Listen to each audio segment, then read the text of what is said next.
let me preface these remarks with I never, ever believe Israeli figures.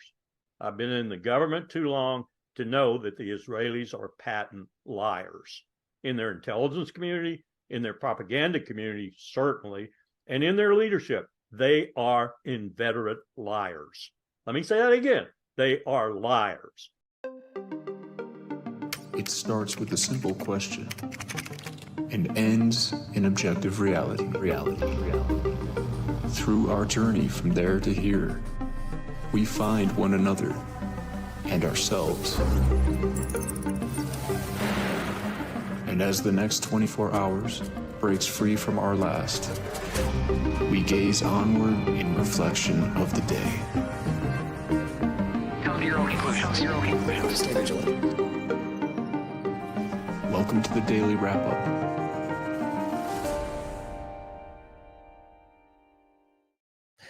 Tuesday, October 7th, 2025. Thank you for joining me today.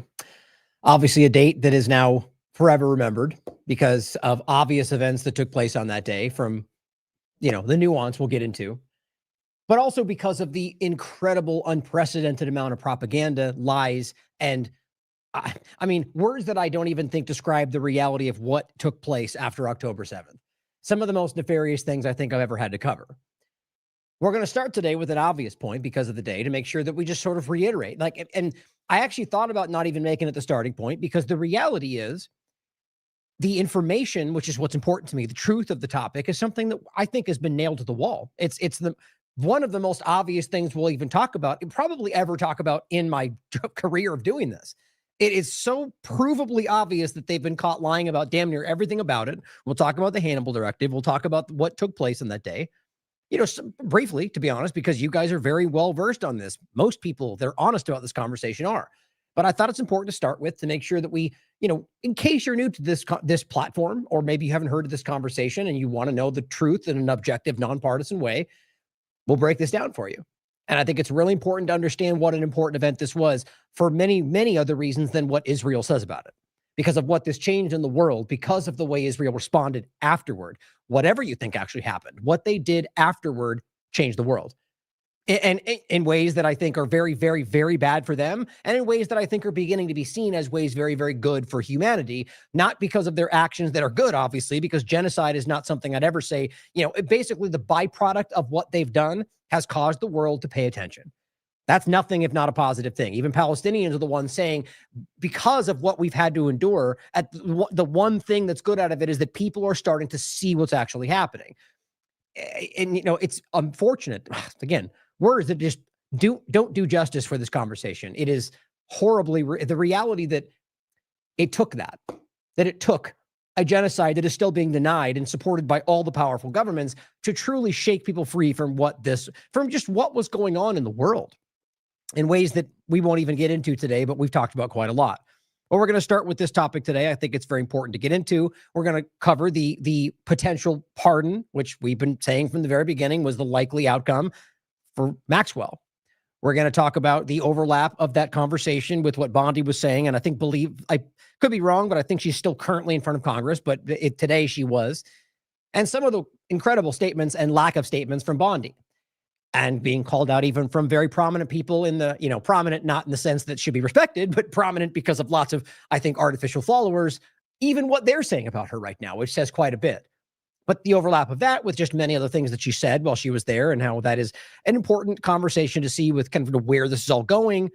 We're going to talk about the overlap of this and the claim of transparency and, from the FBI, from basically everybody in this current administration, and a pivot to sort of like, look, the Dems were spying on us. Is anybody gonna? Yeah, so are you. So are you right now. So is the government and everybody possible left or right that you want to spy on. But this weird sort of carve out to go like, look, they spied on us and Jack Smith. Yeah, who doesn't know that? And charge them for the crime. Absolutely. I would even argue that's probably damn near easier than anything in the conversation to prove. I'll still argue that nobody will ever be held accountable for it. And you know why? I hope I'm wrong. The point, though, is that if you're going to make it about one example and one side, that's just the most childish thing in the conversation. You can prove for a very long time across many administrations that even just, this will say the NSA, let alone the CIA, the FBI, and everybody else has been doing exactly that. and still are right now, and even more so are doing that right now to the left. But it's okay because they're the real terrorists. It's the government on either side of this. And if you've been convinced that only one sliver of it or one part of it they're pointing at is the only problem, then you're falling into the trap. Hopefully I can make you at least present some things that'll make you question the reality of that claim. At the very least, maybe I'm wrong, always. Hopefully people are here because they want to be open-minded, even if they disagree with what I might think about the facts. But we are presenting the facts to you, as well as the conversation of apparently China killed Charlie Kirk. Yeah, who cares if there's basically zero evidence other than just subjective overlaps to make that case, despite all the evidence that clearly suggests an involvement of Israel, not proof, mind you, different things. Interesting to see the loomers of the world start to build a case, and we knew it. Or it really, Anna Paulina Lupa, I forget her name all of a sudden. These people are largely irrelevant to me, quite frankly, at the end of the day, because I think we know why. But either way, to come out and just make the case that it's China. I mean, what an interesting and lazy thing to do right now, of all things. But we'll also talk about many other topics around Israel, around what was the other one? I don't want to scroll the thing over real quick, but a lot of things we're going to get into today that I think are very important. In the title, for example, and this is really what I was kind of talking about right there. We'll get into more of a partisan two-party illusion conversation, and Donald Trump pointing to the Insurrection Act and, being asked about it. But I largely tend to think these things are somewhat organized. The point is that this has been building. They're making a case about the left-wing terrorism. And now, just like we had the left side and Biden and the insurrection, January 6th, and outrageous and unconstitutional, and here we are doing the same thing. And I can easily prove to you that January 6th was very much an organized effort to trap the very side that pretends like they're the ones fighting the deep state right now, being, overlapping, by the way, with your government that involves the people that are currently there, and how outrageous that was. And now completely okay, really, with the, the typical screaming idiot at the top of the paradigm saying, yay, the good thing, go after them. Jack Posobiec making a case for why everyone in the country will support you if you initiate the Insurrection Act to do what? Have they even laid out a case yet? Have they even presented evidence of an organized effort? I'm not denying that exists. In fact, I think we all know that it does in a nonpartisan way. But the point is that you're claiming a network of terrorism and pointing at the left at large and then saying Insurrection Act to go after them. I mean, it's so obviously everything else we've been fighting, and it just goes teeter-totter back and forth. And I think that plenty of honest people, which is the majority in my opinion, are just tired. They want to support Trump, probably. They want to support Biden, probably, but they see it. And I think we all recognize this right now. I mean, we see all of these things shifting. We're watching the paradigm struggle and be vulnerable. We're watching the foreign policy illusion break down. Everything's changing right now. It's a time for change if we care to make it. And I don't mean in the sense of the government using that momentum to roll us into the next problem. That's not change. That's the status quo. But let's start with a couple of important things that I want you guys to see. And, you know what? I forgot. Let's get right into it today. I made the decision. That's funny. I always go through my opening stuff and I make decisions and I forget that I did. But I had so few random things that I said, screw it. We're going to get right to it today. Because I think sometimes it's important to kind of go over some of the random little things that I think are relevant, but most of it really did fit in today with the large picture. So let's get into October 7th. Now, I'm going to tell you right now, we're going to start with 2 videos. I have maybe 5 or 6 things I want to point out, and we're going to get to 2 videos, one of which is about 16 minutes long from which one was it? It's from Double Down News. They've done a great job. Drop Site News there's a lot of really important clips out there, but this one I really did think was very well, all encompassing. I'm largely not going to stop it unless there's something very important to say, because most of this we've already discussed. But I just think, as opposed to me, because I thought about it today, going through and just going every little category, right? The allegations of rape, the allegations of beheaded babies, and it's just exhausting because we've done it all. And it's all been proven. You guys know this. 90% of the conversation out there is just denying Zionists, claiming it's not true. So I thought it was good to give you a video from Drop Site. This is Double Down News. We'll show you in a second. And just kind of let them break down in a quick way, pretty much the full picture of it. Then add some things that I think are important. And one thing that I think that we've never really gone into deep, that I talked about. I decided not to go deep through the video, if you remember this a while back, because it's a lot very visual, and for the podcast it sort of loses its value, but we'll go through it today. It has to do with a Jewish, I think it's a historian or like an academic, making a breakdown review of what he saw and points out these blue shirt, what do they call them at the time? These people, armed people that were there on October 7th, blue shirts, speaking in Hebrew, white, and anomalous for many, many reasons. And we're going to go through that as well. And I think it just speaks to the very clear reality of the Hannibal Directive and what actually took place. And I even, obviously more than that with the blue shirt point, speaks to foreknowledge, speaks to possibly even false flag in regard to conducting operations within Israel by intelligence, Mossad, IDF. I'll let you decide for yourself, as always, because that's what we do on this show. I'll give you my thoughts, as always, but we will present things that you can grasp, facts, source material, information, and then I'll lay out what I think. You could disagree, but at the very least, you have a foundation to decide for yourself. Very different than damn near any show that I even know of outside of The Last American Vagabond, save for a few people, or say, the people that we work with, let's put it that way. No, here is one of the many that I'll show you today. There's plenty I could have included. This one's entitled October 7th Narrative Further Collapses. And just as well as some of the other, the other part of the show that we put in the title, the secret U.S. plan to forcibly displace all of Palestine. Remember when that was called fake news and hyperbole and anti-Semitic blood libel? How dare you say, and look, we have the picture, this was long planned out, well before October 7th. Oh, look, he's working with Biden to get it done. Oh, look, now he's working with Trump to get it done. Like we can't piece that together?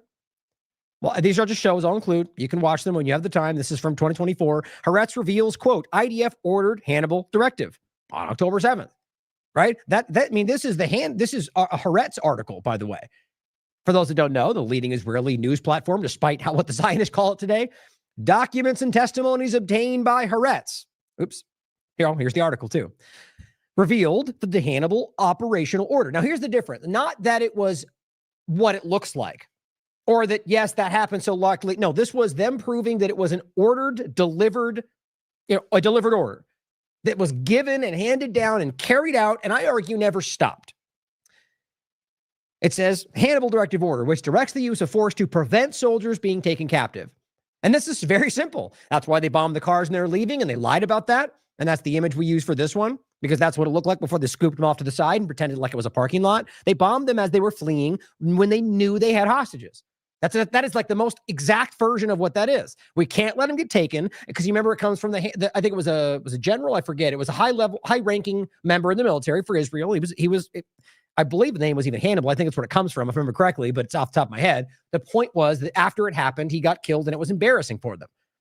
They felt taken advantage of, and they made the decision then that next time when that happens, we will kill everybody because we argue it's in the best interest of Israel because they will get taken advantage of. So they made a policy to kill their own people should they get taken. You may even agree with that, understand. The point is that they deny it because it's illegal and they don't care about their own people. And overall, they did it and have denied it ever since. And that means they have, and that overlaps with what happened on October 7th, not just driving away and all the time since. Things like this.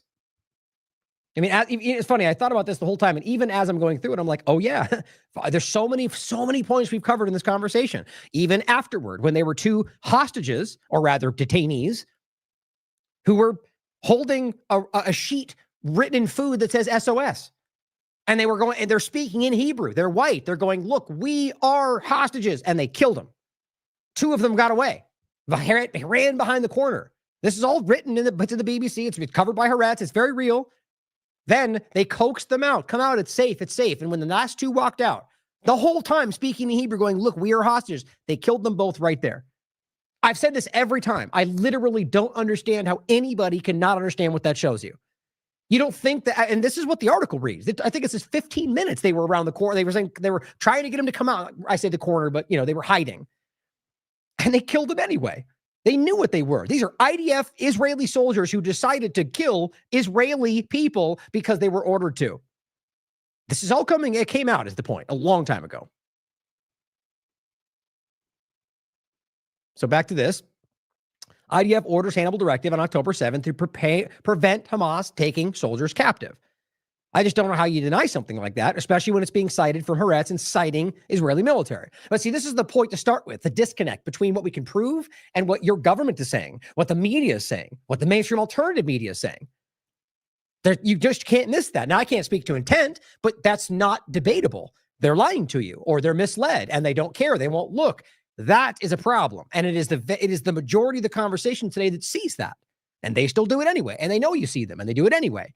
This was 2023. Haaretz exposes atrocity propaganda. And this was back when the point is they're making, they proved, like we've done the entire time, that they lied about babies in an oven. They lied about beheaded babies. Trump just reiterated that like a few weeks ago. So did Biden. He came out and said it. I saw it with my own eyes, they both say. They're both lying. And you can quite literally prove that. You don't think Trump knows that? So something's driving him to do it, even though he knows people can prove him wrong. How do you make sense of that unless somebody's being pressured to act against their own interests? See if this can grab this one quickly. There we go. Was it this one? Yeah, I'll skip it for now. There really is so much we could pull into this. Oh, I mean, really, I'll just grab this one since it's right here. There's so many of these that have come out too. Very clearly, I think this is one of them, discussing, the scope of this. This is one of them, discussing how that basically the argument of this is hyperbolic.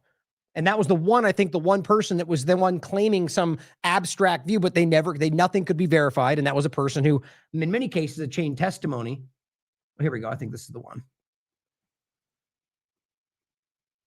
Of course it is. Wow. I just haven't gone back to this stuff in a while. So apparently it's been deleted. Let's see if we can archive the archive.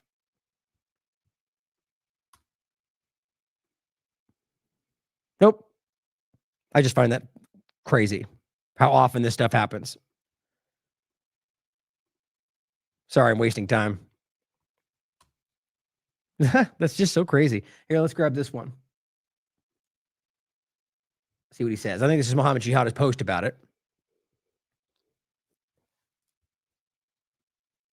Yeah, here it is. So there was two versions. Remember, there was a Hebrew version and there was an English version, which pretty much always happens. Yeah, there it is right there. Now you'll find today, by the way, it's kind of good that we did that real quickly. You'll find today how almost intentionally difficult it is to find some of this stuff today. I'll get to a point about Candace Owens later in the show in regard to Charlie Kirk. I mean, if you find a way around it, you'll find there's so many people posting about the text screenshot she put up, but just a general search, it's like it doesn't exist. That's the algorithm, guys. It's very interesting. Hamas massacre led to a spread of horror stories, not all of which happened in reality. And they go story by story. And it goes to that group. Oh, this is behind the paywall. I forget what the group called off the top of my head, but they lied and they were the ones that were trotted around. And the guy was a very extreme Zionist and they were caught lying. Here, I'll just include all this for you. Okay, back to the point. The rape allegations were proven to be false. Now, this is another one that has become full circle to the point to where the woman with the brown the gray pants with the blood stain, that was a worldwide phenomenon where they were posting things. They had videos, they had billboards, and they just showed those pants and people would dress in them. That guy came home and admitted she wasn't raped. And there's been zero evidence of any kind. And they've been proven to be lying. They used a Kurdish woman that was found dead. And Max, I believe Max is the one that broke that story. And I was able to find the archive version that could prove that as well. And they just lied about it. They went forward. That woman, who was, I think, from a Ukraine situation, was even used in the main one they presented to the IDF, to the UN. All of this stuff is covered in all of these things. And they just kept lying about it. This one is entitled, Israel Caught Using Old Images, this is the one I was talking about, as proof of October 7th rapes. And you could archive it going back well before this took place. And they just used it anyway. And again, the undeniable reality of October 7th foreknowledge and the Hannibal Directive. Now, quickly, the foreknowledge point, guys, because there's just so much to go over. And you guys remember all this. I recommend Efrat Fengenson, for example, who was part of the intelligence, part of the IDF, former now, she was one of the most vocal people that a cockroach couldn't walk by without something changing. And you're telling me nobody knew? Charlie Kirk called this out before he was killed. Suddenly going, guys, don't believe that. What about foreknowledge? 6 hours? I don't buy it. Never was he saying that before. So the reality is that there was undeniable foreknowledge. The women that were in those towers were reporting this. That's covered by Haaretz. They were saying, we see them training. They were threatened with jail time if they kept bringing it up. Again, these points speak for themselves. All the different information about how the allegation about how they had to go to the West Bank to stop, that was actually a lie. And you pulled everybody out of every place and allowed them, it's clear that this was allowed to happen to some degree, or some level of the government did. Maybe it got out of hand, but there's just no way you make sense of all of this.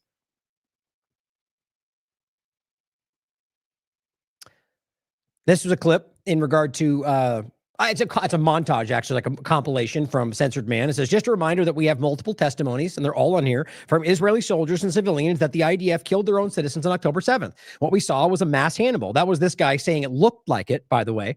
The Colonel Maf Erez, he said, look, what we see appears to be a mass Hannibal, right? People argued that meant he just was saying that's what it looks like it happened. We can't prove it. That's fair, but we have later proven that. But you have many examples of these people just simply saying, yes, we killed those people. Yes, we used tanks to bomb those houses. Yes, we used helicopters to attack those cars. All in Hebrew for the podcast, but you can read it for yourself. All of this has been documented over the last year plus. We have, by the way, this Cradle article looks like it's no longer accessible right now. Let me double check. Maybe it's back up. Look at that. I find it very, very telling that a platform like the Cradle is suddenly not accessible on October 7th. I'm willing to bet you anything that is because of today. I could totally be wrong, just my opinion. But all of a sudden, invalid SSL certificate, I guarantee you, the Cradle is, it's like, I deal with this kind of stuff all the time. We don't bring it up as much as we used to, but SSL issues or back-end stuff or DDoS attacks constantly. So my point is that, and I mean, I have to literally hire people to make sure they're keeping track of this stuff, which takes money. The point is that the Cradle is down today when I was just looking at it, and it's something like that, maybe they just missed something. Maybe somebody dropped the ball. I find it hard to believe. But the article, Israel admits it killed its own at the Nova Music Festival. Let's not forget, this might not pop up right now.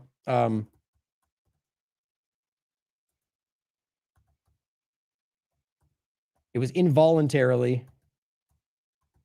No, it's not. So they're one of the ones we talked about is after the festival, the people that were there, a huge portion of them got involuntarily committed due to mental issues. Involuntarily was an important word. And we later find out that there was a lot of people pointing out we were being used as human shields. There's videos of it, of the IDF hiding behind them in the car and shooting at whoever they were shooting at. Or the fact they moved the festival, or who was involved with that festival. I mean, all of these points connect back to some level of foreknowledge and manufacturing this event. Here is Sam Husseini simply pointing out, going back to Biden's administration. This is a clip you can play from Decensored News. You remember, he says, your reminder on this day that the Biden State Department claimed they didn't know anything about the Hannibal Directive, even though they do.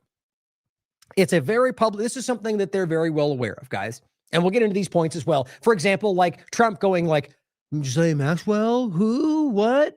That's not really what he said, but really, man? Like Epstein, who? It's crazy the way he responds to these things when you must know that it's obvious that like they know this is something they're like have moment to moment meetings about. It's so important to get this. The Epstein conversation is so damaging to them. So we'll come to that in a second. My point is just when they pretend like they don't know, that's desperation, guys.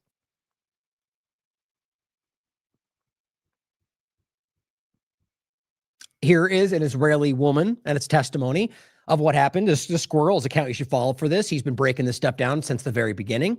He says they'll come. This is what she said. This is what we've played this on the show. Channel 12 Israeli News.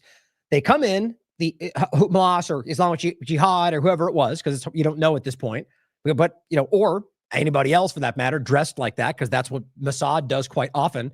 The point is that I would argue this is probably Hamas because of the way that this went down and many other examples of the same thing. And that's not to say that this is somehow making them good guys. The point is you cannot deny Israel funding of Hamas, but you also can't deny whether or not they were funded by Israel, that it does not invalidate the act of armed resistance.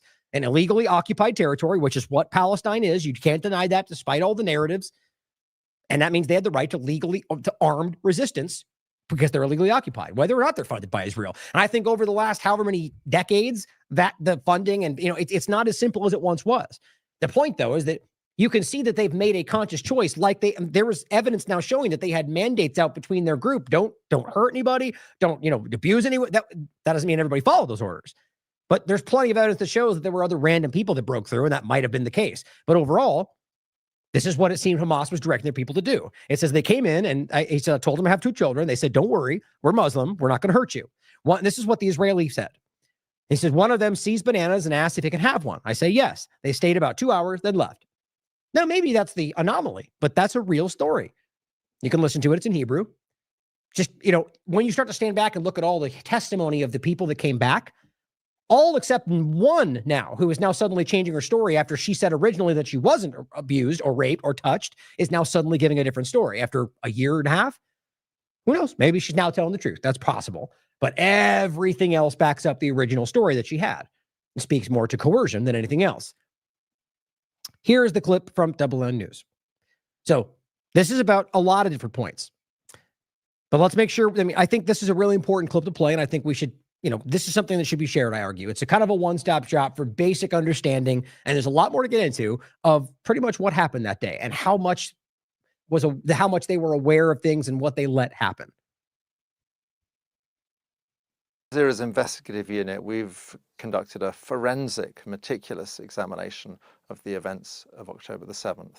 We uncovered very real crimes committed by Hamas and others. But I think what was perhaps most significant were the crimes we discovered that did not happen. And it's hugely concerning that these revelations have been virtually entirely ignored by the Western press. What's extraordinary is the Israelis were aware of the plans. Hamas were actually training quite openly for this operation, and they were actually placing the training videos online so anyone could view them. On the very night of October the 7th, before dawn, spotters along the fence are reporting back to headquarters, and the head of Shin Bet and the head of military intelligence take this seriously enough that in the middle of the night, they're up and talking to each other, and they conclude it's just another training exercise. And what is extraordinary is that they don't even raise the alert level to number one, the most basic alert level that have made a huge difference. And they don't do that, which means that when Hamas bursts through the fence at 6:30 in the morning, they catch many of the defenders in their beds. You can see many of the soldiers are killed in their beds. Hamas had anticipated most of their fighters would be killed trying to get through the fence. In fact, only a small number were killed trying to get through the fence. They were as much taken by surprise as anyone by the performance of Israeli intelligence and the Israeli military. Crucially also, they were taken by surprise by this very large music festival that was taking place, which they don't seem to have been aware of. Having overrun the military bases, the game plan was to grab hostages and take them back. And they do this on a large scale, but they also clearly kill very large numbers of unarmed civilians as well. The Israelis were then extraordinarily slow to respond. It is important to reiterate again for those that didn't see that the festival was moved last minute to basically be within the path of what they expected. The thing that they claimed they didn't know was coming, but now you can see that they clearly expected that to be the path. There's so many points that very much, it makes it clear that they were aware that there was an impending something. And this speaks again to the possibility, and you can't deny this. I get the concern about people arguing that, trying to invalidate again, that's why I make that point very clear. Regardless of whether every single one of them were funded by Israel, they still, the group or anybody in Palestine has the legal right to arm resistance. My point is that I think it's worthy of consideration that some of them might have been acting for different agendas. That's not that hard to wrap your mind around. I still argue that first point, that it doesn't invalidate that act, but also that I think most of people in Hamas at this point have since 2006, for example, have changed dramatically. Being aware of what's continued to happen, that it maybe if you argue it started as a controlled entity, certainly consider that maybe that's still the case. I don't think that's the case anymore, though. I think that it's evolved because children have grown up after watching their families get tortured and raped and killed by bombs and have joined the only group they think is going to make a difference. And over time, that has changed the demographic, or rather, I guess, the mindset of people there. But you could still argue that there could have been people that might have been informed or funded or whatever else. Maybe they took the money and didn't care. You can't know for sure. But I think what it speaks to is the idea that there was some kind of overlap. And as I've said this in the very beginning, that it's just like a possible scenario is that this was an allowed event, but then somehow got out of hand because they expected something different. You see what I'm saying? Like maybe they expected something, quick pop in a few things and then they were going to leave, but ultimately then it didn't go the way they planned because of maybe other groups that came in or whatever. And then they were forced to immediately respond to something they let happen. And their only response was just to kick at everything they could. Maybe a cover-up. This is all hypothetical. The point is that what you know for sure is that they did have foreknowledge and they didn't do anything. Now, they scramble Apache helicopters, but there's no ground control. It's pretty clear that in the chaos, some hostages at least were hit by Apache helicopter fire. We've identified 27 people who were clearly taken hostage, taken captive, and were taken away from their homes, but never made it to the fence, died somewhere between their homes and the fence. There's a fair chance that a number of them were killed by Apache helicopters. Within the kibbutzes, we've identified 18 people who were pretty much certainly killed by the police and the army as they arrived. 12 of them, meaning the IDF, guys, Israeli troops and police. It's undeniable. This is something they've admitted to, and even still gets pushed back online. a specific incident in kibbutz Be'eri, where you have a large number of gunmen, around 40 gunmen, holed up in a house with 13 hostages. A tank is brought in and opens fire on the house. There are 2 survivors from this incident, which is why we know about it. There may be other incidents we don't know about because everyone was killed, but there are 2 survivors from this who spoke to Israeli media. There's a common sense thing. You just have to look at the scale of the destruction, and it's clear that 1,200 men armed with rocket-propelled grenades and machine guns did not do all of this. The Hannibal Directive, which was something that was developed in the 1980s by the Israelis, and it was basically to avoid situations where their enemies would capture 1 or 2 or 3 Israeli soldiers and then effectively hold them to ransom. There was one occasion where the Israelis released over 1,000 Palestinian prisoners in return for a single Israeli soldier. So an order was issued whereby they said, it's better that we kill everyone than allow people to be captured. Now, this was supposedly rescinded several years ago, but at midday on October the 7th, the army revived the Hannibal Directive, put it into effect. 70 vehicles were hit. At least in some of the cases, everyone in the vehicle was killed. The Israeli military does not deny the report. The peculiarity... Yeah, but see, what's crazy is they very much do, though, right? So that's something that's been revealed in certain circles, but this gets brought up in front of the UN, it gets brought up in front of Congress, like, in a very public American viewed sense. It's denied every single time. Try and get a member of Congress to admit that, or anybody in the UK. They don't. At least, well, I can't speak every time. Maybe there are people in the UK doing that in their government sense, but I don't see that personally. Speaking from an American perspective, and I'm watching closely, I haven't seen a single one of them, unless I miss Massey, for example, say that, or Marjorie Taylor Greene, which maybe that floated out one of her tweets that I missed. But the reality is, it's insane how clear it is, and yet it doesn't get acknowledged. That speaks to the whole larger picture. Especially of the days after October 7 is that the Israeli media and subsequently the international media choose to focus not on the very real and extensive crimes that Hamas and others did commit, but on crimes they did not commit. To make a quick point about somebody in the chat, the reason I chose this one is because, it's very, the point, I think it's important to look at it this way. Yeah, there's people out there that could more accurately probably, like, for example, I agree. Other than maybe a very few special circumstances, all of the people that were taken were members of the IDF or former members of the IDF, which ultimately means they could be enlisted, like we keep seeing today, right? So they're considered military targets.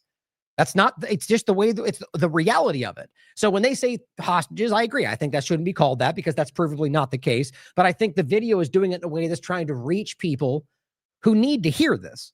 Right. So it's like, even when you take this very, very average way, like the mainstream, it's still an undeniable reality that they did exactly what they're all lying about. So I feel like that has the most, impact on people that might need to hear it. You guys already know this stuff, right? But so I guess it's important to think about that.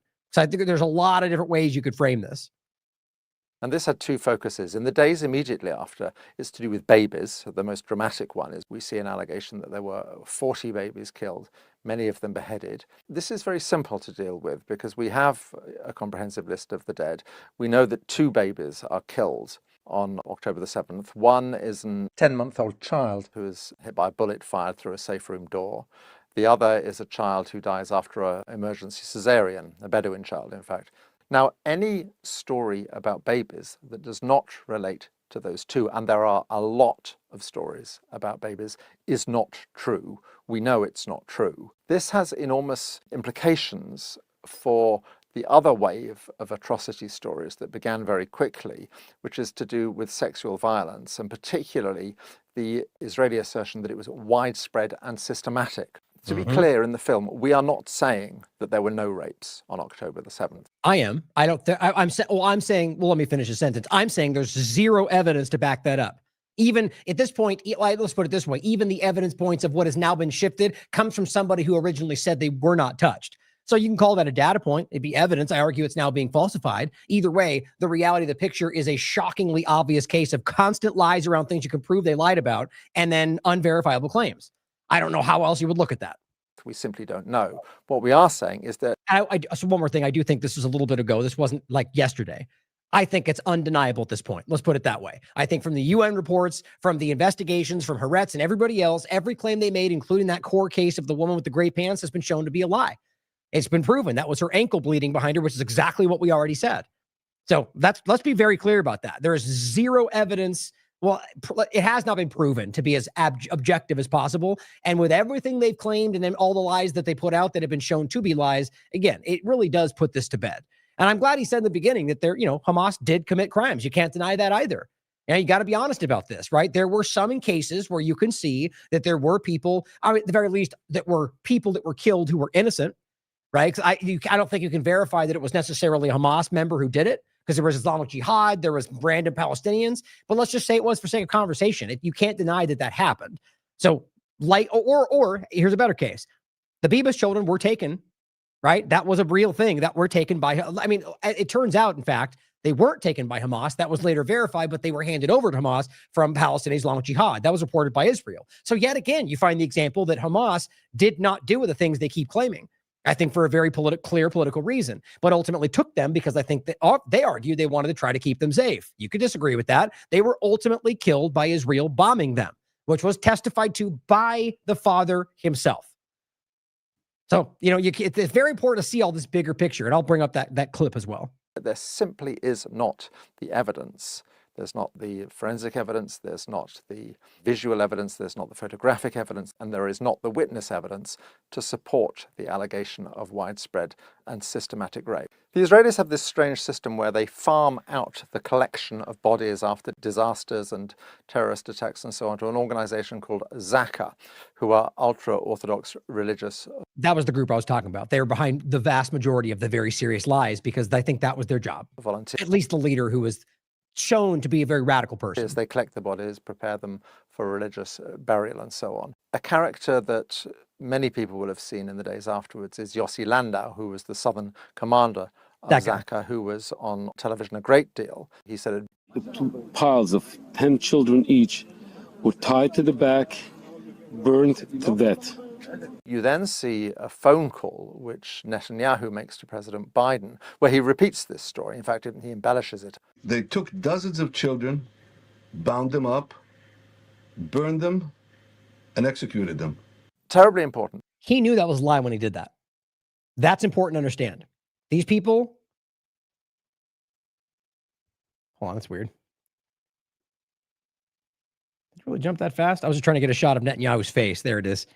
This guy, these people are, I guess I can't get it perfectly timed. Where he looks at this camera is all I'm trying to do. These are dangerous people, like some of the most dangerous people in the world. He is very well aware of what he's doing. He knows who he's doing it to, and he's either completely okay with that or enjoys it. I don't know how else you could make sense of this. And is literally telling you that they murdered and burned and separated children's bodies after not only is that something that has been done by Israel to Palestinians more than once over the years, you didn't have that evidence then. So you must think about how dark this is. He made this case to be able to rationalize what they later went on, the genocide. That's what he's doing right there. And that's why he publicly recorded the film. I remember I said at the time, he wasn't even probably on the phone with them. And executed them. Terribly important, this, because it was entirely untrue. We know the house he's talking about. He's talking about the house in Kibbutz Be'eri, which was the house that was stormed by Israeli police and military, and where it is almost certain that all of the hostages were killed by the Israeli police and military. There were 2 children there, 2 twins, but no other children, so we know the story is untrue. Mr. Landau told a number of other stories. There's one particularly notorious one about the fetus being cut out of a pregnant woman. The baby that was connected to the cord was stabbed, and she was shot in the back. We simply know. It's unnerving as hell to me, by the way, to know that he knows he's lying. Right? To look at him sit there, putting on his big display, crying when he's making those things up. That is harsh. Speaks very much to the Zionist mentality. No, this is untrue. The list of the dead show there's no such victim. Mr. Landau said, I have a picture of this atrocity. If you want to see the picture, I have the picture of it. Ugh. This is the baby. I'm sorry to be graphic here, but I can't see a baby here. You can't see the baby but this is the picture of the mother. He's lying. This is one of the most important. This was later shown to be, they're proven to be lying. This didn't happen. So whatever he's got a picture of is horrifying, right? The fact that he's got some disgusting dismembered picture that he was used to lie to make the case about what this has been patched together. In the beginning, this wasn't there. It just, you really need to absorb the kind of evil that we're dealing with here. It was a piece of charred flesh. It wasn't a baby. It certainly wasn't a baby. So it was interesting. I mean, psychologically, I'm not quite sure why he offered to show me a photo that he didn't have. I'd point out as well that Zaka was an organization that was in trouble. There had been a major scandal. Its founder had been accused of child sexual abuse. There was a financial scandal. It had been found to be cooking the books. It's raised an awful lot of money since October the 7th. Now, we're not going to get much into the sexual abuse overlap in a larger conversation, or the ongoing shocking level of increase of sexual abuse of just about every woman in the IDF, it seems. Like it's insane what's happening. But just remember that it's a very, very important conversation. I'm only ever talking about the Zionist organization and the government that is influenced by it. There's plenty of people, Jewish or otherwise, that are influenced and are a part of it, however they see it. But that's the real core of the issue, regardless of the religious overlap to it. That plays a major factor. Don't deny that. But just as a side example, right? This took place. And this is the kind of thing we keep seeing from whether Biden or Trump administration. These are the people that stand up and do something, say something, and they get cast aside by the U.S. government. We have to condemn the atrocities that happen every day to Palestinians in the West Bank. You mentioned sexual violence. I was part of the human rights vetting process for arms going to Israel, and a charity called Defense of Children International Palestine drew our attention at the State Department to the sexual assault, actually the rape of a 13-year-old boy that occurred in an Israeli prison in the Mosque in Jerusalem. We examined these allegations. We believe they were credible. We put them to the government of Israel. And you know what happened the next day? The IDF went into the DCIP offices and removed all their computers and declared them a terrorist entity. I think it is vital that atrocities not happen to anyone, not sexual violations, not any kind of gross violation of human rights. We are looking at a situation where there is so much dehumanification, where people. So the point is that they called it out, and they went in and went after the group that is showing them that and destroyed everything. I mean, that either means that they're involved with that at the highest levels of power, or they do not care whether it's happening because it looks bad from the international perspective. I mean, I don't need to explain that. Stories were clearly useful, and they were useful to the Israeli government. In the film, we see Benjamin Netanyahu visiting Zaka volunteers and thanking them for talking to the world's media and stressing that this is another front in the war.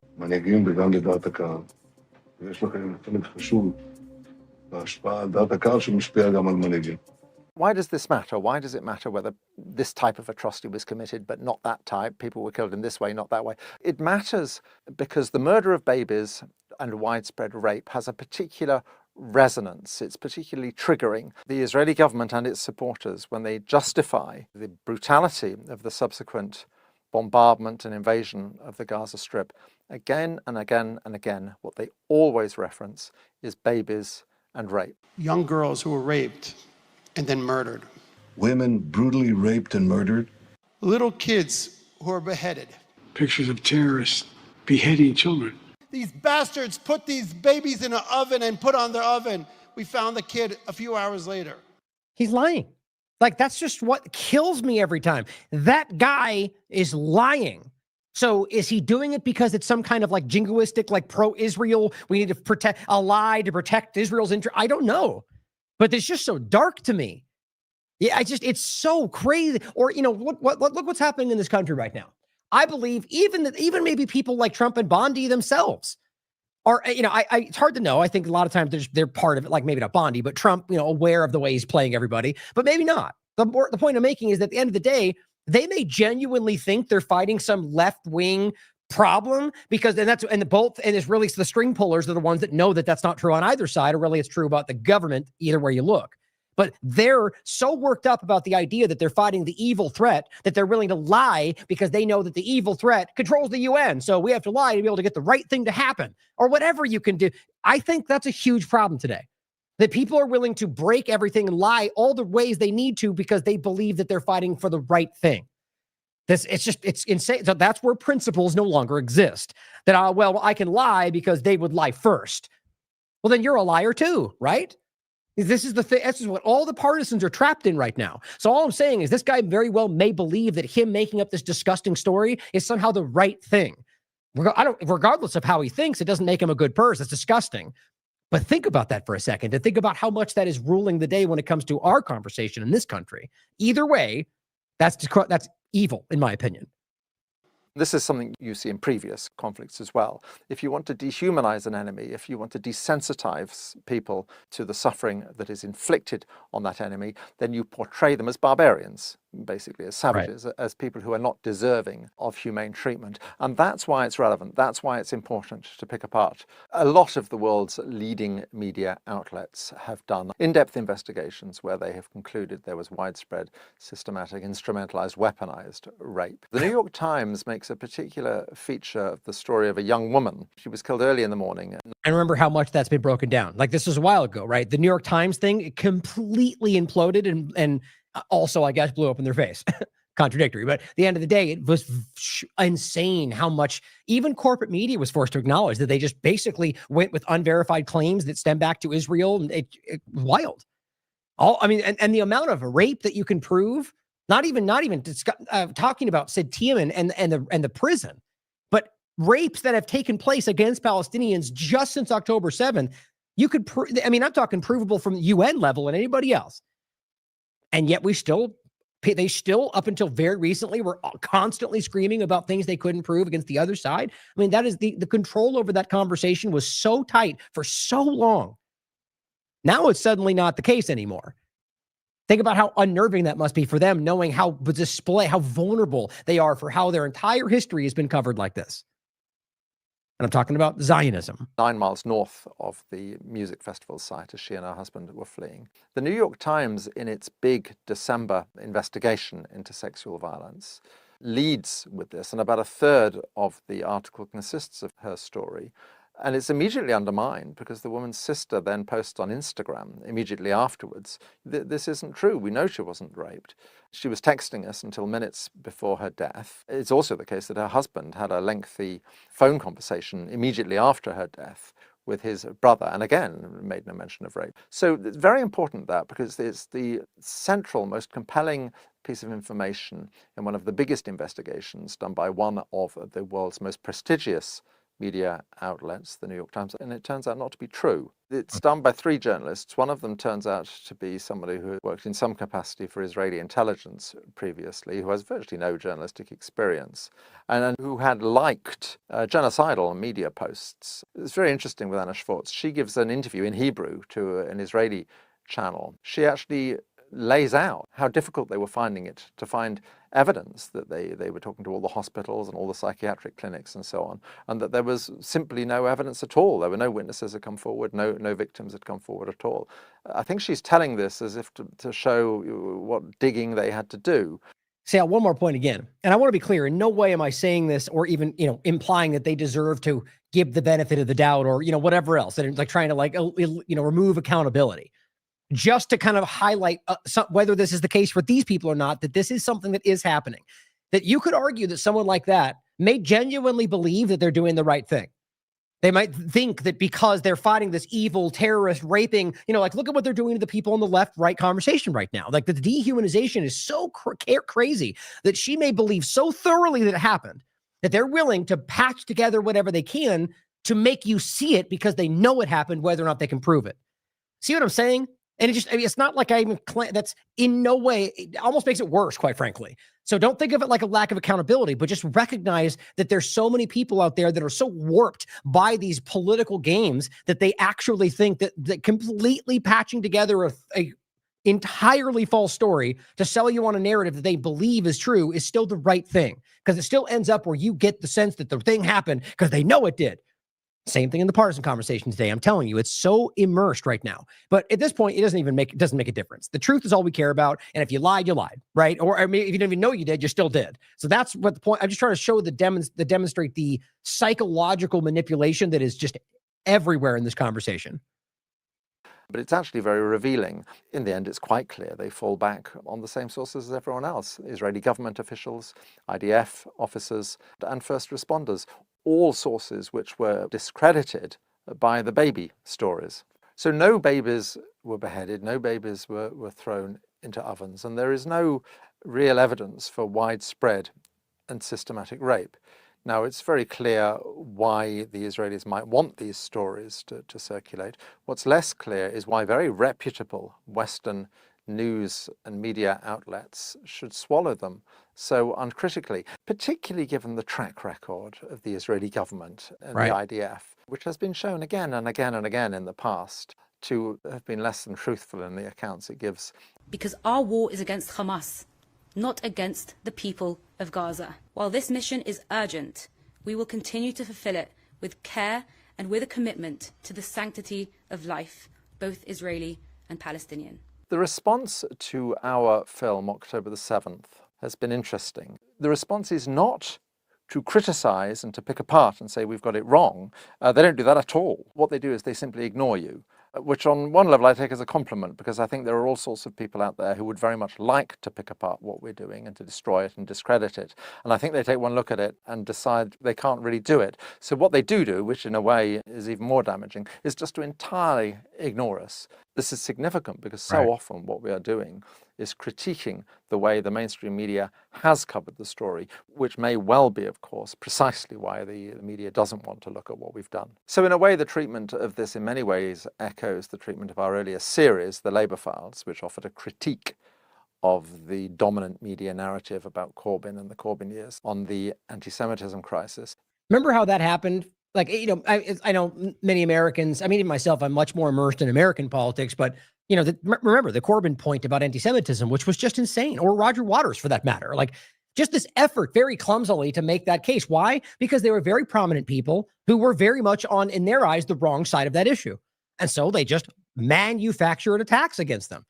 Same thing that's happening now, just to much less effect, right? Now it's just about using government power to coerce you to be on their right side, or on the side they think is right. Or rather, I shouldn't even say it like that, just the side that they want, whether or not they know it's wrong. The allegation of anti-Semitism clearly... I'm actually going to leave it there. They get into some more points about this, but I'll leave it there for time in general. But, you know, important to see how clear this all is, right? I mean, there, as I said before, there's videos that you could find that are much, much more like I think it was Propaganda & Co. I think had a really well done video that was just like not mincing words, right to the point, which I think was very well done. There's plenty of them. So I'll include this, like I was saying before, by the way. This is just kind of the compilation I think is the best one. It says, as TLAV and others have been demonstrating since 2023, IDF bombs killed the Bibas family, and that has been publicly available information shared by the father himself, and as he still maintains, despite all the lies that they spun around this, he has come out and more than once made it clear that you know, basically based on the overlap of other statements, his family, they said, they tried to frame it as that that's not the case. Now, he's come out and pointed out that, you know, ultimately it's only what he was told by them, but he has maintained that that's what he believed happened. And the reality is in the video, he's crying and he says, you know, IDF, what are you doing? Netanyahu, what are you doing? My family was just killed by the bombings that you were doing. And every other detainee, hostage who came back said the same. There's at least 3 examples of people that are Israeli who came back and said that IDF members were literally shielding them with their own bodies. And that the things they were most afraid of were the bombs and the sound that it was causing. And they were fed, sometimes even taken out in the shop. I mean, I just don't know how you can, you know, again, I think this is why most average people even know this. But this was, the point was that this was, if I remember correctly, the full story, the Palestinian Islamic Jihad are the ones that grabbed them, and Hamas ended up taking them. But then my point, the point that I was making was that still constitutes a crime, because and children in general are not military targets, right? And so we have to be honest about this, even if it ended up happening through somebody else. But it also, we have to stand back and recognize that none of the rest were taken. Everybody else, even the women they all try to make out to be kidnapped hostages, were taken from tanks, were taken from military posts. You can see them in their uniforms, and they yet tried to make it into kidnapping. I was just seeing a post about that. One of these guys was literally taken out of a tank, and they're saying kidnapped. It's just so dishonest. But it's all, you can watch that for yourself, understand the situation. They've been lying about everything. As Niz points out, they said 40 beheaded babies. It was a lie. They said babies in an oven. That was a lie. They said babies were torn from their mother's womb. That was a lie. They said there was mass systematic rape. That was a lie. They lied to justify a genocide. Now, J.D. Vance, of course, and plenty of others came out today. And look, you can argue that they, come out and say, I condemn what Hamas did. Okay, there was crimes committed, but what about everything else that happened that day and every single day since, right? J.D. Vance says, on this second anniversary of the terrible terrorist attack on October 7th, we remember all the innocent people brutally murdered by Hamas. I guess he just forgot to include the IDF because that was the majority of the people that were killed. And it says, and we continue to work towards President Trump's plan to bring the remaining hostages home and build a lasting peace for all. And let's not pretend that he means anything other than the people that are Israeli and in Gaza. What about the 10,000 children, or rather I'll get to in a second. I think it's 300 something they can prove. Children, some as low as 12 and younger, are currently serving undefined time in prisons and are going through military courts, because that's what happens with children in this apartheid state. Of course, unless they're Israeli, right? He doesn't mean them. He doesn't mean anything. He doesn't even mean the Americans who are currently held in Israeli prisons, right? He doesn't mean the child, Ibrahim, I believe, who's currently there. Third generation Florida American. What about the people who are on the flotilla? They don't care about any of them. They haven't even commented about them. But he cares about the narrative, because that's what these people do. Here, Secretary Rubio comes out and says, on this second anniversary of Hamas' heinous October 7th attack, the United States remains steadfast in our support for Israel in our common fight against terrorism. Right, so genocide. That's what they're supporting still to this very day. Are you fighting terrorism, or are you fighting a group that Israel funded that are continuing to kill all the innocent people you could possibly aim at, and all the stories of rape and torture and murder? But this is what he says. You must know that they know you see that. That's what's so crazy to me. And that has to speak to who these people are and what's actually driving their mindset. And it says, and our shared commitment to bringing an end to the suffering of the hostage and the families. Yeah, again, he means Israelis. He's not talking about the Americans that are currently in Israel. That's not what he means. On top of that, our shared commitment, you mean the 17 times up and again, which is happening right now, to refusing the deal that would do that? And again, they know you know that. It says POTUS to Trump's 20-point plan. Right, the plan that I already went through the other day, which is a joke. It's basically a continuation of the Abraham Accords, or his deal of the century, or that Netanyahu has already made clear he's not going to allow. But yay, the thing we know won't happen. These people are a joke. Now, and speaking of a joke, the mumbling fool that was put there by somebody else is this like, I'm sorry for the podcast that you might think that could mean any number of idiots in Congress, but I'm talking about John Fetterman. On the anniversary of 10/7, I remain deeply proud to stand with Israel. I just think that's so crazy to think about right now. When the world, and every single genocide expert with any standing in the world, has been like, that's a genocide. Every human rights group, from Amnesty International, B'Tselem, Human Rights Watch, and plenty of others with standing, have said this is an apartheid state from 2021. They've gone on to be caught lying about almost every single thing they put out there. And this clown stands up and goes, I stand with that group. Do you think that's what his constituents want? No, they don't. They confront him all the time, and he yells at them because he's not there by them. He doesn't care what his constituents think. Does that mean he cares about votes? Clearly not. So maybe we should reflect on what that means. Finally, there's a clear path to peace. Right. The war must end. You mean despite the many times you've been offered and you declined it? Right? Over and over and over and over. The free world should demand the free world. What do you mean by that? You mean all the borderline apartheid authoritarian dictatorships ruling by executive order? Or the Bukele dictatorship that you pretend is the way we should be modeling our justice? I mean, the free world. What does that mean anymore? To accept the plan. You mean the plan that you guys keep turning down? Like, these guys are a joke. Let's not forget that he gets funded by Israel, guys. These are politicians pretending to represent American interests that don't care about Americans. Speaking of that, here's Randy Fine. Before I even say what he says here, let's not forget that Mamdani, despite his seemingly correct stance on Israel, I was just told very much still supports the use of COVID shots and the use of mandates. I mean, the reality is I don't trust any of these people, and neither should you. I think politics is broken. And I think the general idea of government is why this is all a problem. We should fight for a world without it. I don't mean violence. I never do. The point is that this person We should say what he says about, I should, and I have, say, here's what he said about Israel. Correct. I support that. But I don't blindly trust what he says next, like I don't with anybody. The point is, I find a lot of this to be opportunism from a lot of them. Maybe he believes it. And maybe he believes that the right thing is to force COVID shots on you too. The point is that here he is saying what he says about October 7th. And I'll read that first. Then you can see people like Randy Fine, the guy who says bombs away when he sees a picture of dead children on Twitter. That's not a joke. If they're in Gaza, not a joke. Is that he calls him a Muslim terrorist. A sitting member of Congress is talking to a person who seems to be one of the next people leading New York and calling him a Muslim terrorist because he's a Muslim and doesn't. Let me read what he says. He put this out. 2 years ago today, Hamas carried out a horrific war crime, killing more than 1,100 Israelis. So he's already lying to you, or he doesn't know he doesn't realize that he's wrong. So here he is upholding the false narrative. He's upholding the 9/11 breaking story. He's upholding the JFK report, right? He's upholding the government narrative of what happened, even though we can prove it's not true. And it goes, and kidnapping 250 more, except the vast majority, I think, if not all of them, side the children were IDF members or former. He says, I mourn those lives and pray for the safe return of every hostage still held by every family whose lives were torn apart by those atrocities. In the aftermath of that day, Prime Minister Netanyahu and Israeli government launched a genocidal war, which is correct. A death toll that now exceeds 67,000. Like, see, this is what's funny. This is not funny, but that's the truth and way more than that. That's what Fine doesn't like. How dare you point out that my masters are committing a genocide? And he says, with the Israeli military bombing homes, hospitals, schools, 100% verifiable by literally everybody other than Zionists shouting down the fact that it happened. Every day in Gaza has become a place where grief itself has run out of language. I mourn these lives and pray for the families that have been shattered. Our government has been complicit through it all. 100% true. This must end. Our occupation and apartheid must end. Peace must be pursued through diplomacy, not war crimes, and our government must act to end these atrocities and hold those responsible to account.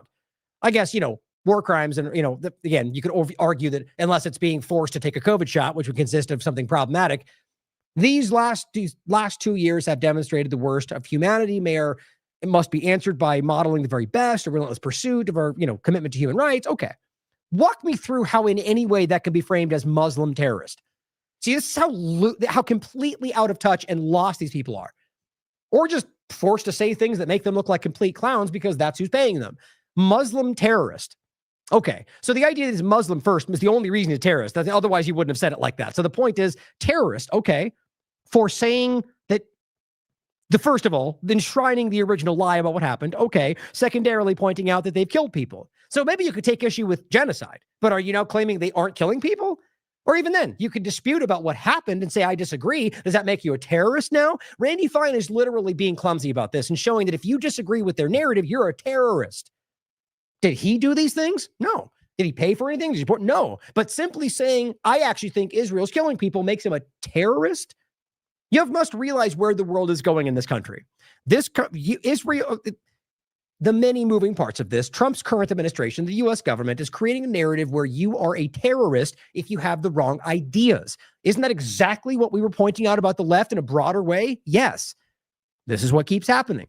And Randy Fine is just a completely clumsy clown who is doing what he's told and letting the cat out of the bag. Same with Bondi, same with Dan and Cash. These are the junior team. These are the worst of the worst who have been allowed to rise because nobody with any nobody that might actually be able to do this job in a functional way with actual intelligence and morals and integrity wouldn't dare to be close to this administration or Biden's for that matter. He says this is nauseating. Mamdani is little more than a Muslim terrorist. It's a disgrace he has ever granted citizenship. Think about how crazy that is. It should be stripped and he should be deported. For what crime? You're literally creating an argument that a person who's about to be in political power should have his citizenship removed because he has a different view of what's happening. In fact, the reality of what's happening. These people are not acting for American interests, guys. That's just undeniable at this point. American interest is about upholding I think what most Americans would argue is about upholding the law. It's about fair and equal the Constitution, simply put. And they don't care about that. Here's Laura Loomer. May every single person who celebrates October 7th today have the worst karma ever. Imagine being so depraved. Those people should be forever ostracized by society. All she means is if you dare say that what we're saying today means you're celebrating it. I'm celebrating any day where people died seems pretty macabre. But here's to make the point. Here's where Laura does this all the time. I simply went to Grok and said, hey, give me some examples of Laura Loomer celebrating Palestinian suffering. And many, many, many examples come up, and you could read through them for yourself, of her cheering on the suffering of Palestinians. But how dare you? And death, by the way. See, all I'm trying to highlight is that they love to put this big stand on where we are the moral one, the left are the evil, and they do exactly what they don't want you to see, or what they want you to hate in the other side. But see, these clowns actually think in many cases, who knows if she's one of them, that what they're doing is right because they are the good side. Think about how deluded you must be to actually have the mindset that by doing the exact thing that you're claiming is a problem is okay because you're the one that is allowed to, or you're the one that's on the right side. So there's no principle is the point, guys. It's not about principled actions. It's about the other side bad, whatever we do good. These are the kindergartners in the room, and they're everywhere right now. But just think about how crazy that is. On the other points around the ceasefire lie and everything else happening around this, let's not forget that Trump has screamed about how Israel must stop bombing them because the deal, and still to this day is saying that he thinks it's all going to come through. Israel has never stopped bombing from the moment he said that. Again, who is actually in charge? Since Trump's announcement on stopping bombing on Saturday, Israeli occupation forces have killed 106 people across the Strip. This is up to today. And it's probably more than that. But also, let's not forget that Netanyahu's already made it very clear. He's not going to allow this to take place. Everything Trump keeps claiming is just about to happen if Hamas accepts. Netanyahu's over here going, that's not possible. So this is what's happened every single time with Biden and Blinken. They're just doing the same thing, guys. He says, imagine after 9/11, if we said, okay, let's give bin Laden and al-Qaeda a state. The insulting the way that he's trying to conflate these things is incredible. Other than the right overlap that Osama bin Laden and al-Qaeda are also funded by Israel and the United States. So it doesn't really change that much. But the truth is that this is not like, that al-Qaeda somehow had the whatever one you want to take. Let's just take Iraq or anything else. In this case, I guess what he would be talking about would be, Afghanistan, Iraq, whatever the lies are. Let's just pick one. The point is, it's not like al-Qaeda or going back however long owned and actually had a state in these places, and then Iraq took it from them. And they're fighting to get back their territory. These are groups that you funded and armed and put out there to be able to blame the Muslims for the problem in the world. And you can prove this. Not to say that there's not Muslims doing things, or any religion for that matter, doing things that you could call terrorism if you wanted to. But this is a provable reality of what they've done with ISIS and al-Qaeda or Hamas or anything else. They have funded the most radical elements of what they claim they're fighting. Many times you can prove this. So if you're going to claim al-Qaeda was truly that this was their territory that you stole, they were only gaining it back, then it might make sense. But the idea is that you put them there. So for them to be stopped, I guess, and then go, let's give them a state, is not, it doesn't even line up. It's a completely different conversation. And he knows that. What he's trying to pretend is that the group that they keep telling us has to accept the deal that they say is a group that he'll never allow to be involved or have a state. So why in the world would Hamas accept something that was the acceptance of their destruction? Now, again, if you're going to make an honest conversation about this, the reality would be that they have to say that why are we even negotiating with Hamas if the contingent is whether they exist or not? It just doesn't make any sense. The point is it's clearly set up to fail. They keep cycling through this, and it's insulting to everyone's intelligence because we can all see it. He says that's what these European leaders are suggesting after October 7th. No, what they're saying is give the Palestinians the land you stole from them. Cat's out of the bag, bud. We all see what you are. And the reality here, Israeli war criminal Netanyahu again hints that he will not withdraw from Gaza or end the war, saying the U.S. President Trump supports what he's doing. And I believe that. I believe that just like the last false, phase 2 was going to start if they accept the thing we threw in the monkey wrench into the conversation. The point was they threw it in to destroy it because the plan was to break on phase 2 right before all the hostages were released. You realize they almost had this. If they just initiated the second part, they would have gotten all the hostages back. And then he could have blown it all up. Then he could have said, screw you, Hamas. But he didn't. He did it before because the deal from Trump before he came into power was that he would allow them to do that. Likely to argue that Biden's, that the deal wouldn't, at the end of the day, they have allowed this to continue. And he's saying Trump supports him in that. While Trump is saying otherwise outside. Now, in general, let's not forget, this is in Lebanon, by the way. Their extremists are killing and raping in Syria. Their extremist IDF members and Mossad are carrying out illegal attacks all across Lebanon. They just bombed a building full of people in Qatar. They're bombing all over. I mean, they still bomb in Iraq from time to time. We've talked about that. Just no coverage. I mean, there's many different examples, or even the point from Iraq, if you go back a while, where it was proven that the United States was giving Israel intelligence, American passports, to be able to secretly move through Iraq. It's all over the world. This is a group that is fighting wars against people all over the place and framing itself as the victim. What you're seeing here is Zionists who are waiting for the wife of a person they're trying to bomb to walk out, to get in the car so they can bomb both parents, leaving the children orphans. Western journalists aren't talking about any of this. It happens all the time. This is a deliberate terrorist attack on people outside of a military conduct in a public place where other civilians are hurt while waiting for the wife to join him. You think this is unique? This is Tuesday for the IDF, guys. This is what happens every day. Gaza Notifications points out 2 years into Israel's genocide in Gaza, civil defense warns the world will be shocked by the scale of destruction once the war ends. If you can see the picture, guys, this is the whole of Gaza. And they just keep bombing all over. Anywhere they're trying to keep some semblance of life, they're bombing more. Over 2 million people are living in catastrophic conditions. If that's the case, I find it hard to believe that many people are still alive. 2,700 families have been completely erased from the civil registry. Smotrich, in regard to the West Bank, with all that's happening, mind you, comes out on the corporate media in Israel. Smotrich established a new enforcement department. Tractors simply destroying the entire grove, ripping out 2,500 olive trees from their roots in the West Bank. Guerrilla unit protecting the interest of the Jewish people. This is on Channel 14's West Bank settlement correspondent. He reveals the Minister of Finance and de facto governor of the West Bank, Smotrich, has established a paramilitary unit whose job is the destruction of everything Palestine without bureaucracy, meaning like as if they ever actually had some kind of legal process. Now they're just doing it because they know they have the allowance from Donald Trump. The thing he just publicly said he would never allow, even though it was already happening. I don't know why people can't acknowledge how obviously dishonest all of this is. I mean, some of us are. It says, the end of the clip, the so-called rabbi, deputy mayor of the area, explains why it's kosher to destroy olive trees. Ethnic cleansing at its core. This is interesting, by the way. Apparently, a member of European Parliament, her name is Benny Schuderi, was actually on the global Sumud flotilla. She was taken violently and held hostage in Israel. I believe she was one of the more prominent ones. They let go as quick as they could. She gets released. Nobody cares. She was illegally held in a prison in a foreign country, and nobody in the European Parliament cares. Yeah, same in the United States. Welcome to the reality. The people in our governments are completely occupied.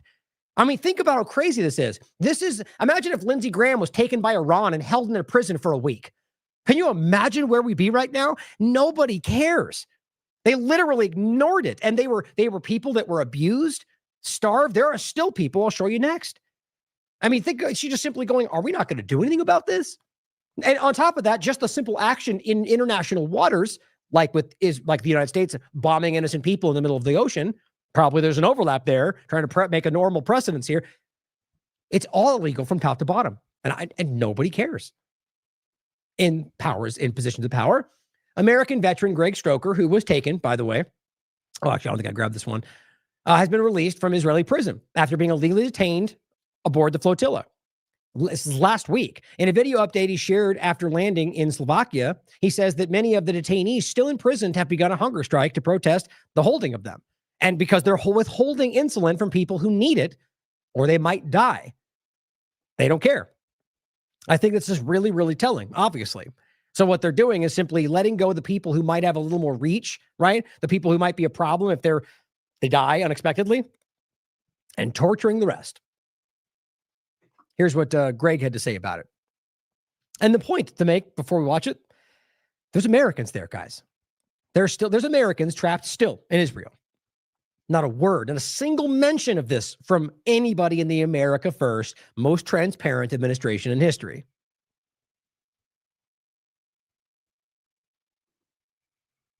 Here, I'm out of Israeli detention along with one other U.S. citizen, Mo, a Marine Corps veteran. As far as the rest of the U.S. delegation, we're not really tracking what's going on. In terms of other delegates who have been released, we're not really sure either. In the prison are kind of what you'd expect from a terror gulag. Basically, no showers, food scarcity. A lot of people are on hunger strike in protest to them withholding insulin from some of our detainees. And yeah, we were told there are no doctors for animals. We were told that, they're going to try to get the rest of us out in 24 to 48 hours, but there is no transparency. None of us has seen lawyers. They're not following their own rules for self-deportation. You're supposed to be out of the country in 24, 72 hours. That hasn't happened. I think the only reason I was released is because some of the pressure from my own local representatives in Texas. So we need to keep pushing and fighting to get the other people released. This is insane. And also, I would remind everybody that everything that happened here is 1/10, maybe less, probably less, than what Palestinians go through in extrajudicial detention in Israeli terror prisons. Only here because I had the privilege and luxury of getting shuffled on at the last second to a Slovakian charter flight arranged by that government to get me out of the country. This entire process is insane. There's a lot of bureaucratic incompetence. There seems to be a lot of political infighting between like Ben-Gvir's coalition and what other more liberal Zionist elements want to see. So the entire process is absolutely confused and they're not following their own laws.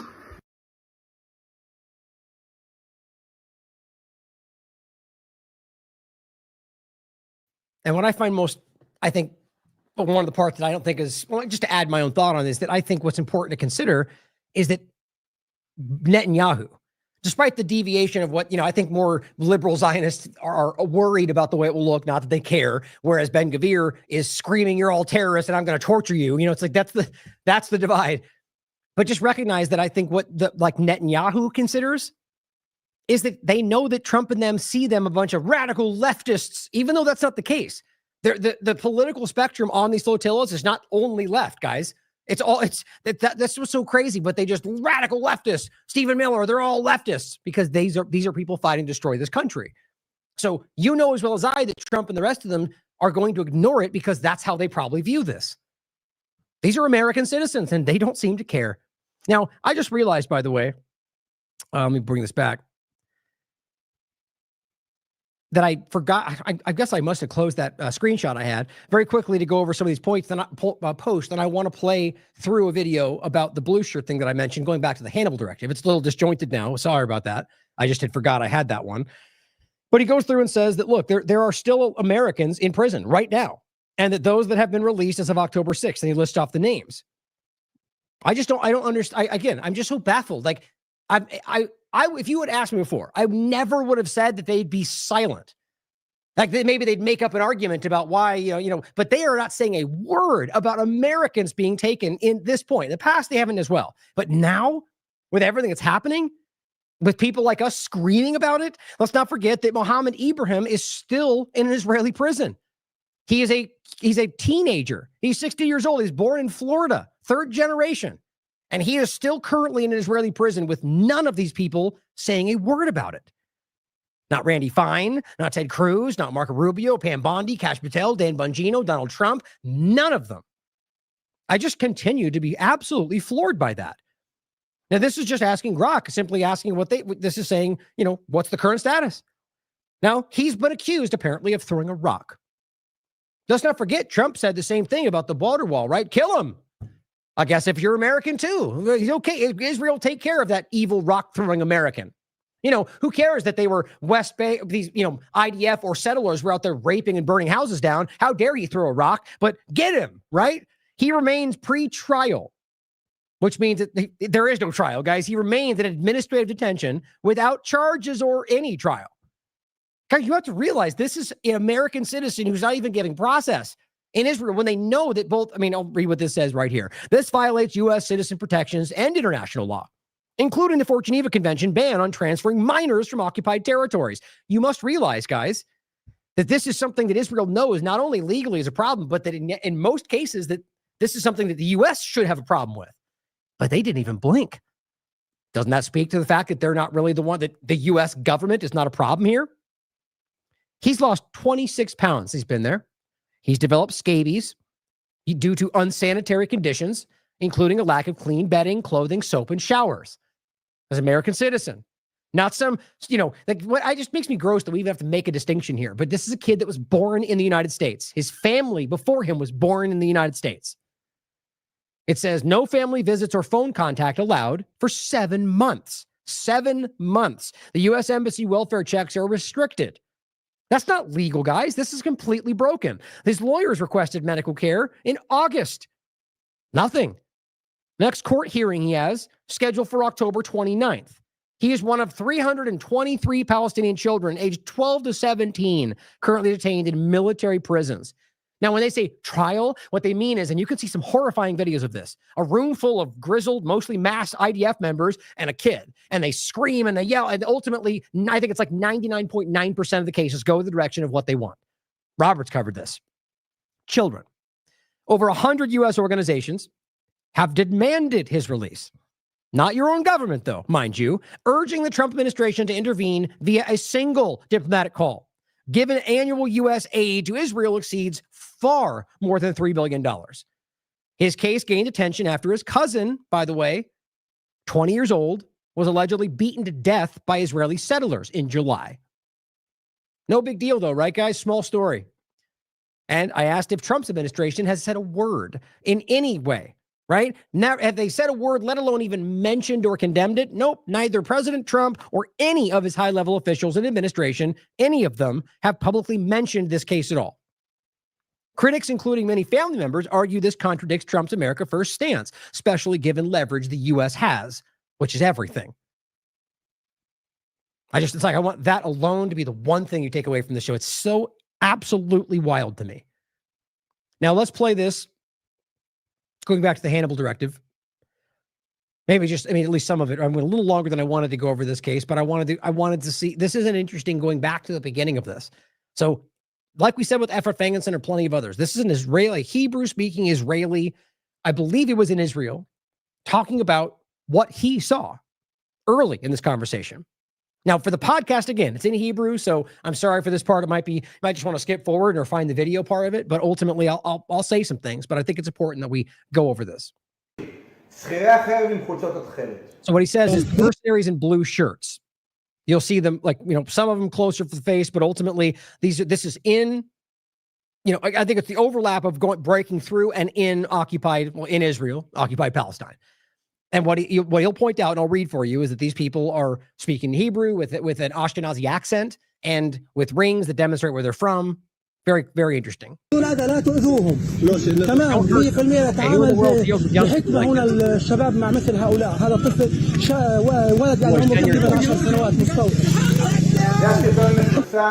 the video with the man in the light blue shirt.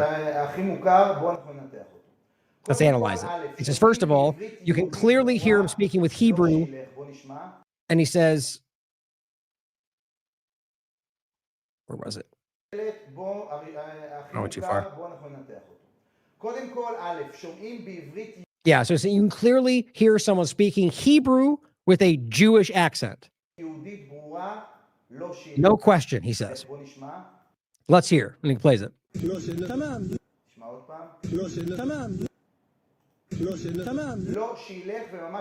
It says, and you can hear this in Hebrew with a Jewish accent, not an Arabic dialect. An M16 weapon with a rifle scope, he says. Next, a gold ring on his finger. It's either a kind of a skull or something. It's magnified, a skull with one of the symbols of the organizations he belongs to.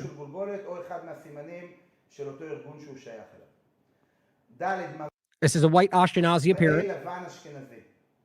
And finally, wearing a corona face mask. So it says he's wearing a corona face mask.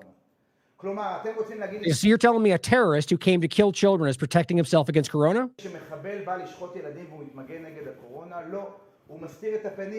He covers his face so that he will not be recognized, was his point. He says that's only the, this is from one of their local papers publishing it. He says, I have not seen this anywhere else. Not in the written account, nor on television. At least asking the question. Who is the man in the light blue shirt?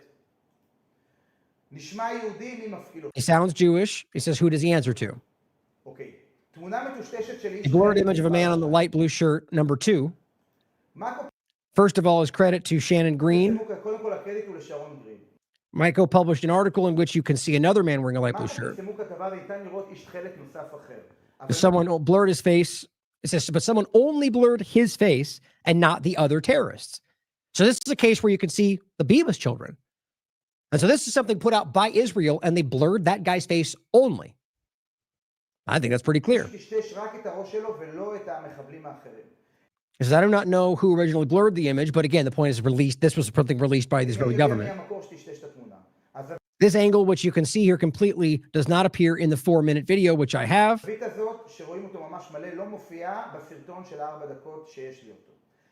Why blur the face of the man in the light blue shirt?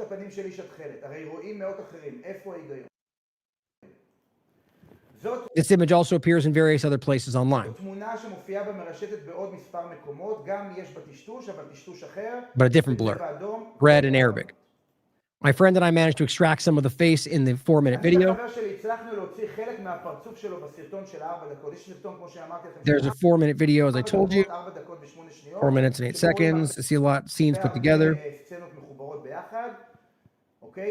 This is what this guy looks like without the blur. You zoom on the lower part of his face, and I overlay the part of his face without blurring. In the red, you can see his baldness. So this is what the man with the light blue shirt number 2 looks like.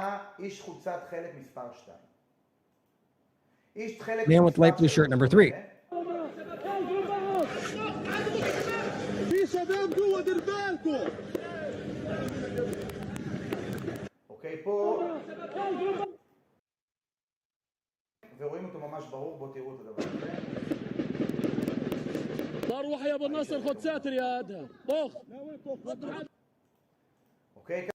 Okay, so there's a zoom on him from behind. I wonder, what is this thing up here? I didn't understand this. And here is from the front, some kind of face covering, almost looks like a nylon knit kind of thing.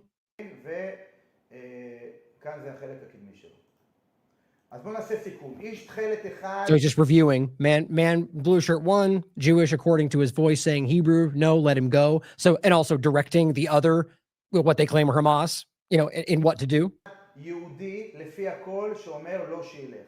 Man, blue shirt number 2, definitely not a Muslim, he says. Now, I mean, I guess I would argue that probably means not Arab, but, he says Muslim. I mean, the point I would make is clearly anybody could be Muslim or Jewish based on, deciding to be. But he says he seems most likely Jewish, and that's his opinion. He says, but he's wearing a blue shirt. Pay attention, you're coming to slaughter people wearing a buttoned up shirt. Like, I agree. That doesn't seem to make much sense. It doesn't make sense, he says. It appears he's one of the senior people, according to his stance and also according to how he's dressed. Man number 3 does not seem Jewish, seems like a Muslim, he said. Again, I would argue Arab. And that very well could. That's important to point out, by the way, as well, with Hebrew translation, as well as like a Muslim, or I guess depending on many different, and generally Muslim Arab overlap conversation, depending on there's different dialects, you could clearly point out that words, for example, from a Palestinian perspective, the word Zionist and Jew basically conflate because of the years and years of Zionist Israel doing that, claiming that's the same thing, right? And so when many cases they can prove they mean Zionist, the translation can be deceptively framed as Jewish. And same thing here. You could argue that what he means there, the word may be conflated. That's just worth considering. I think that happens a lot with some of this translation. So you got 2 men that he argues are white and Jewish. One that looks, 2 that look Jewish. One looks, I guess, just Arab or Muslim, depending on what word you want to take from that. I think the point is the same in where he's going. And it says, and he is the member of the command team. Why in the command team? Because there was a place where he did like this with his hand and basically directed people with signals, and they followed his orders. Remember, although the light blue shirts are not operational uniform, he says they were used to signal other terrorists who was in command. That's his opinion. To ensure that they don't hurt them accidentally. Meaning, like, don't confuse me with other IDF members that look white or Jewish or whatever the overlapping point would be. A few more things. These are from other areas. He says, you're hearing clear Hebrew. I think the simple fact that you can hear this from people who are working alongside the armed people that were invading, that's speaking in Hebrew and Jew. I mean, and his point is, look, you could argue that there's an overlap because of where they are and how and the proximity, but despite the obvious points to make of why that wouldn't happen, the idea being that, you know, that overall that it's with a Jewish accent, not an Arab accent or dialect, right? So, I mean, I think that alone is a very, very important point to understand that there was some kind of involvement on the ground with what was going on. And he says you can hear them with Jewish accents. Let them have it. It's one of them. You can also hear slowly. So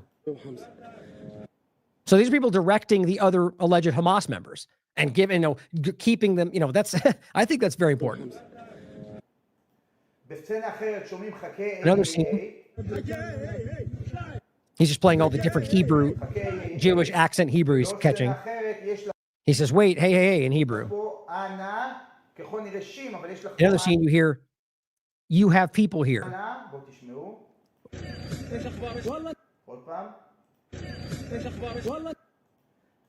Not because of the quality of the sound during our editing, it says. Now because of that. And putting in the comments 2 videos stitched together.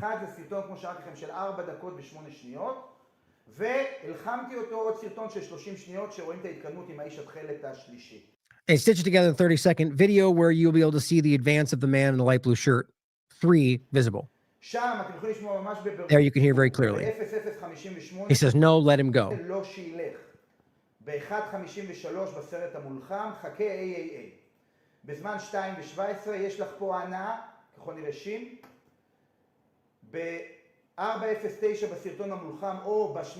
Let them have it.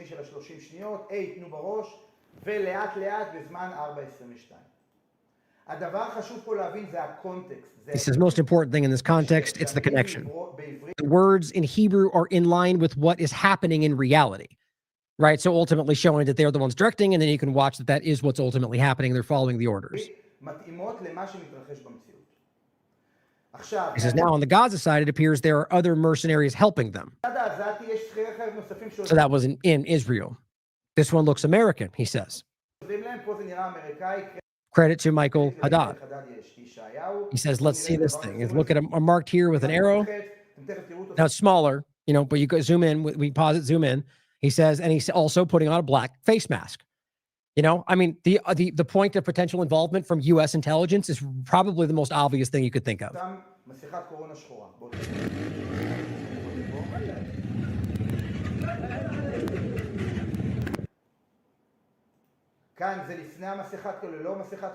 Now, no mask, and here with a mask. I mean, look at that. That's very interesting to me. This is supposed to be in Gaza. Like he's saying it isn't. The point is that wouldn't be what you would expect to see. What looks to me like some kind of American intelligence operative or military person doesn't look like whatever all Hamas members breaking through the fence, does it? Wearing a Nike hat with all black. He looks like the type of Caucasian, white American, he says. Also with a Nike cap he put on. So it's not only Muslims who are involved in these events. So you could go many ways with this. You could argue this is the evidence suggesting that Israel was involved with sort of at manufacturing this event. And that's why.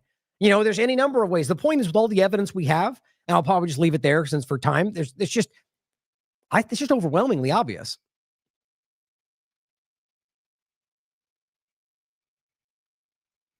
And this one, he says,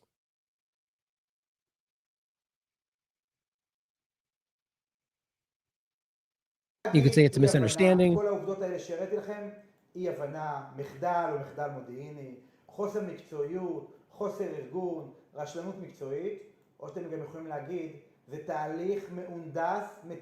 Basically what he's saying is you can't keep claiming it's all this kind of like chaotic, unorganized, and then look and see the opposite. Like, it's either one of the other. I think that's the general point he's making right here. Anyway, I'll leave it there.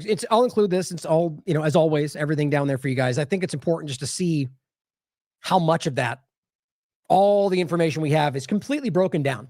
And now what you're watching is these two powerful intelligence entities, the U.S. and Israel, just doing their best to just jam in the future world that they want to build that will likely mean that what you think no longer matters.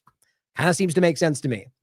And understand, I believe very deeply that we can absolutely stop that from happening. So it's not some give up, we're doomed. I don't believe that.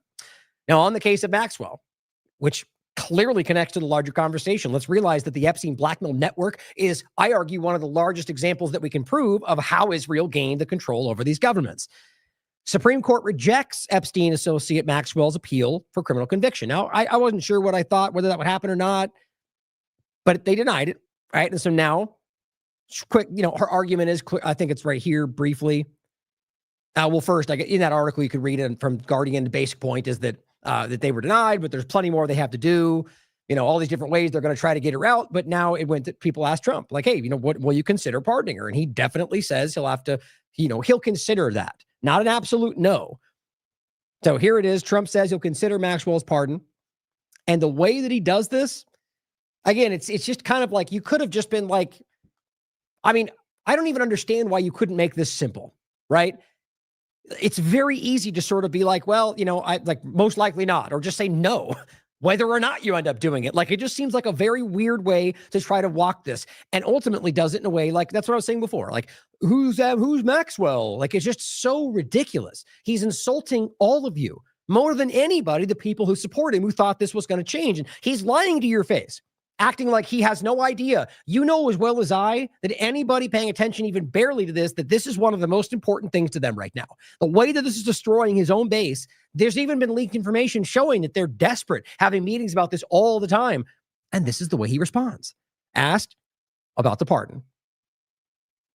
Today, Mr. President, say it. The Supreme Court is back and said that they rejected today an appeal by Ghislaine Maxwell to overturn her conviction. That means her only chance of getting out of prison is a pardon from you. Is that something you're... Who are we talking about? Ghislaine Maxwell. I haven't heard the name in so long. Are you serious? You mean aside from yesterday when you talked about it? This is just bad acting, right? I mean, if you actually think that he's unaware of this right now, that's pretty alarming to his mental state. I think you can prove as a matter of fact that he's playing stupid. I can say this, that I'd have to take a look at it. I would have to take a look. Did they reject that? You mean, aside from the fact that she literally just started the question by, they just rejected it, now what? And you're going, what? Did they do that? Really? Again, guys, I don't know what kind of audience he thinks that's going to work for. That's just insane. Except for this ridiculous cartoons out there like Danny Johnson and Nick Sword. They're like, yay, Trump did the thing. And he said, he just, bombshell, Trump just shoved it in the face of the media. Is that what happened? Or they just clumsily make it clear that is by pretending he doesn't. It's just funny the way that these partisan cheerleaders will say whatever happened was the greatest thing of ever history of Trump. The UN speech that was ridiculous. Oh, it was the best speech ever. Shoved in his face. Or Pam Bondi we'll talk about next, who just did very poorly. But what do you get? All the Hotterties and Eric and all the rest of them going, oh my God, they just dunked on him because she's like, you're the one. Wow. It's just insane. It's bad. To appeal her conviction. And what happened? They said that they were not going to hear her appeal. I see. Well, the name is so long. I can say this, that I'd have to take a look at it. I would have to take a look. Did they reject that? She wanted to appeal her conviction. And what happened? They said that they were not going to hear her appeal. I see. Well, I'll take a look at it. I will speak to the DOJ. I wouldn't consider it or not consider it. I don't know anything about it. So, but I will speak to the DOJ. Why would she be a candidate for clemency, sir? I don't know. I'd have to speak to the DOJ. I'll look at it. I have a lot of people who have asked me for pardons. I call him Puff Daddy has asked me for a pardon. But she was convicted of child sex trafficking. Yeah, I'm going to have to take a look at it. I have to ask DOJ. I didn't know they rejected it. I didn't know she was even asking for it, frankly. Are you kidding me? You see, this is what he does. That was, it was already a step too far. That was already just like insanely embarrassing. But now you're going to pretend that you don't even know that she was asking for a pardon? You mean aside from the fact that you've already addressed that publicly, Donald Trump? Okay, either he's completely losing his mind or he's just stuck. He doesn't know what to do. And he knows that if he just puts on a show, all the million follower puppets they've created are going to jump out and yell whatever they're supposed to. And maybe that'll work. At least maybe we'll distract you with another big thing we'll lie about tomorrow. You know, who knows? That is insane. This is why most people who are anyway like a shred of honesty are going, damn it. Like that's, you know, and they're out there right now and they're suddenly and slowly starting to go, okay, I just can't keep pretending I'm an idiot. Good for you. Wish it was a little faster, but I'm glad people are starting to come along to the right side of history here. But it's obvious what's happening here. It's really bad. And we've already talked about Maxwell was granted limited immunity, which already should have been enough for everybody. Move to a soft, you know, what do they call it? Club fed prison.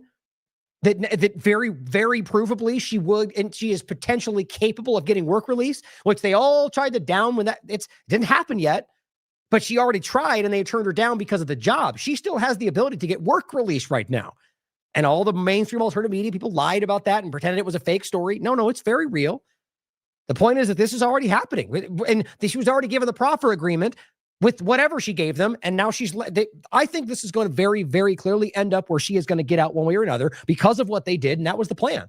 Whether he pardons it or not, they'll find some way. That's what I'm arguing. I think that's very clearly in the cards here.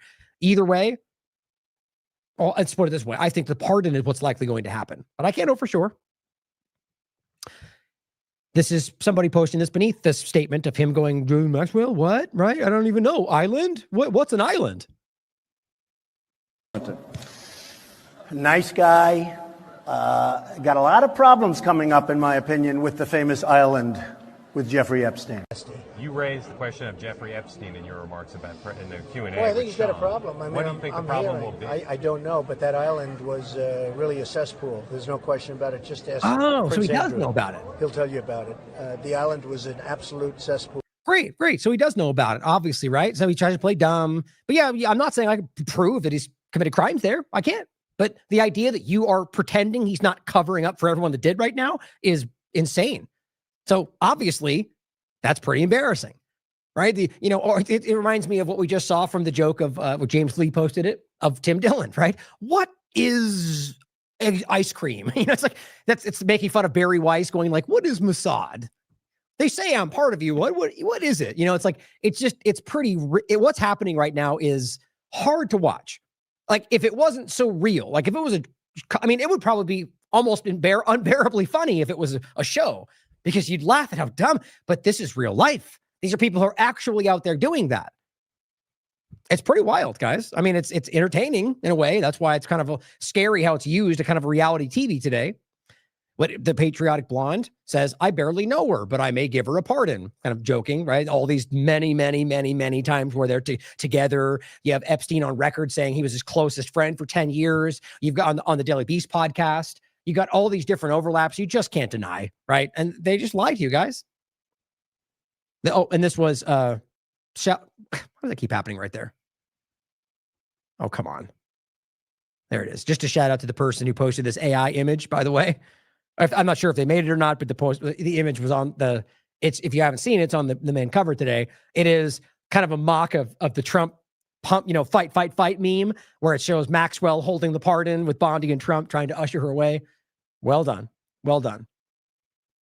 Now, Massey points out, contrary to what the Speaker Johnson is saying here, he's doing everything he can, including delaying the swearing in of the most recently elected member of Congress and spreading misinformation about the legislation to block a vote in Congress on legislation to release the Epstein files.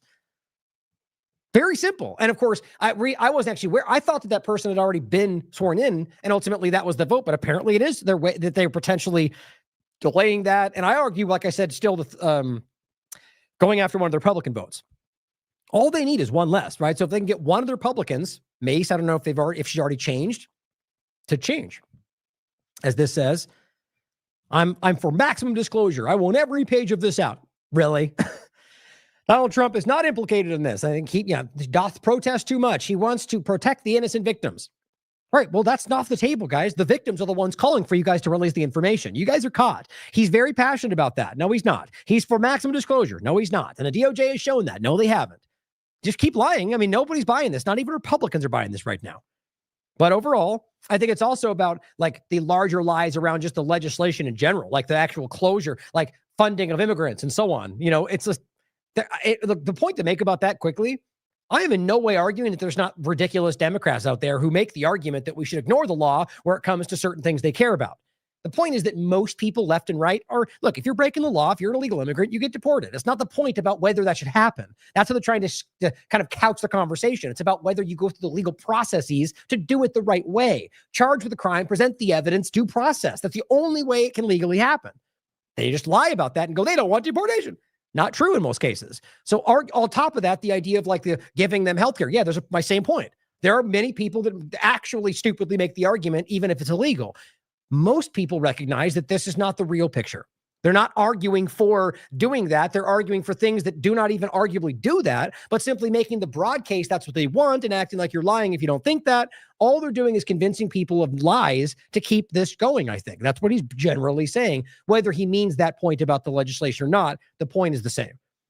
They're dragging this out, guys. I think until they can change those numbers. Watch. If you end up with 217 people and they don't have one vote enough to make it happen, that's what they were trying to accomplish. That's my opinion. So 3 posts, I think it's 3 or maybe 2. Yeah, so 3 posts of Pam Bondi where it relates to the Epstein files. There could be more. I think there are actually, but these are the ones I want to show you. Then we're going to get into some of the other things she had to say. I'll tell you, this is hard to watch. I think the feeling I get from this is that she seems to believe, maybe she just desperately clings to the hope that Donald Trump will back her no matter what. That all she does is project venom and you lefties are bad and you're doing the wrong thing and just like this childish pushback. Even if it's true, that's not the point. This right now is about you're being asked a question. In most cases, historically, they grandstand, they don't answer, but they never just go no. Like you're an idiot and you're the lefty dummy and I'm like really childish. She didn't say that. Obviously, I'm making fun of her, but in most cases, there's at least an answer that we all can sense is clearly trying not to answer, but at least there's some kind of argument. Not just, you're the criminal. You're dumb. It's like this bet. You'll see what I mean. It's embarrassing. And she is out of her league, like most of them are. And even people like Cat Turd are like, get her out of here, while otherwise trying to make how she won somehow. It's embarrassing. Look at their feeds. They're like, Bondi just dunked on the Democrat. But then over here going, Bondi needs to go. She's bad at this.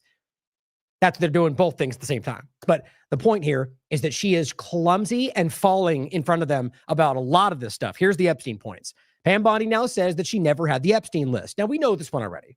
Her argument, even though she does a very poor job of making it here, even though there's a better way she could have framed this, because here's her argument. I wasn't saying the list was on my desk. I was saying all of the stuff was on my desk, and I have to get there to review it. And the list might be there. You see how easy that is to say in a very, very, I'd be like, oh, okay, well, I don't agree with you. I don't believe you, but well, good point, right? Maybe that's what she meant because you don't know for sure, right? But no, that's not what she does.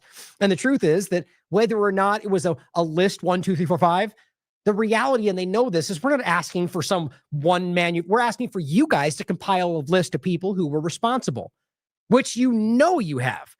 And this is how they're trying to sidestep it. It's cover up all across the board. You made a public claim that the Epstein client list was, quote, sitting on my desk right now for review, end of quote. You then produce already public information and no client list at a major media event hosted at the White House. Attorney General Bondi, why did you publicly claim to have the Epstein client list waiting for your review and then produce nothing relevant to that claim? Also watch her just very, her disdain, the way that she reacts. It's just lack of decorum. And that's not to say that you have to respect everybody, but it's about respecting the audience. And, the idea is that she comes across with just absolute, I don't even have to be a part of this. I'm doing this as, disdain is the right word for it. But there's more to it. Like the way that she's presenting herself is, I guess, not just disdainful of the other side, but of even having to go through this process of explaining myself to the peons. Senator Durbin, if you listen to my entire clip on that, I said I had not reviewed it yet, that it was sitting on my desk along with the JFK files, the Martin Luther King files. Even the way she just said that, it seems to continue to suggest that the list was on her desk. You see my point? Like, she is wildly out of her league. I mean, anybody who I don't even know if she understands what they're getting at this point. Like, her answer just basically said, I just didn't look at it. It was there, but I didn't look yet. So what's your argument? That the list was there later and it just didn't show what you thought? Your argument doesn't exist, you understand? Like, you just set yourself up for failure right there. And I said I had not yet reviewed it. And if you see our memo on Epstein, you will see, excuse me, our memo on Epstein clearly points out that there was no client list, our July 6th memo. Going back to the Epstein files, according to another whistleblower who made a protected disclosure to my office, you pushed the FBI to review approximately 100,000 Epstein-related records on an arbitrarily short deadline in March, and the FBI was directed to flag any documents that mentioned President Trump. Nothing came of that review until July, when DOJ and FBI released an unsigned memo stating, quote, "There's no incriminating client list." Why was the July 7th memo unsigned? The July 7th memo came from the FBI and the Department of Justice. Director Patel answered those questions very clear. And, you know, Senator Durbin, I find it very interesting that you refused repeated Republican requests to release the Epstein flight logs.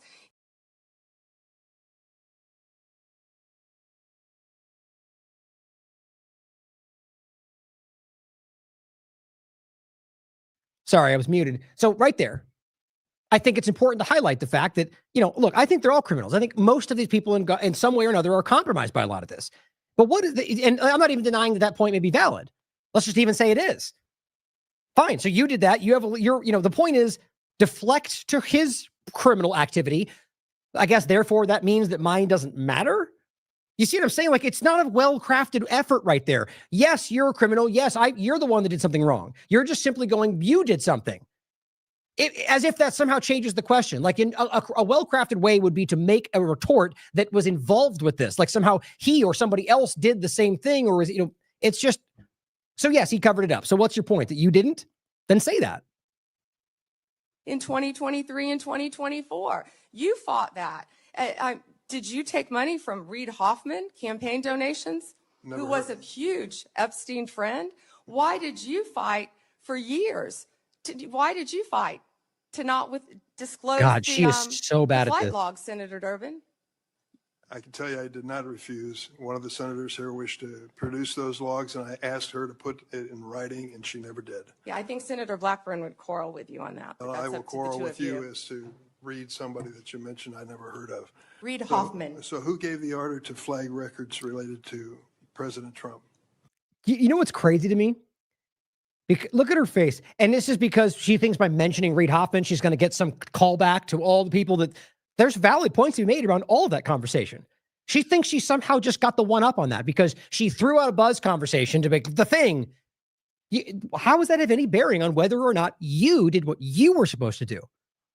I just don't think she's smart enough to recognize how out of her depth she is. President Trump. Heard of. Reid with you on that. Heard of. Reid Hoffman. So who gave the order to flag records related to President Trump? To flag records for President Trump? To flag. By the way, something that we all know for a fact happened because it was reported widely and they've even basically admitted to it. That they, you know, and this to be clear, that doesn't then therefore mean that that was a proof of crime. Trump knew him. We know that. His name would likely fall. And that was the point, that they were so afraid. Like, let's just even say for sake of conversation, he didn't commit any crimes. That the effort was to keep his name out of it because he didn't want to be overlapped with it by manipulative Democrats. Fair. But the point is he still is lying about doing so. And she can't even admit that, even though it's already been reported. She thinks Trump will get mad at her if she does, and he probably will. Flag records for President Trump? To flag any records which included his name. See, look at her. I'm not going to discuss anything about that with you, Senator. Eventually, Wow. you have to answer Okay, for so you're just going to, what she just did, by the way, admits that it did happen, and she just is refusing to discuss it. See my point? The lack of answer is supposed to leave it ambiguous. And look at her smile. Out of your depth. So the next one. Oh, well, our memo on the Epstein clearly points out. Hold on, there was one thing I was going to highlight real quick. Senator Durbin, and if you see our memo. To deflag any documents that mention President Trump. Yeah, there was one of the points I was going to make, but I'll leave it there. There's plenty of stuff to get into. So this was the one we just discussed. Here's the next one. And this is the same overlap. And it says, Bondi, point blank, Dick Durbin asked Bondi, point blank, if she consulted the White House before about not releasing the Epstein files, and she refused to answer. Many, many cases And again, don't ever take these as somehow like the other side good. We're not that childish. It's just you highlighting, let's just say they're all criminals. The point is that she's refusing to answer these questions like she thinks that gives her some kind of one up and in ways that make her look guilty. You is to read somebody that you mentioned I never heard of. Reid Hoffman. So who gave the order to flag records related to President Trump? Continuation.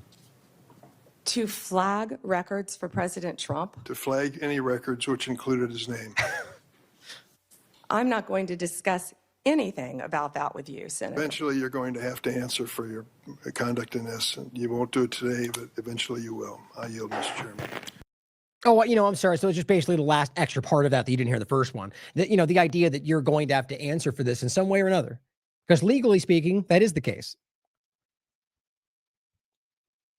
Now, this one is in regard to the, this is interesting, by the way, allegations within source material and testimony. That doesn't mean real, by the way. It could. That's the point of the question, is whether or not there's evidence around what they're reporting as photos of Trump with half-naked young girls. And this is the way she responds. Something else. There's been public reporting that Jeffrey Epstein showed people photos of President Trump with half-naked young women. Do you know if the FBI found those photographs in their search of Jeffrey Epstein's safe or premises or otherwise? Have you seen any such thing? I mean, guys, just look, the same point as always. Just because somebody has a political motivation, right? Like to say, for example, that these people probably have huge motivation to expose or even lie about something Trump did. Of course they do. That does not then make the thing false. It can, right? But the point is, that's a very valid question. There's evidence that shows that somebody could lie. So all he's doing is going confirm or not. Do you have evidence that that exists or not? She could have just said no, you understand. But I think that she doesn't say no is the worry that it eventually will come out, and it does exist. So here's how she answers. Of course, she's got to start with disdain. How dare you besmirch the good name of Donald Trump? Well, he didn't. He just asked whether or not. And you have an opportunity to dispel that terrible lie, don't you? She's just so bad at this. Or premises or otherwise. Have you seen any such in their search of Jeffrey Epstein's safe or premises or otherwise? Have you seen any such thing? Senator Whitehouse, you sit here and make salacious remarks, once again trying to slander President Trump left and right, when you're the one who was taking money from one of Epstein's closest confidants, I believe. Probably. But what's funny about this one is she goes on to be like, I don't know, maybe, I'm not sure. That's bad. But the point is the same. Whether or not, that has no bearing on the question that's being asked. Just because he's guilty doesn't make the other side not guilty as well. But this is the game in people's minds in partisanship. One side bad, one side good, right? No matter what. Binary thinking. I could be wrong. Correct me. Reid Hoffman. Think about saying that. Think about saying that. You realize that's from a lawyer. To make that allegation publicly, if you don't know for sure, you could be sued for that. She's very desperate, I think, to do whatever Trump wants. President Trump, left and right, when you're the one who was taking money from one of Epstein's closest confidants, I believe, I could be wrong, correct me, Reid Hoffman, who was with Jeffrey Epstein on multiple occasions. And the senator sitting right next to you tried to block the flight logs from being released. You know what I think? Yeah, you're grilling me on President Trump and some photograph with Epstein? Come on. Like that doesn't matter? Now, the way she just said that seems to suggest that might be real. You see how bad this is? Because she, with her effort to go, you're the bad one, she keeps almost saying, but that's real, but that's less important. Now, what's crazy is what I think she actually did right there, because she's so clumsy, is that she just conflated the two people sitting next to each other. See, she called out the other guy for funding from Reid Hoffman. He denied it. This time she's saying she's talking to him. And I think in mid-conversation, she's going, oops, that's not the right guy. And she goes, well, maybe though, I don't know. Correct me if I'm wrong. Wow. The question is, did the FBI find those photographs that have been discussed publicly by a witness who claimed Jeffrey Epstein showed them to him? You don't know anything about that. Wow. Okay. And she's like, thank you. took it. You see how crazy that is? Just say no. Deny it. But she just goes, if he doesn't push me, I'll just take that. I'll take that shocking large L. You just lost that exchange. But I mean, that's what vulnerability looks like. You must be able to see that by now. So as Mehdi points out, this is her non-answer. Notice the non-answer. This is explosive. This should be explosive. The U.S. Attorney General, who said she had the Epstein files on her desk, cannot say whether or not the FBI has pictures of Trump with half-naked women, which one witness who knows Epstein said she's seen, as well as the fact that she didn't even deny it. In fact, she seems to suggest that they're real, but less important than what she was saying. Okay. So just understand before we move past Epstein, guys, that this is not going away. And this, I promise you, is something they're gaming in every moment right now while acting like they don't know, which is really, really conspicuous.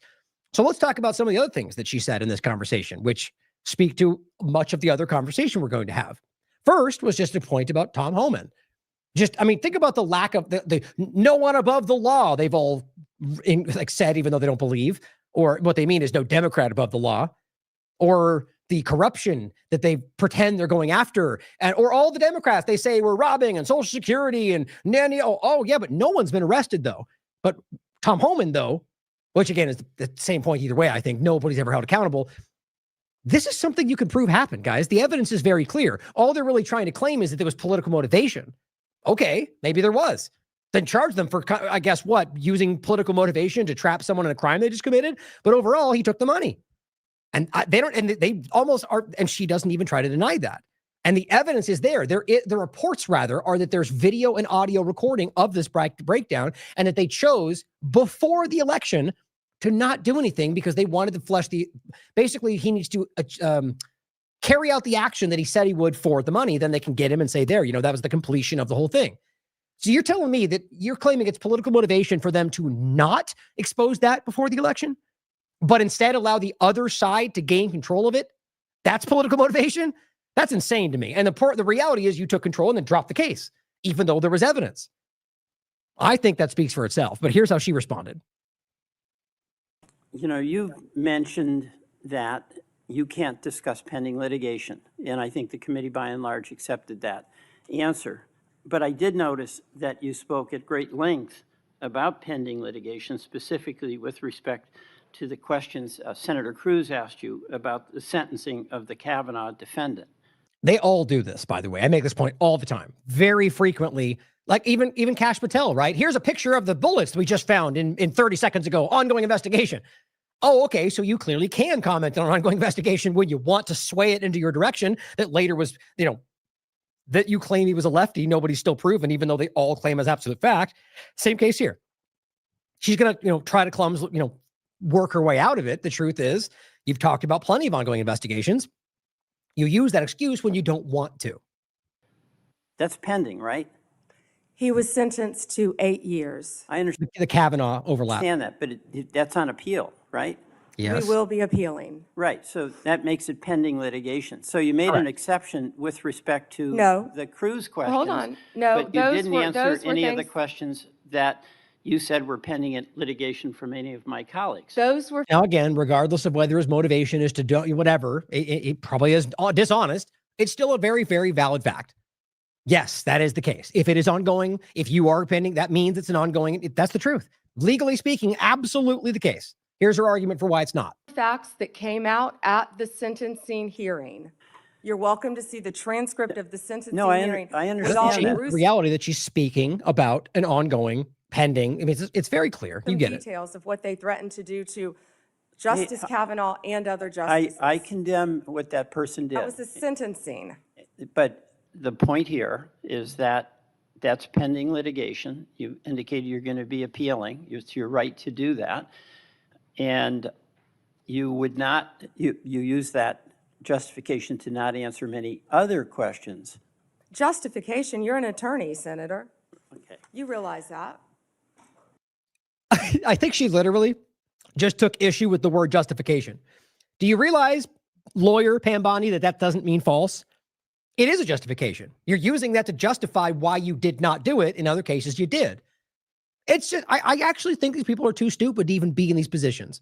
I do want to go back to Homan. You know, there's a tape, right, with Mr. Correct. Homan? Reporting anyway, yes. I mean, first of all, is there a tape that has audio and video of the transfer of the 50,000?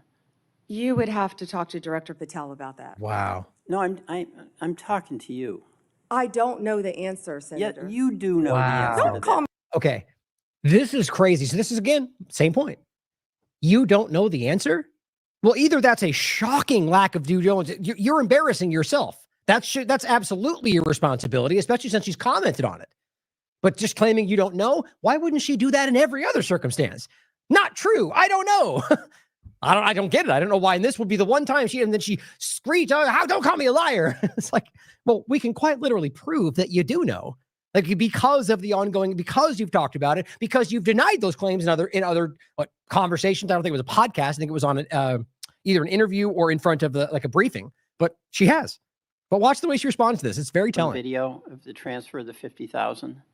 You would have to talk to Director Patel about that. No, I'm talking to you. I don't know the answer, Senator. Yet you do know the answer to that. Don't call me a liar. I didn't call you a liar. You just said I know the answer. I said I don't know the answer. Well, you have to talk to Director me- Patel. What I said is that Let me investigation put it was another way. closed. If you don't know, why don't you know whether there was a tape and video? Because it's her job to. Senator, I believe that was resolved prior to my confirmation as Attorney General. Do you think that it is of public interest for the people to know what happened to the 50 grand at the And I'd point out that if it was resolved, okay, so let's just say before she's in the position, then it gets brought back up. And you guys are the ones saying no. So you're telling me you're denying that something happened without knowing the case's facts? Again, maybe, and that would be shockingly stupid, but I don't believe that's what's happening. The FBI turned over to Homan? Did you hear what I just said? That was resolved prior to my confirmation as Attorney General. That's why I said I would not know. It's not resolved. She's like a sullen child. There's $50,000. Homan has it, or somebody has it. Do you have no interest in knowing where it is? You're not going to sit here and slander Tom Homan. Oh, great. So now you find yourself up against a wall. You're in a corner. You don't know what next to say. You're doing bad. You're a bad Democrat. Or, that's the equivalent of what she's doing. I'm not going to let you slander Homan is the one who got caught in all of this. You've claimed already that you don't think it's the case. Then prove that. Break out. If you think this isn't true, but yet you're telling us you don't know the facts, how can you possibly think it's not true? It's team sport politics. She's choosing to side with him because that's her job in her mind. The FBI and Deputy Director Blanche said there was nothing. I'm not slamming Tom Homan. He got to 50 Tom grand. Homan is doing, how do you know that? Tom Homan is doing a great job, as our borders are, keeping your border state safe. You're a border state. Thank you, Senator Welch. We're going to Madam President, could I have 1 minute? Not right now. At the end, Madam if you wait. Wow. Something else, guys. And again, from a general sense, as an American, I'm embarrassed by this. People laugh at us in the world right now. And it's not that I'm saying we should care what the world thinks about it, but it matters to see that people outside of our political broken lens can see it. Because they're not, I mean, they're all their political games going on in the world, but the point is that they're outside of it to some degree and are able to see the bigger picture. And we look like a clown car on fire about to roll over a cliff. And that's not what Americans want. That's not what even conservatives want. This is my point. Most of left, right, aware of the lie, don't want anything that's happening and are arguing it's the other side's fault. And we have to take action, take the other side, and all of it is just the government driving us in this direction. Here she is talking about, which one was this? Let's just play it. I forget which one. I think the next one. Yeah, the next one is, again, this is somebody that I'm willing to make fun of more than almost anybody. This guy, Adam Schiff, is such a clown. It doesn't make what he's saying false, and I'll play it for you in a second. This one is a similar one, and the next one is just going off like all the questions that she's ignored. Here's one more before that. What conversation did you have with Mr. Ballard? Oh, okay, that's right. This one's interesting because basically, here's Blumenthal, who I also don't, same as any of the rest of them, by the way. I shouldn't need to keep saying that. A very, very basic question, right? Just what was here, listen. What conversation did you have with Mr. Ballard? What conversation did you have with this person? And this is her response. Senator Blumenthal, I cannot believe that you would accuse me of impropriety when you lied about your military service. I am you not lied. asking you. Now, look, there was probably statements before that, building up to the question. The point, whatever. The point is that you're asking a very straightforward question, and your answer is to go, you're the one doing things that are completely irrelevant to this conversation. You're a criminal. Okay, he probably is. Is it the case that you're a criminal, therefore the question you asked me is somehow not valid? I don't even know how you make these connections, but the game is deflect, deflect, deflect, lie, deflect, deflect. Just completely just shut down and push and deflect and lie and ignore the question. Doesn't work, though. What conversation did you have with Mr. Ballard?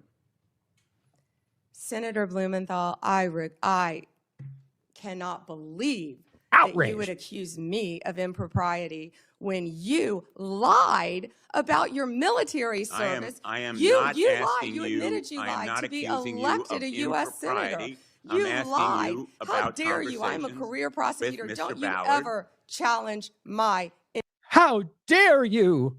I guess she's the new Greta Thunberg, huh? integrity. Had, I have apparently. abided by every ethics standard. Do not question my ability to be fair and impartial as Attorney General. That's not an answer, right? You're clutching your pearls at the accusation does not give you any credibility. Answer the question. Anything You'll with answer that my question to former another of my firm, colleagues. Ballard Partners. Thank you. Wow. Right? Just righteous indignation. Okay. It doesn't do the thing you think it does, right? Maybe you're outraged, but answer the question, right? Make the case for why if it's such an egregious lie, then show us why. It's just, people are not as stupid as they like to think we are. I've made that case for quite a long time. Here's Adam Schiff breaking this down. And look, you could watch for yourself. This is not, just because Schiff said it does not make it false. She more than, I played it, I think it's the most egregious, but many more cases that she just refuses to answer these questions, which is not new, but the way she does it, like I've shown you a few times, is very, very damaging to what she thinks she's doing.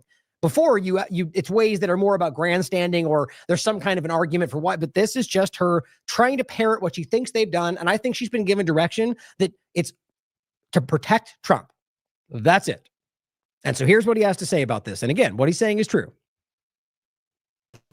So these are just some of the questions you refuse to answer, or have answered with personal attacks on members of this committee.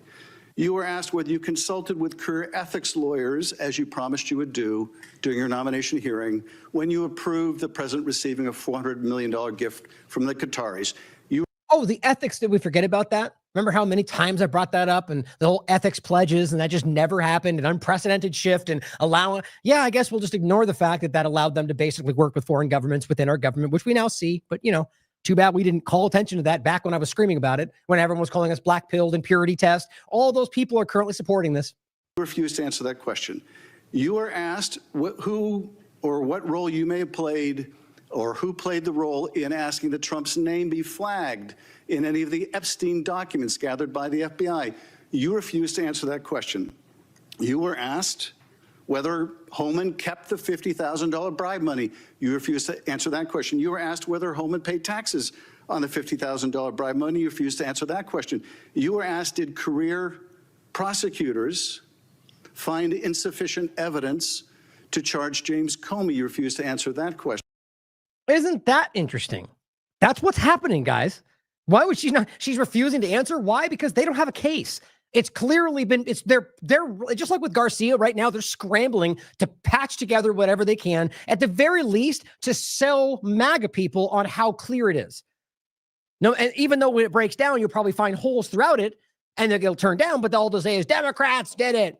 Even though that's very possible too, the reality is they don't, and they're trying to manufacture it in hopes that you will forever think that they had it but failed because of the corruption. The reality is they're not ever actually going after Comey. That's what I believe, or any of them for that matter. We'll get to that in a second. But I just want you to think about that. She's refusing to answer the question because the evidence is already pointed that, remember, that's why the person that Trump appointed said no, and they got rid of him. Or the other guy who wouldn't make a perp walk. They're just getting rid of people who won't do what they're told, even though they have integrity and principles, at least in some cases, it seems. You were asked, how are military strikes on these boats in the Caribbean legal? And you refused to even answer that question. Wow. You were asked, excuse me. You were. God, she's so gross right there. Just what she's doing. You can tell her face. She's just like, Do you have a lot? What does that? So you lying about thing or not? Rather, you not even answering questions requires a law degree. So your lack of an answer was some kind of a legal justification. You must see by now. This is not my opinion. She has lost the plot. Her answers are almost in many ways proving that she's lying. The answer, your argument right there is that somehow having a law degree justifies why not answering a question makes sense. I mean, unless you're talking about like pleading the fifth or somehow not incriminating yourself, which again pretty much makes the case. Asked, did you discuss indicting James Comey with the president? You refused to answer that question. You were asked, did you approve the firing of antitrust lawyers who disagreed with the Hewlett-Packard merger? You refused to answer that question. You were asked whether you support a restoration fund for violent insurrections to attack the Capitol on January 6th. You refused to answer that question. You were asked whether you were firing career professionals, career prosecutors, just because they worked on January 6th January 6th investigations. You refused to answer that question. You were asked by my California colleague whether you believe government officials, like immigration officials, have to abide by court orders. Wow. You wouldn't even answer that question. I mean, how can you see? Why wouldn't you just go obviously? Because you know that you're giving orders and directions to ignore them right now. And so you don't want to trap yourself for some legal proceeding. That's what I think, because you can prove that's what's happening. They're telling him not to worry about identification, warrants. It's all very easy to prove. And she's just basically, I think what she's doing, maybe by orders, is creating the very case for her to be the scapegoat, but nobody else. This is supposed to be an oversight hearing. Oversight? Excuse me, you can attack me after What my does that time mean? is You've over. attacked all of us, including... Oversight? Can you give me the definition, please? Just crazy. Really, just over the top. But let's make a point clearly that that's, I think, part of the reason, by the way, that they're doing that is because it's not new. I mean, I think it was Comey, by the way, who was like, I don't recall. All right. But see, this is my point. At least he had a strategy to be like, like you could probably see that was very, he's a criminal, guys, and he deserves to be in prison. That's my opinion. But the way he did that to say, I don't recall, if I do recall that correctly, I think that's what he was the one that did that. Because you see, the legal argument is later you can say that, I just couldn't remember at the time. Because it's not a denial, it's not acceptance. You see, that's at least some kind of political tact. She is just sealing this problem. I mean, I think, again, the last thought, maybe that's the way it's supposed to go. That she's taken one for the Trump team. I don't know. But I'll include this show, by the way, because this is, I think, every day this becomes more relevant. The Trump administration's missing ethics pledges. And we've gone over this so many times. The reality was clear that even the person, I forget the guy's name, who was like heading that transition, he said, look, this could mean that they very well could be working at the behest of a foreign government and we wouldn't know. I don't think he was he just plucked that out of anywhere.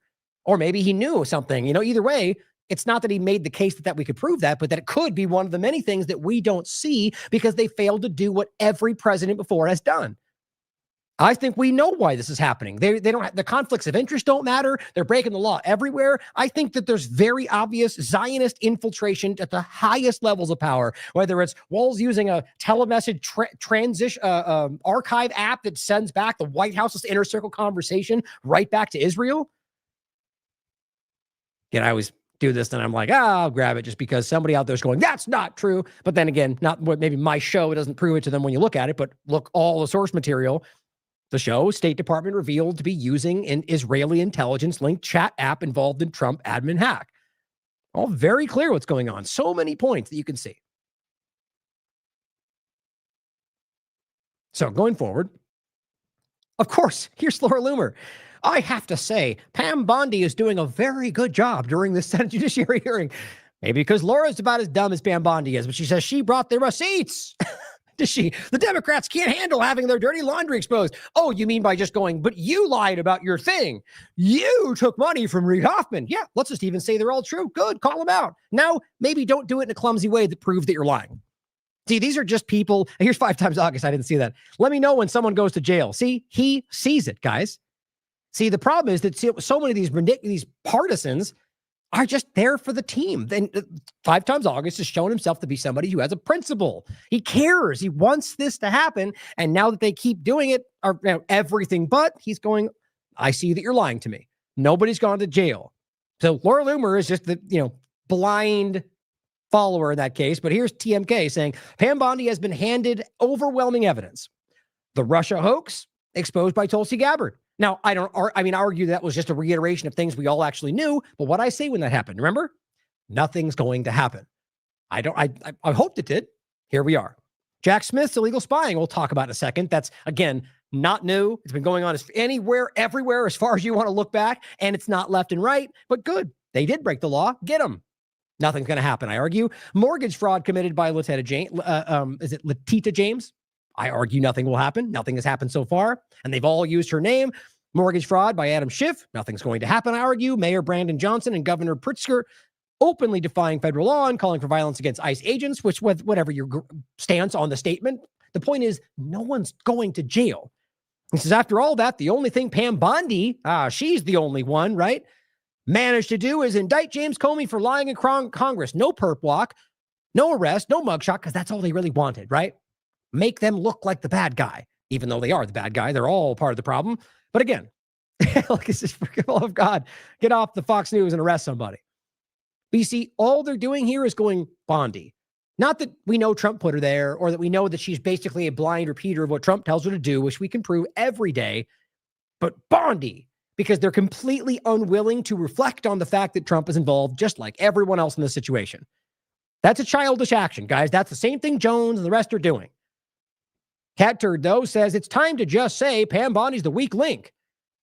Yeah, but that's always been the case, though, as even Jones, because she's got 6 months and she's out of there. Well, I think the plan was always that one of them was going to be the scapegoat because they are spectacularly failing in their narrative management. This guy says, what's Dan Bongino and Cash up to? And Cat Turd says, they're absolutely doing a fantastic job. That's insane. Well, they're probably the next ones that he'll go, get them out of there. They're failing because anybody but Trump seems to be the game. But they're not doing a fantastic job. They're all doing the same thing. They're all pandering to Israel and lying about everything else. And they're very clearly not doing anything of substance in any case, guys. I don't care what they keep posting on Twitter. That seems to be all they care about. Here's what Trump said about Bondi and about Comey. That's why it was asked. And I think they very clearly organized this to be like, do we really think? I mean, let's put it this way. The question was that you do really think Trump's not involved in what Comey did and what happened? The point is, you already know that's not true. He has been, he's on record saying, go after them. We'll find basically go after them. See what happens. Remember, just like the FCC point, don't you coerce them.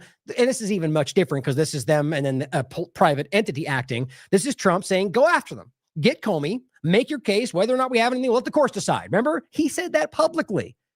And now when asked whether or not he's the one that made this happen, he goes, I don't know. Who's Comey? Basically. And dishonest guy.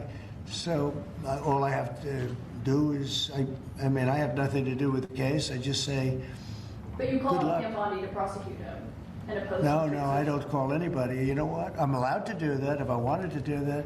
But Comey's a crooked guy. He has been for right. So he just said no when she said, but you said go after them. Why? Because it's a public statement that he literally said. And he goes, no, I don't know, Comey. I didn't do that. He is trying to legally insulate himself, and Pam Bondi's the one that is clearly being set to take the fall should they need that. And let's not forget, yet again, the big actions that are absolutely coming that Jones told you about on August 23rd. Again, even this one down here, this is back in 2024, where he said before Trump got into power that Klaus Schwab and Bill Gates and Fauci and Hillary were going down should we keep Trump alive long enough. Okay, and what happened? None of that happened. In fact, most of them are right in his inner circle today. That means we're winning, though, guys. You see how fun that is? Well, this is Comey. This is James, Letita James. This is all of them. I want these people to be held accountable, Obama included, Comey included. Do you think that's going to happen? His DOJ sources swore it was going to happen. We'll find out. But please make sure you reflect on things like this when it inevitably does not happen. Here is the one about Pelosi. This is like the third time they've done this. This is Kash Patel saying Nancy Pelosi was involved in January 6th. The same case in before. Yeah, you can quite literally prove these overlaps. My question is, I said, I agree. Now watch as absolutely nothing of substance happens. I hope it does. Same with them. The truth, though, do we not already know this? Have we not seen this? Trump had this opportunity last time. Nothing happened. They continue to do absolutely nothing against the people they claim are going to go to jail. The Clintons, he famously used first. No, they're good people. We'll let him go. And he stands by that to this very day, along with the shots that he apparently thinks saved the world. Well, let's talk about the Epstein overlap again in regard to the most transparent administration in history. Or not just the Epstein point, but the accountability point that overlaps with the lack of accountability and transparency with the Epstein case. Chris Razzini says, long story short, Trump went from campaigning to release the Epstein files, because he really did, despite the claiming that he didn't do that, to the binders, which say on them, literally on the binders at the bottom, it says the most transparent administration in history. You know, the phase 1 that was all redacted, that didn't go anywhere. This is DC Drano, lives with TikTok. It's just embarrassing, and they just don't pretend like that's not the most embarrassing thing. Now they're the ones convincing you to ignore the whole story. But then it went from that to it's a hoax, to now considering pardoning her. Yeah, that's pretty insane. That's why honest people are seeing this. But here's what Cash said yesterday. The transparency I promised is being delivered. You got to love how dumb that is. Okay, he said it, so it must be true. Really? You just yell out the thing? Keep screaming things on Twitter. I think that'll work out for you, Cash. Jen says, laughy face, and shows Trump on pardon for Maxwell. I'd take a look at it. And then look at it. And then I said, Epstein committed suicide and there's no client list. And they're all laughing around the water cooler. Well, this is what I said. That's just the dumbest thing in the world today. And this person says, list. And says, what would the FBI do if it seized control of the largest blackmail archive in history? Answer, exactly what they're currently doing. Good point.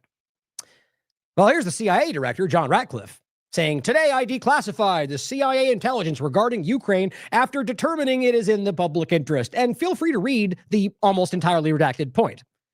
Right? Here's information that we basically here are some names and the, of, and is. And it's transparent, though, because we gave you a document for mindless parsons to go, look at, they gave us everything, like they did about Epstein, like they did about JFK.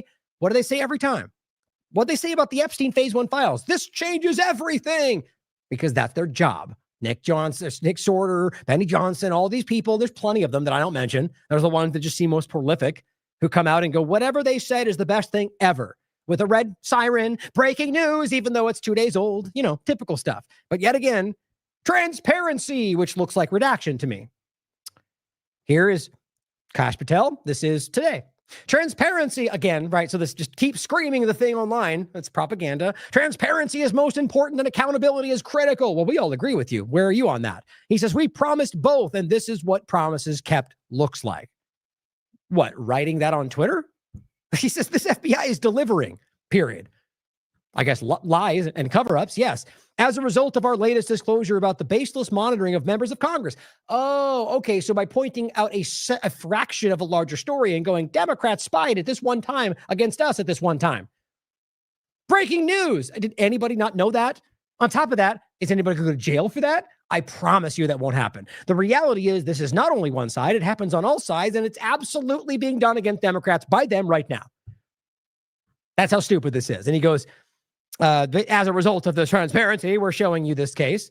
And we have taken the following actions. We've terminated employees. We've abolished the weaponized CR-15 squad. And we initiated an ongoing investigation. Okay. The pending ongoing until we drift into the background and we don't talk about it anymore. That's what's happening. Ongoing investigation that he not supposed to talk about pending, you know.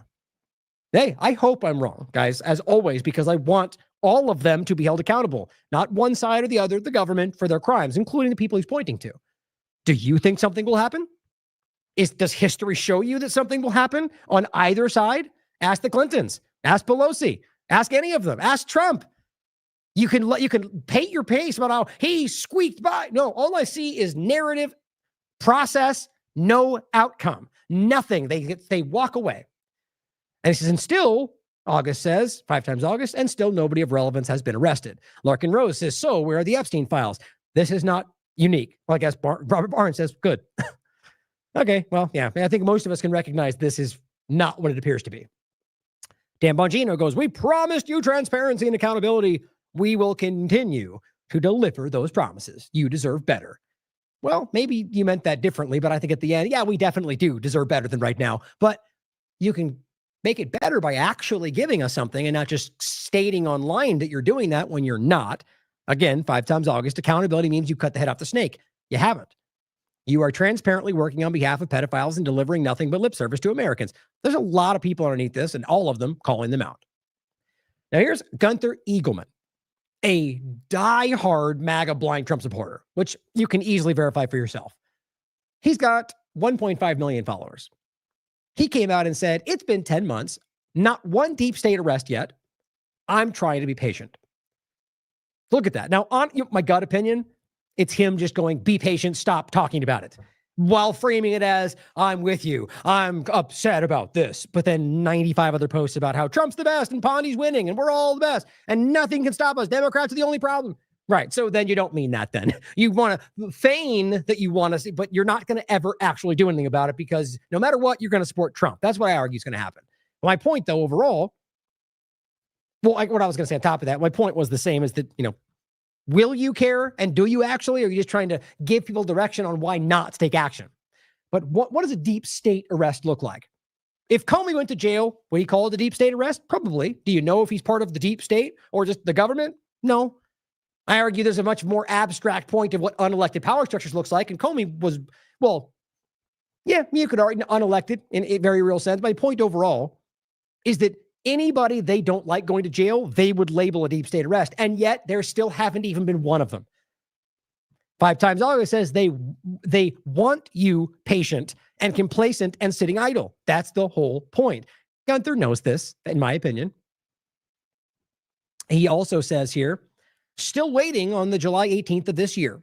This post is from yesterday. It says Tulsi Gabbard turned over documents that prove this seditious conspiracy. That's okay. Yeah, I agree. Even though it was already clear. And they all called Obama a treason. Miller called him a treasonous traitor. Very real legal words that have very real consequences, especially if you're lying about it, which I don't think they are.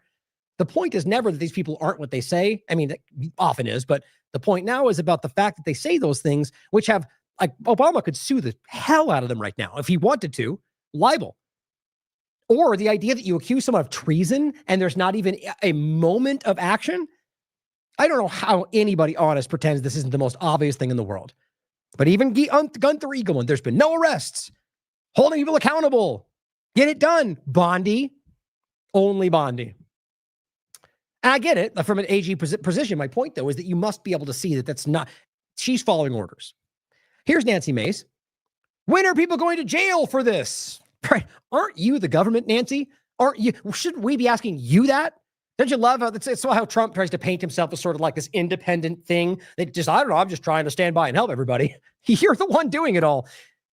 Grassley comes out and goes, this document shows the Biden FBI spy. Look, we know that, guys. No, I'm not disputing that in any sense, but that they were spied on these people. I think that's happening back and forth. The Biden weaponization of the FBI. Are we actually not going to see that right now happening in front of us? Well, I guess the blind from, self-reflection from partisans, but I think most honest people can. But so in this case, it's not to say that we shouldn't care about it, but go after them. Yes, put them in jail, which I already argue is not going to happen. So that's the first point. But secondarily, then let's make sure we flush this out and understand that that's happening now or back as far as you want to look, left and right, and on a whole of government scale. But first and foremost, show me when they get arrested. Show me when Jack Smith or anybody else goes to jail. Not gets indicted with no action after that, but goes to jail. Ron Johnson, same thing. I was just briefed by Bongino and the FBI, Justice Department, obtained call logs from 8 U.S. senators, including himself. We were surveilled simply for being Republicans. Now, that's his opinion of it. I argue it's probably true. The point, nonetheless, is that, yes, probably charge him, put him in jail, if you have a case. It says, what the Biden administration has done is so outrageous, the abuse of power. Yeah, no one's disagreeing with that. Other than people that want to ignore that, the team sport politics on the left are doing the same thing the right does, ignoring it because it hurts their team. Even Cat Turd comes out and goes, they were illegally listening to my phone calls. Really? So are you pretending like that's not happening now or wasn't happening before Trump's last administration? Do you realize we can literally prove that the NSA, they've been spying on us the entire time? Cat Turd, do you not realize that Palantir and Israel are right this moment doing that to you? but the Democrats in that 1 30-second period that we want you to focus on, that one, just lazy. Here is Josh Hawley saying, Biden's FBI spied on my phone calls and tracked my location. Same thing. They're all coming out and going, no. And he goes, they also targeted parents, pro-lifers, and Charlie Kirk's Turning Point USA. Oops. A little bit untimely to say, because right now there's a very important conversation we're going to get into next, where it turns out that the current runners that seem to be Zionist tied in were very much using that kind of thing to spy on people in this country. But maybe that's why he said that, to distract from something else. Either way, I think they should go to jail. Let me know when it happens. Now, I wanted to make one point.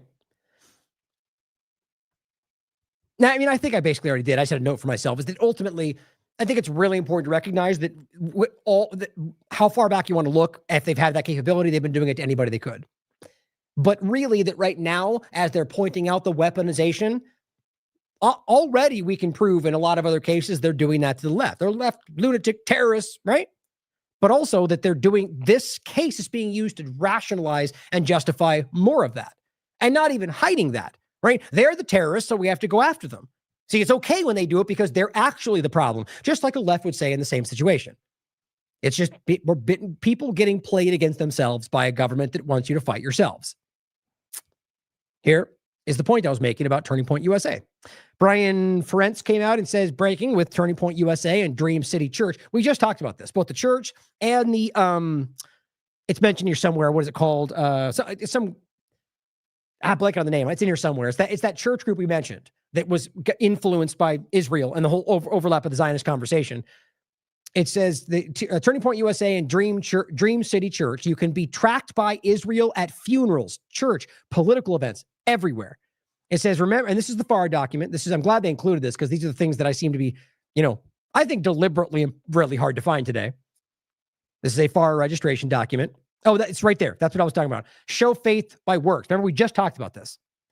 And the Israel Foreign Ministry, right? That's why they have to this is because the Israel government is obviously a foreign agent and they registered as such, but the AIPAC and the rest, they pretend aren't. They are. Also overlaps with how JFK got killed. I argue was a very relevant point in that. And then after he died, that no longer happened as he was trying to get AIPAC to be called something different at the time to register as a foreign agent. Now, after he died, didn't happen. Show faith by works. FAR registration, I'll include this. The point is, remember when Turning Point USA spokesman Andrew Colvett, this guy here, said their tech partners tracked over 277,000 devices. We reported this as well. At Charlie Kirk's funeral. Well, the Dream City Church in Phoenix that hosts all of these events, Turning Point rallies and AmFest, and Kirk was on the board of is front and center in FARA filings of Israel geofencing and propaganda campaign. So as we reported, this is a massive geofencing thing where they can control, they can steal data, they can basically put in data, but it's also just tracking and information. And they did this to everybody at the funeral. The Israeli foreign government. I mean, does this not make the case for what? I mean, it's obvious that there's something very, very off about all of this. As Mel points out, Israel's plan to win back the Christians. According to the FARA filings, Israel has hired a California firm to conduct the largest Christian church geofencing campaign in U.S. history in order to specifically target evangelical churchgoers with pro-Israel, anti-Palestine messaging. Imagine if that was China publicly doing that to Americans about Chinese information. See, it's the same problem. The fact that we pretend it doesn't matter when Israel does it is the largest problem we have.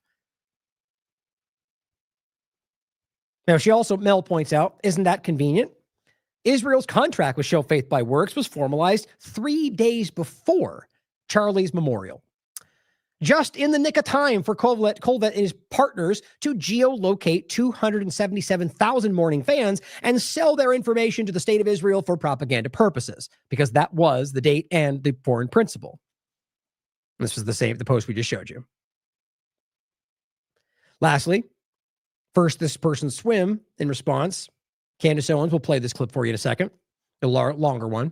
As it says, Candace Owens dropped the receipts today, and already the SHIT birds are trying to spin it. Have any of the people who are squirming like worms on the hook right now bothered to stop for one freaking second and ask themselves, why exactly was Bibi Netanyahu the first world leader to comment on Charlie's passing? Right. This person says, why drip feed? Why? She's playing with fire now. She has to expose all immediately for her own safety. Well, maybe. And says, no, she's actually doesn't owe you guys. You have been calling her a liar and grifter for weeks now, anything. She knows exactly what she's doing, and God bless her for it. Well, you can decide if you agree with that. And it says she knows what she's doing, and that's for sure. Profiting from the man's death, this person says. Well, Mel says, Turning Point USA quite literally sold the data of every single person who attended Charlie's memorial to a foreign country. But please, tell me more about how you think podcasters are getting rich offering up alternative theories to the obviously bogus story cooked up by the government. Here's Andrew Colbett saying, I just broke the news that our tech partners tracked over 277,000 devices. Yeah, I guess he failed to mention Israel was the one he was working with, though, right? Because he did. Not by design, I think. Well, the overlap of this is very interesting. Make sure I didn't just miss something. Okay, yeah, it's right there. This is just insane to me, how lazy it is. To come out, well, this is Laura Loomer, but it starts with Paulina Luna saying, Laura Loomer goes, I just spoke. And by the way, the fact that this crazy monster has access and just touches base with all these Zionist politicians speaks for itself. I just spoke with Congresswoman Luna, and she tells me that she has received evidence that China funded one of the groups under FBI investigation for ties to Tyler Robbins' Discord activity.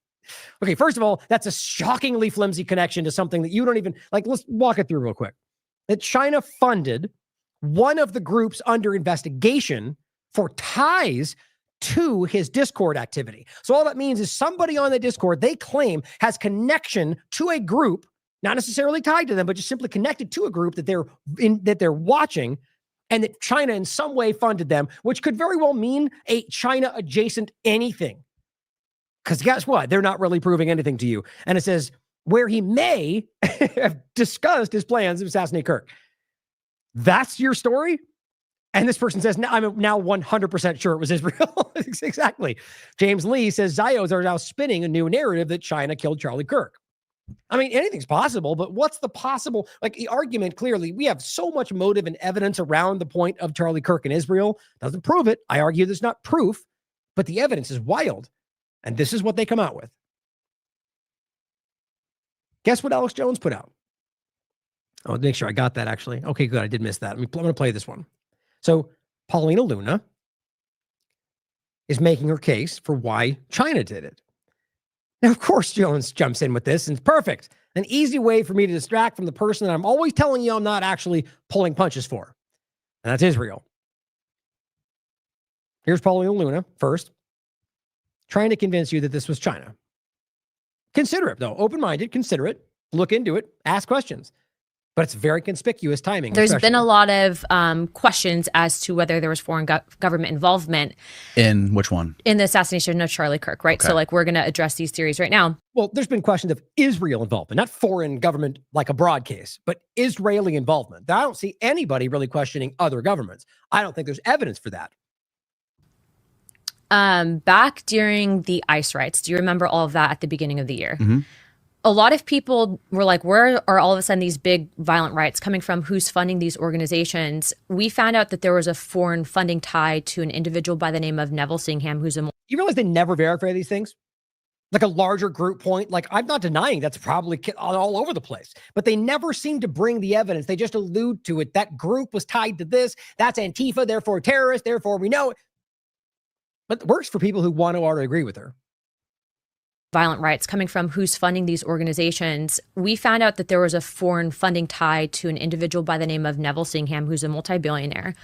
And he made his billions by working with the communist Chinese government. Right. Okay. So a guy who has connections to China. You see, we're talking like a 5 or 6 point removal.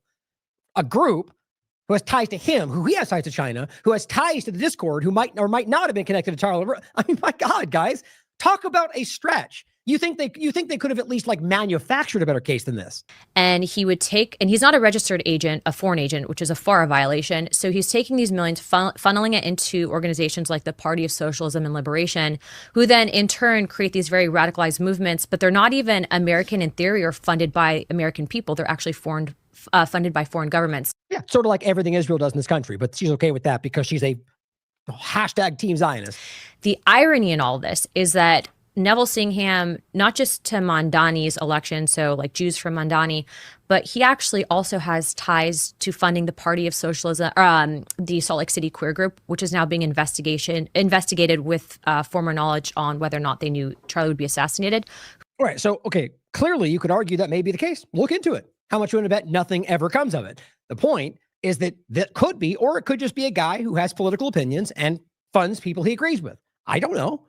You're the one that's supposed to make the case, not come out in a podcast and float an unfleshed, like a non-fleshed out argument just to deviate from the group that's funding you. Who had ties to the shooter. So I do think that there's a foreign funding tie, but the question is which government, and I think it's tied to the Chinese. Interesting. I mean, like called the queer what? Salt Lake City Queers. Salt Lake City Queers. They're being investigated by the FBI, but if you look at the organization and where the funding comes. Oh, so transgender. That's the stretch, right? So now it all patches together, despite evidence, I guess. From, I mean, not just them, they had ties to groups in Cuba and they are actually calling themselves terrorists. But not just that, they also have ties to the United Nations. So, which probably means they're manufactured by Israel in the United States. I find it hard to believe a group would call themselves terrorists unless the game was to make themselves terrorists to be used as a terrorist entity by the government that fund things like that. But that's just my take. There's this aspect of a very pro-globalist and then a pro-Marxist movement to really sow discord and divide in this country. And that's why I recently posted on my social media, I was like, check out the bot farms that actually exist. And when you see all this. Yeah, right. And she's not talking about Israel, by the way. Shit talking on Twitter. Which we know they exist all over the world, but just the punch pulling, to try to derail. Guys, there's not a debate here. The most obvious, most prolific, most widely acknowledged bot element is Israel. They proudly tell you that. This is just her trying to deviate from the obvious that's in front of you. Make sure you're not arguing with the bot because that's not like a fake thing. It happens. And so we have to realize that social media is being used to kind of stoke this divide. But in the instance of the shooter, Charlie Kirk was almost like a son to President Trump. Don Jr. will tell you was like his little brother. Right. Very close to J.D. Vance, very close to Kash Patel. So if you think for a second that there will be any amount of resource spared in his investigation, you're wrong. Right. Trust them. They know. Trust the plan. You know, not like they might also have an ulterior motive, right? Who knows? Like, even if you agree with her, like the idea that they just present it as usual as, you know, we're the power and because you're on our side, you shouldn't question the power. Always question the power. Even if they're on your side, you may think that. Maybe they have a different motive. To come at this like we know they're going to do the right thing is a child stance for anybody on any side, because that's not always the case. Because I know these people and I've seen the way that this administration has worked towards at least issuing some of the darkest secrets. We know them. We know they're on our side. Oh, you mean secrets like Epstein and JFK and what? What else? Tell us. For example, what happened with CIA and the connection to JFK's assassination. I've met with them. Oh, you mean the things we all know and they didn't release any new information that actually deviated from the reality of the watch our interview with Corey Hughes. These people don't even know what they're talking about if they actually think the director. But to, I think, really take into account that you have the family that is seeing all this stuff out there right now. I hope that they get every single person involved. I definitely think that it's likely that more than one person knew about what was happening because. Okay, let's say it was the Israeli government. Would you want that then? How much you want to bet that would dramatically change what she wants? And you ask yourself why the people that they put in front of you are all these people that don't seem to even it's like I said, these are people that are the way that they conduct themselves, the way they speak, the way that they act, their knowledge base, they are out of their depth. But I think that's why these are the people that are blind supporters, both of Zionism and seemingly of Trump. And you could see the same thing when the next left person is in power. Those seem to be the most consistent things. And they seem to be getting increasingly more stupid, less informed, more hyperbolic, more willing to destroy the Constitution. You can make a case for why that clearly points in one direction. The Salt Lake City queer group immediately deleted their page. They're under investigation. There's a foreign funding tie there. Of course, the point they're making, by the way, is that those people said bad things about Charlie. Therefore, we're investigating them because, free speech doesn't matter when we don't like what you said. And then they have a connection to China. Therefore, China killed Charlie Kirk. Very simple. Or Tyler Robinson to say that Charlie was, hateful and that he just wanted to eliminate his hatefulness. Where does that come from, right? Like if you actually listen to the things that Charlie was saying and you don't clip it, you can realize it was a very logical conversation that he was trying to have. Yeah, and there's also some racism too. Let's not be children about this. I can easily point out that his DEI stance was a logical merit-based point. But then if you watch him and you listen to him, there's points that ultimately end up to be, sort of joking about the fact that it's a black person. Not that any other person who's just not at merit, but that the black person. So look, you can't deny that. But I've made the same point about the way people misrepresent that point. But you can't deny that if you're not a completely blind person, that there were elements that are undeniably about racism. But the argument very well may be that certain people in those colors, in the races categories, might not be the best for the job because of certain factors that I've heard him discuss. Now, whether you agree with certain points or not, that is the definition of racism. I'm not saying even remotely that I think a lot of what people say about him were actually hyperbolic and false. Nonetheless, these are people trying to paint a very clear picture. Don't forget, by the way, that little picture out on the right, in case you didn't hear this already, more ridiculous things flooding the conversation about The Simpsons predicted it. People made AI pictures of The Simpsons and dumped it all over the internet, and people like this fall for it. Just make sure that's clear in case you heard that, look, The Simpsons predicted it again. No, I didn't. So Alex Jones with that clip comes out and simply goes, Congressman Luna says that Charlie Kirk's assassination is tied to foreign government funding. Here's why she thinks the Chinese are behind it. Yeah, perfect. So let me break this down as quickly as possible. Is anything she presented there of substance? Anything? Is there evidence? No, it's just her repeating what she wants you to think without ever verifying anything she said. And even what she said is based on flimsy path connections at best. So this journalist, Alex Jones, posts it and goes, hey, look what she has. Okay, what's the value of that? Is the value that you have anything to gain from that other than a person in the government feeding you a narrative without evidence? Aren't you the one supposed to be fighting things like that? Or are you just now the team, acting like you're somehow still fighting the deep state and the power while you literally are supporting government narratives everywhere I look? That's pretty clear. Jack Posobiec says, I saw leftist murder Charlie Kirk and saw them celebrate it. Who? They? Every single leftist in the world?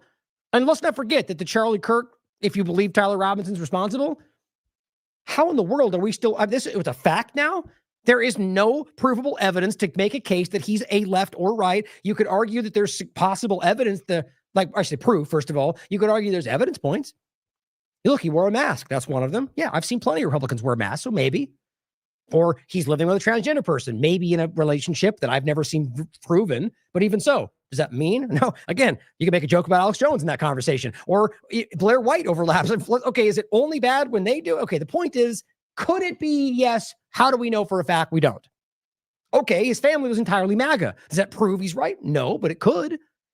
This is what being an adult and having actual objectivity looks like, guys. Every one of these people are screaming narratives at you. We don't know for a fact that he's a leftist murderer. And even if he was, does that mean every lefty is now part? It's lazy. These people are not on your side. Now here is National File saying Charlie Kirk's pastor speaks out about Kirk's texts marking his exit from the pro-Israel cause. National File publisher, this person's name is Noel Fritsch, says who still cannot post on his platform for some reason, just spoke with Pastor Rob McCoy, who sounded like he was still in bed sleeping after a long night fretting or drinking, it says. It's his opinion. Now, they say whether he shared Candace Owens' bombshell text message with anyone, implying that someone may have taken action with that information. He asked him that. And it says Kirk's now viral text made it clear that he had no choice but to leave the pro-Israel cause. This is people are spinning out about this. Pastor McCoy refused to divulge whether he or anyone on the thread shared the information with anyone. It says he also said, quote, "You'll find out later today.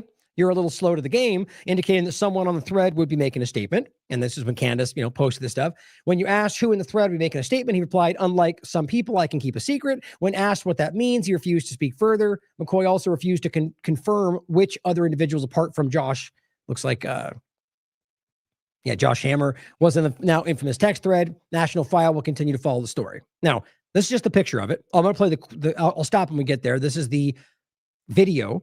A longer one. There's about, a minute clip that's going around. I wanted to give you the, more of what she has to say. Candace Owens releases a leaked screenshot of Charlie Kirk saying he was leaving the pro-Israel cause. Now, obviously, it's a screenshot.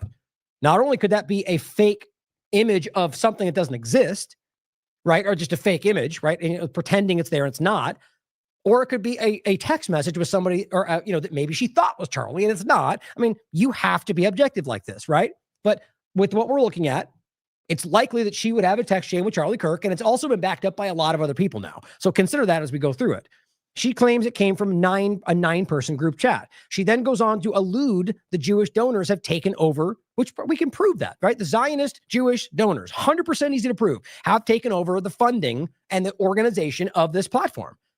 and covered up his murder, he's claiming. Now, look, I like anybody, question what she's saying. Don't take it at face value. But if anybody would have insight, it'd be somebody like this that were close to him. So consider that. Here's what she had to say about this. Actual group chat, which happened 2 days before Charlie Kirk was assassinated. There were 9 people in total on this chat, including Charlie and Rob McCoy. I'm going to protect the names of the other 7 for now. To be clear, I might actually release a name every day this week, but I want to show you this because suffice it to say, Rob McCoy was on this text thread, and I think it helps contextualize him as a person, in my view, that he would attack me for telling the truth about the pressure that he was facing. Take a look. Well, I will say this is, I mean, we're not, whatever your thoughts about her, and we should very much, I mean, even just the Tate overlap makes me skeptical in general of any, but nonetheless, consider everything. Maybe there's their answer for that, and who knows? The point is that I do think what she's putting forward, my gut tells me this is real, and overall, whatever the intentions, I mean, look, even people criticize doing it slowly. You know, who can speak to what her motivation is behind it all?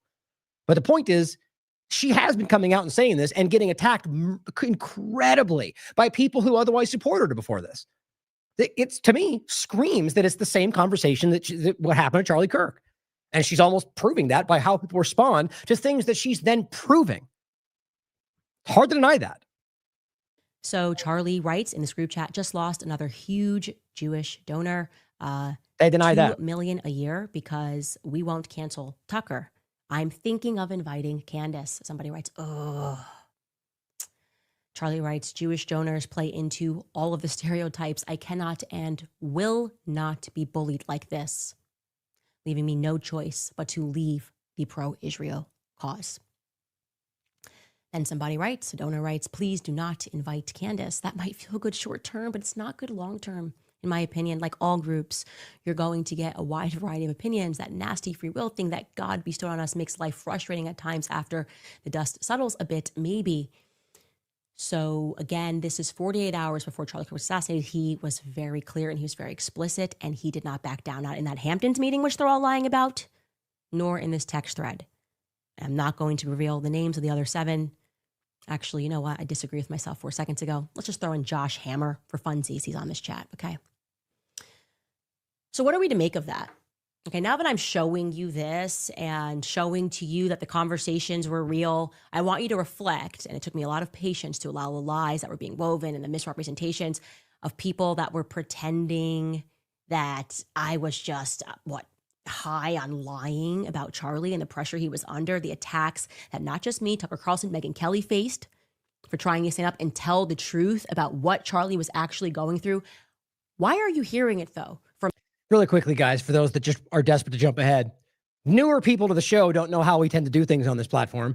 I already have the information that's been confirmed after this. We're just walking people through the elevation, the escalation of the conversation, because I'm not just going to scream headlines and dump things in front of you. I want to make sure we watch the way this goes. I already have the information lined up next from the Turning Point USA and the confirmation that they're real. Okay, let's keep it focused on what's happening and so distract from the chat. Okay, I get the point though. Like, just follow along before we jump to conclusions about what we're going to get to. This is about what happened first. And if I didn't show this first and I jumped right to what he said, you'd miss the point, right? It's important to be patient with the information. Now, I think, but if you have something to add in the chat about what you know, fill us in. We're always open to new information. Me and Tucker Carlson and Megyn Kelly. Isn't that weird? You got people that are hosting a show. Have they, in like one honorable thing, come out and said, like, you know what? F a couple of these donors who made his life a living hell over the last couple of weeks. Why haven't they done that? Also a rabbi in that chat. Like, why hasn't anybody made that move to at least say, to vindicate what I have been saying about what he was going through? That registers to me as very suspicious. I'm going to frankly say that it's suspicious to me.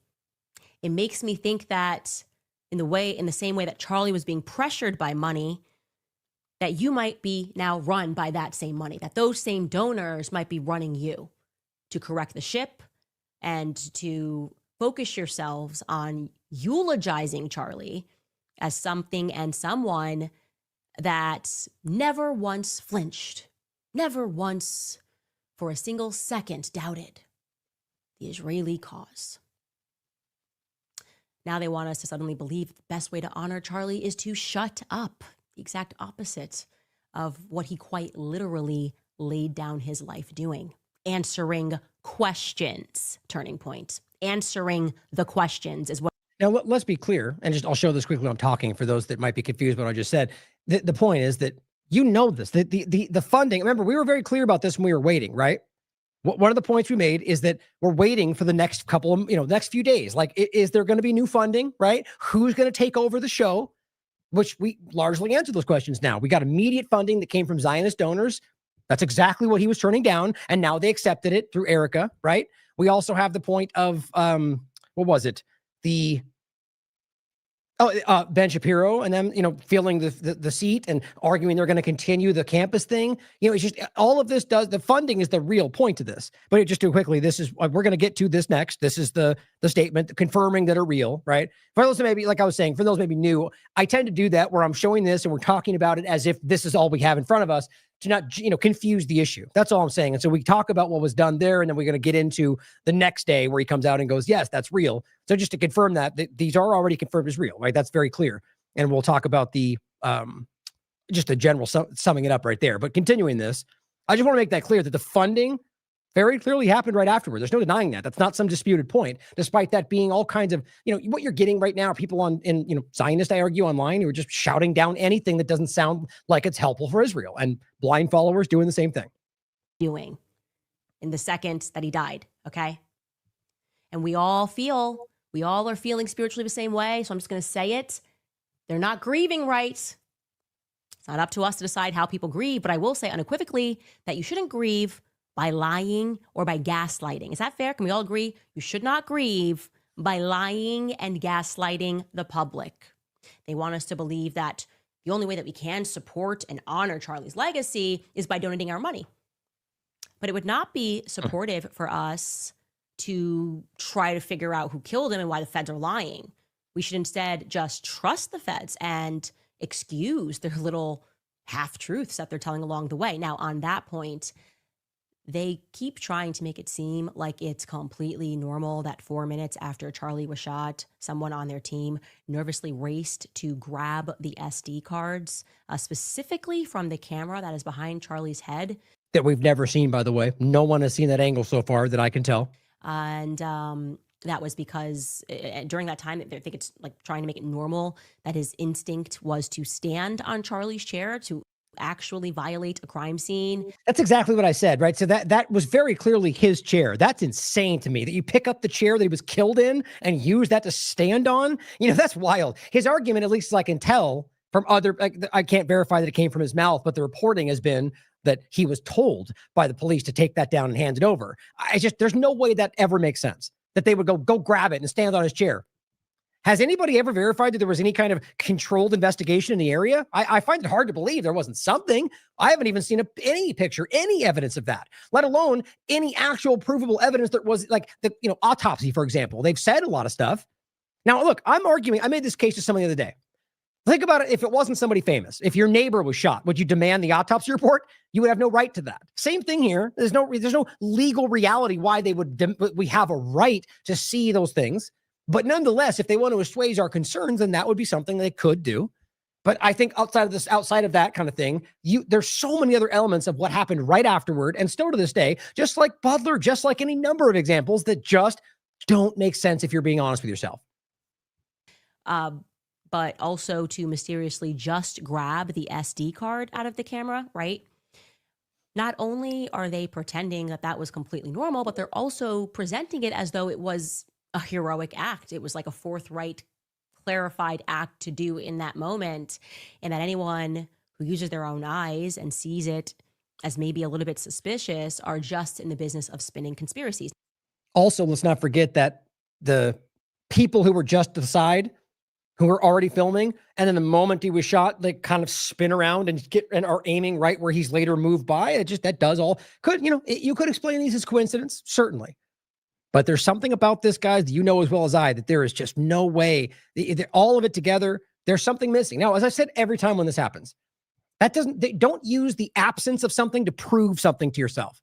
It could very well mean what we think is happening here. But the fact that we don't have it could mean there's something else that makes it all fit together. And a lot of times when it's like that, and it's not meant to be like, don't wait, we need to wait for the evidence to prove it. But the point is, it could end up being something that fits in and you go, oh, okay, that now it makes sense. Even though you couldn't even fathom what that could have been at the time.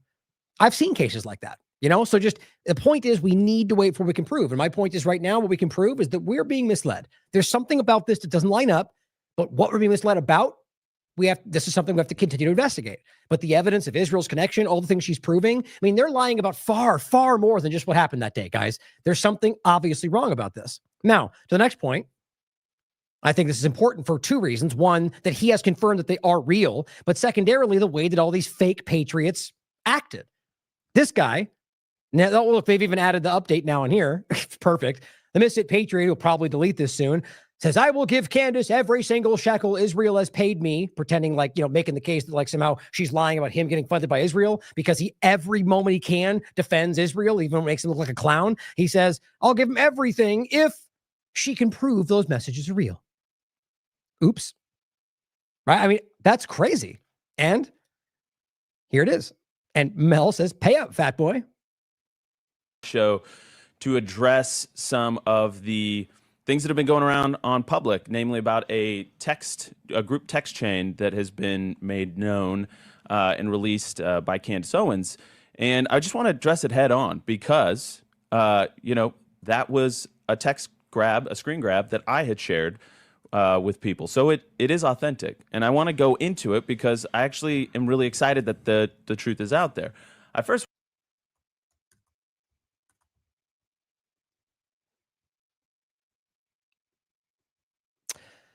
So why the massive denial, the pushback? I'm talking from high-level people. And I don't mean that misfit patriot clown.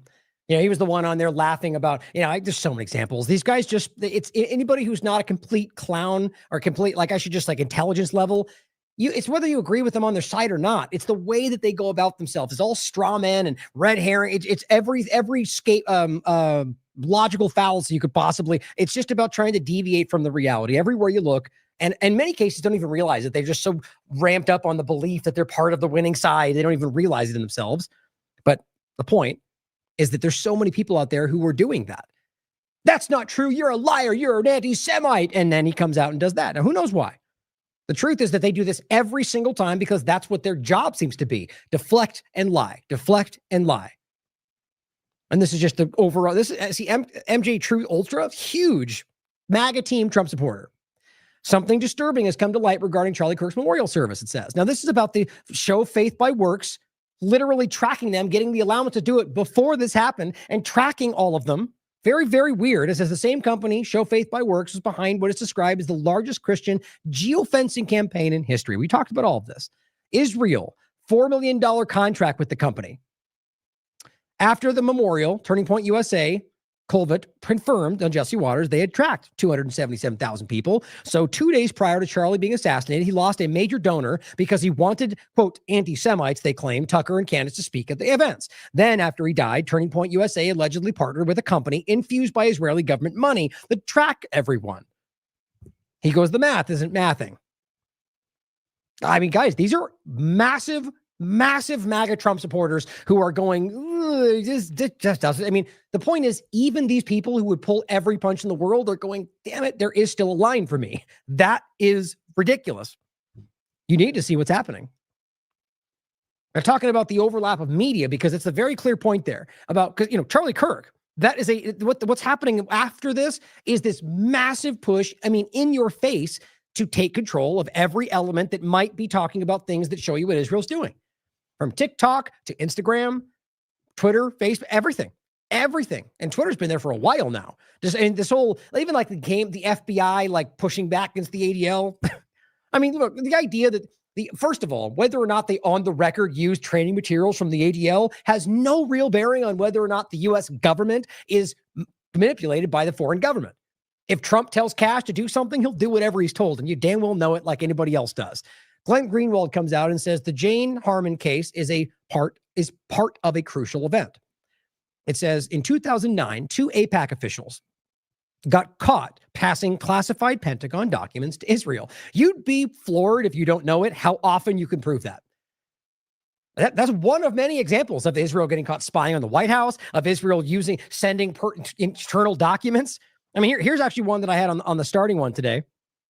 A clip for the, what was it on? Hold on, let me grab this real quick.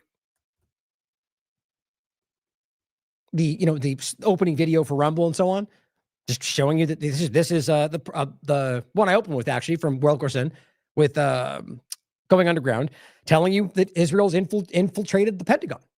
It's unquestionable that the Epstein business was heavily influenced, let me put it that way, by Mossad.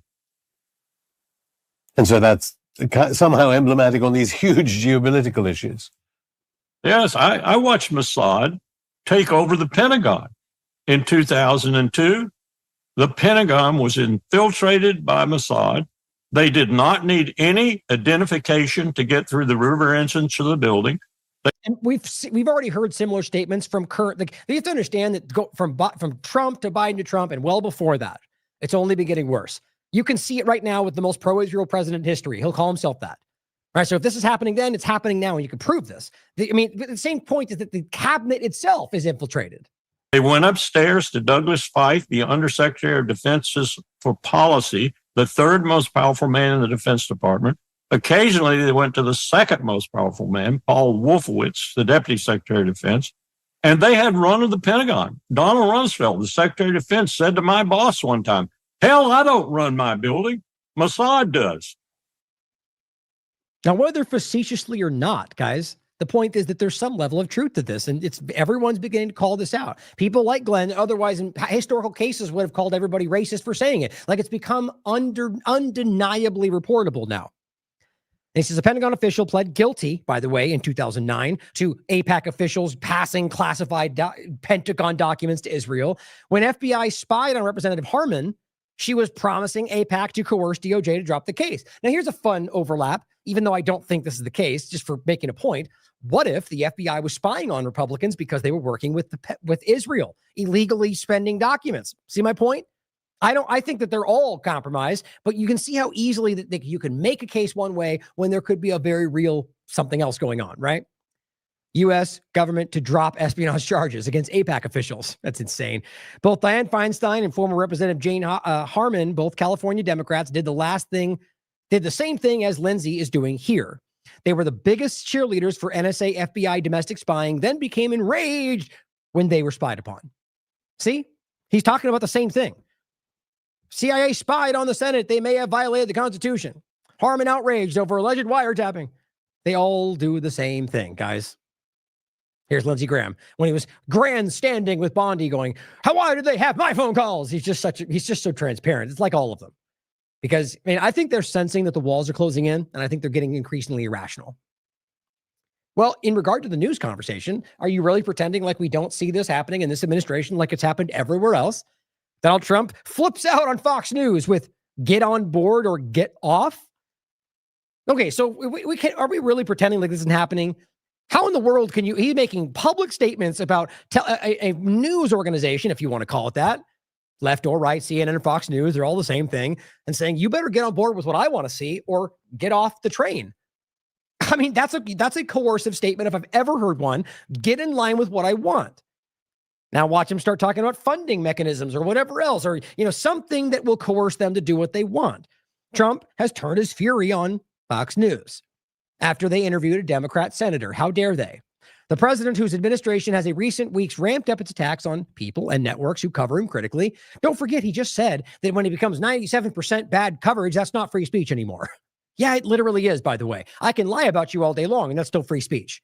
You could personally sue me for slander, like I talk about. But when the government stands up, maybe the president, for example, and says, when you say it that much, that's not free speech, then you just violated the Constitution. Or rather, you're infringing on that person's constitutional rights. They don't care about this, or worse, they don't even know. Now it says people attacks on people, ranted on his True Social about Peter Doocy about the government shutdown. He says, well, why is Fox News and Peter Doocy putting on Democrat senator to talk about what they think? That's what he's asking. How dare he talk to them about this? I mean, guys, it's not even secret, okay? I don't even, this is what's so crazy is half the time, do I even need to go further? Is anybody pretending like this is not absolutely transparent is on a team? Why is Fox News and letting them talk? Fake spin is so bad. Okay, then call them liars. To argue that you're only supposed to speak to people that you want to hear from is exactly the point. Here's Pam Bondi. And this is really telling, by the way. She's trying to make it sound like it's the way it's supposed to be. What they're saying is that they investigate journalists for saying things they don't agree with, under the claim that it's because of foreign influence. Okay, well, maybe. I mean, look, no one can deny the possibility, for example, of, I don't know, an Israeli, having, an intelligence asset deciding to become, an American and having a family, whatever, and then getting a job and becoming a news person and claiming I'm an American citizen, I'm just being a journalist. Yeah, that very well could happen. It could be a Chinese person. It could be a Russian person. Okay, fair enough. They're an American citizen. They have a right to do that. The argument is there a crime taking place? Well, the crime, they say, is because they're using the position to influence American opinion. Okay, maybe. I mean, that's certainly possible. If you can prove that's happening, then present your evidence and arrest them for that, because that will be a crime. Funny how that never happens, though. So what they do is they make the broad claim of that happening, and what they do is then go after journalists who say things they don't like. Acting like that explains everything, because what they're doing now is bringing back the idea that you can now investigate journalists because they're a national security risk. You see, the reason I made the case like that is because they very well may be, in genuine sense, some kind of infiltrated thing. But this is my point about the reality of the constitutional rights. That may, in fact, be some kind of a detriment to a group that wants to go after people whoever they want, and maybe they even have the best of intentions. But the point is that that principle cannot be violated. And if they break the law, then do something about it. Make your case and arrest them. The point is that if a Chinese asset was being caught infiltrating the media and you could prove that they're a Chinese intelligence asset, then they would already have them in jail. All they're using is that framing to go after anybody who says things they don't like. In April, restored the Justice Department's longstanding norm on this issue. It was AG Garland who had deviated on the media investigations policy, allowing self-identified journalists using this self-serving status. So this person doesn't understand the Constitution then, or the reality of many, many Supreme Court rulings, which say that you're a journalist if you say you are, if you want to be. The game they play of access journalism and credentials in school, that's not required, guys. You could be a journalist if you want to be. Even legally speaking, they're not allowed to box you out of certain areas based on those credentials. They do anyway. That's a crime.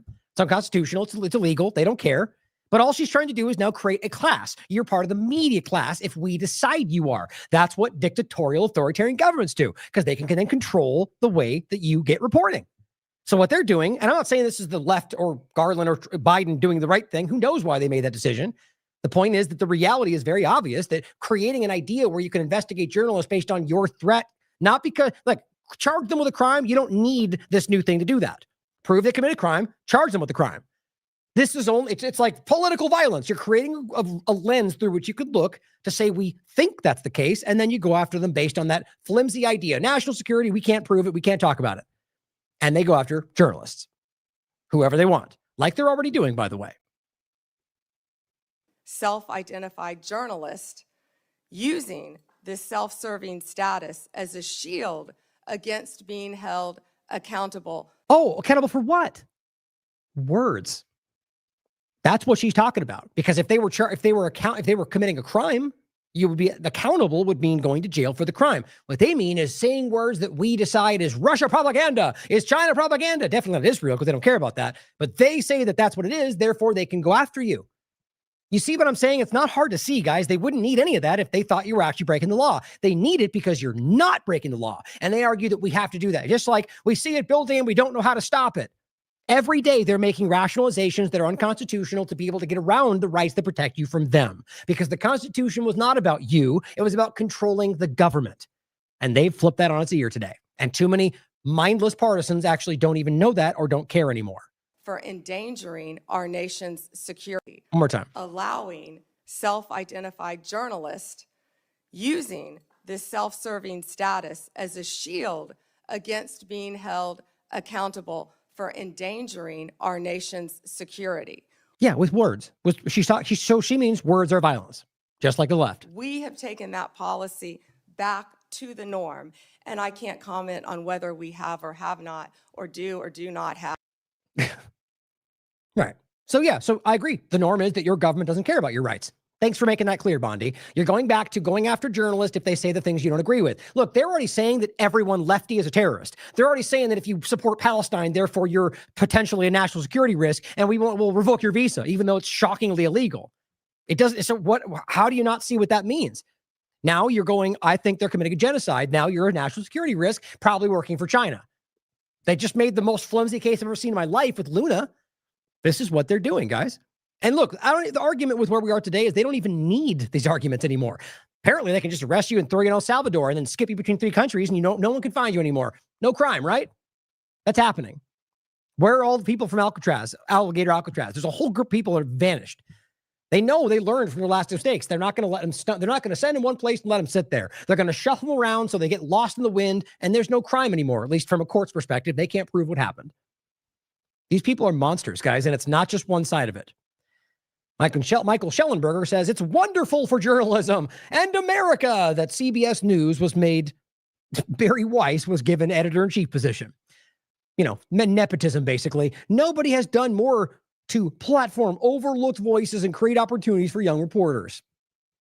These are the Twitter files guys, by the way. Now, in some cases, Michael Schellenberger's done some great work, but he seems to be weirdly blind when it comes to this Twitter files overlap to a lot of different topics outside of COVID-19. But he says she will bring to CBS the fresh perspective the New York Times couldn't tolerate. My God. And what is she? This is her Twitter files part 2 back in 2022. That's right. Let's not forget that she was part of the whole Twitter files deception. The absolute lie that was the Twitter files, or actually the Twitter screenshots, that they never, ever, ever, ever gave you source material. Despite all of the claims that I was crazy for asking, Ryan, of course they're going to do that. And then never did. Or no Fauci files, or a lot of things they promised would happen. They gave you a bunch of claims, which I argue were largely provable before that anyway. And that was the point, to get you to trust what they presented without evidence, which is what Jones and the rest that's what they do every day. But don't worry, Barry Weiss is on your side, guys. Freedom. Well, new CBS owner David Ellison, remember Larry Ellison's family, met with top Israeli generals in a scheme to spy on Americans.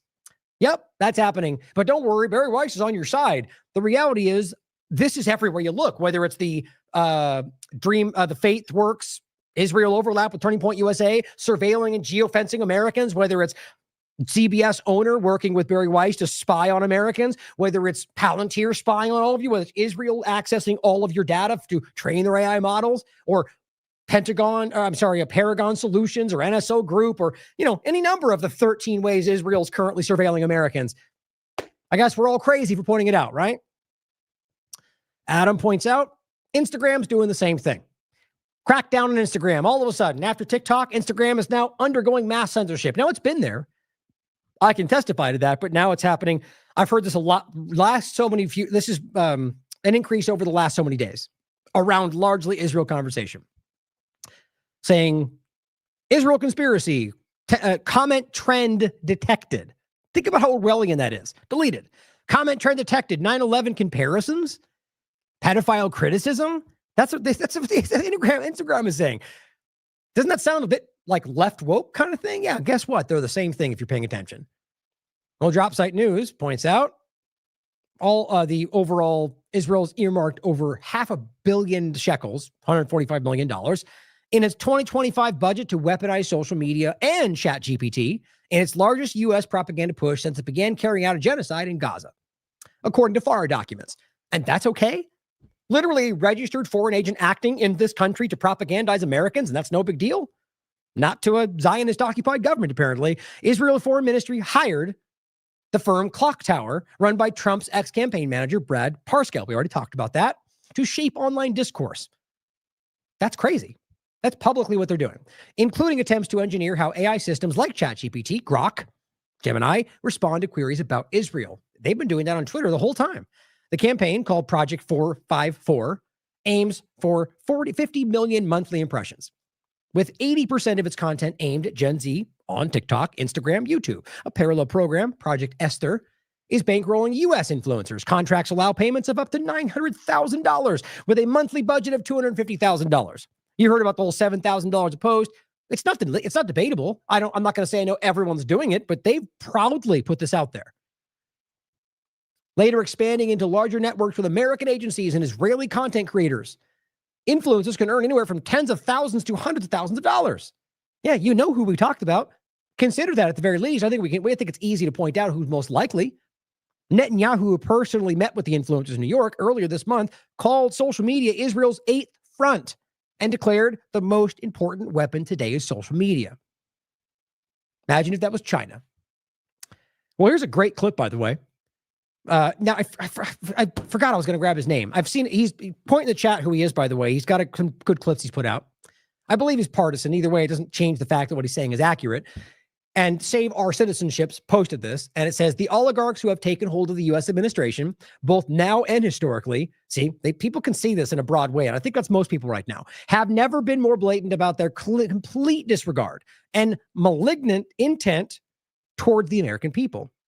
However, people still believe that the lie that they were the good guys who were standing up for freedom of expression on either side of it. Right? That your team's the one fighting the bad guys, the deep state Democrats, or vice versa, the fascist right. Well, both of them are the similar overlaps to all of those things. And it says, once you feed people conspiracy theories, they will believe anything you tell them. Now, I don't like the use of the term that way because I think we should be theorizing about how they conspire. To say it means like it's false. It's not. I mean, there's plenty of valid conspiracies out there that you can literally prove. But I guess the point is when they feed you the term has become. What a lot of like I just said on the AM Wake Up today, like a story breaks out that's like partisan and both sides build these complete castles of BS around every story every time. And that's what I argue is what we would deem that care. I just don't like to use the term that way, but that happens every time. So the point is when you get people believing all the nonsense from both sides, you miss the real picture. And I don't think anybody put the name in there. Let me know. Oh, is it Absolutely Gary? Is that what it is? Oh, no, sorry. You're saying that's somebody else in the chat. If you guys know who the person is, let me know in the chat. I want to make sure I shout him out. Great clip, by the way. It's really hard to deny this.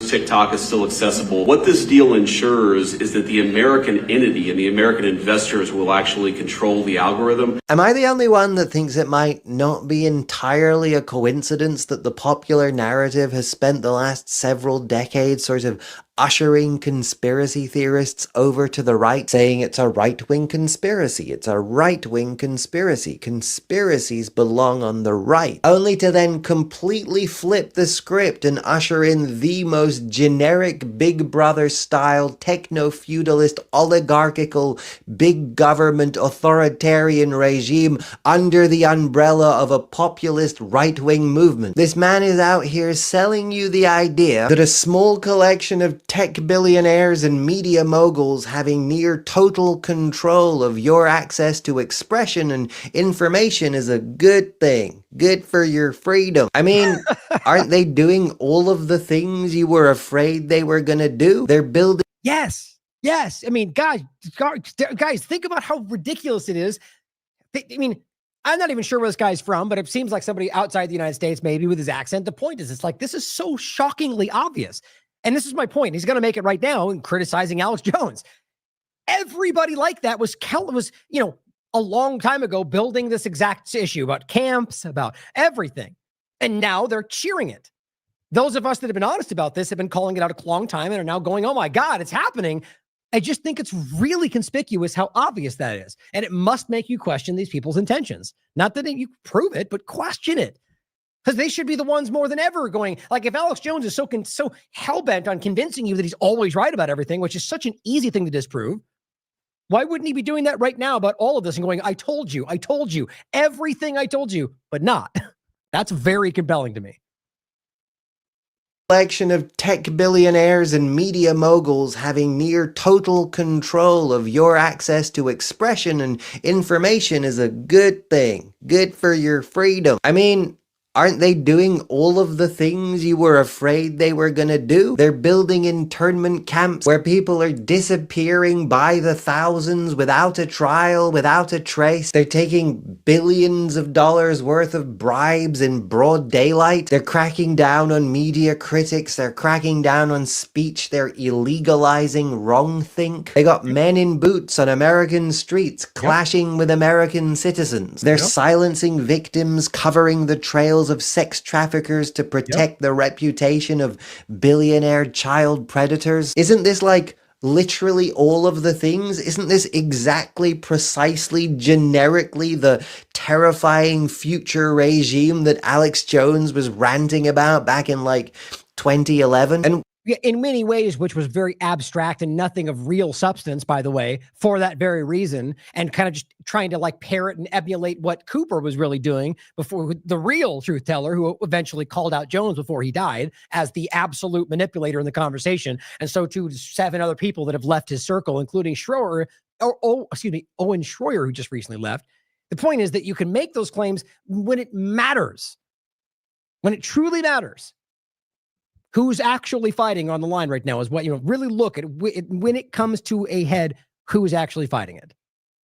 what are you doing? Really all of the things? Isn't this exactly, precisely, generically the terrifying future regime that Alex Jones was ranting about back in like 2011? And what are you doing? You're applauding. Yes. Why are you applauding? But they Yes. said they were Christian and immigration is bad. And well, I'm Christian and I think immigration is bad. So if I've counted my chickens correctly, that means Big Brother is good. Did you forget about lying?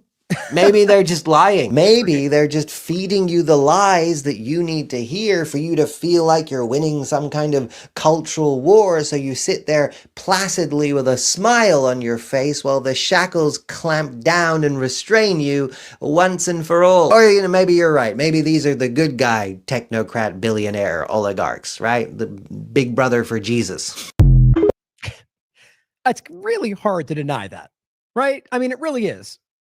You can try to pretend. Now, I argue the people that need to hear that the most aren't going to listen to it. But I'll tell you that it's just, whether he said it or not, you could read that written on a piece of paper. It's like, how in the world, every single thing with a certain right flavor to it to make you think it's totally not what you said Obama was going to do, even though it's literally exactly what you said Obama was going to do. It's many, many, many things Obama did led to this very point. Many, many things that Biden did led to this very point. Many things that Trump did led to this very point. Now Trump's carrying them out. Now, just somebody posted in the chat, by the way, just since you're watching and if you want to support this platform and what we're doing and the work we're doing and the objective source material backed conversation, there's a lot of ways you can support it. One of which is to help buy some shirts from the store we have listed on the website, Question Everything, as well as the one I like right now, which is the Free Speech Absolutist t-shirt, or just the hierarchy enslaving you. But thanks for posting on the chat, guys. I appreciate it. Now, Insurrection Act. Last two parts we'll finish with here today. Do it pretty quickly.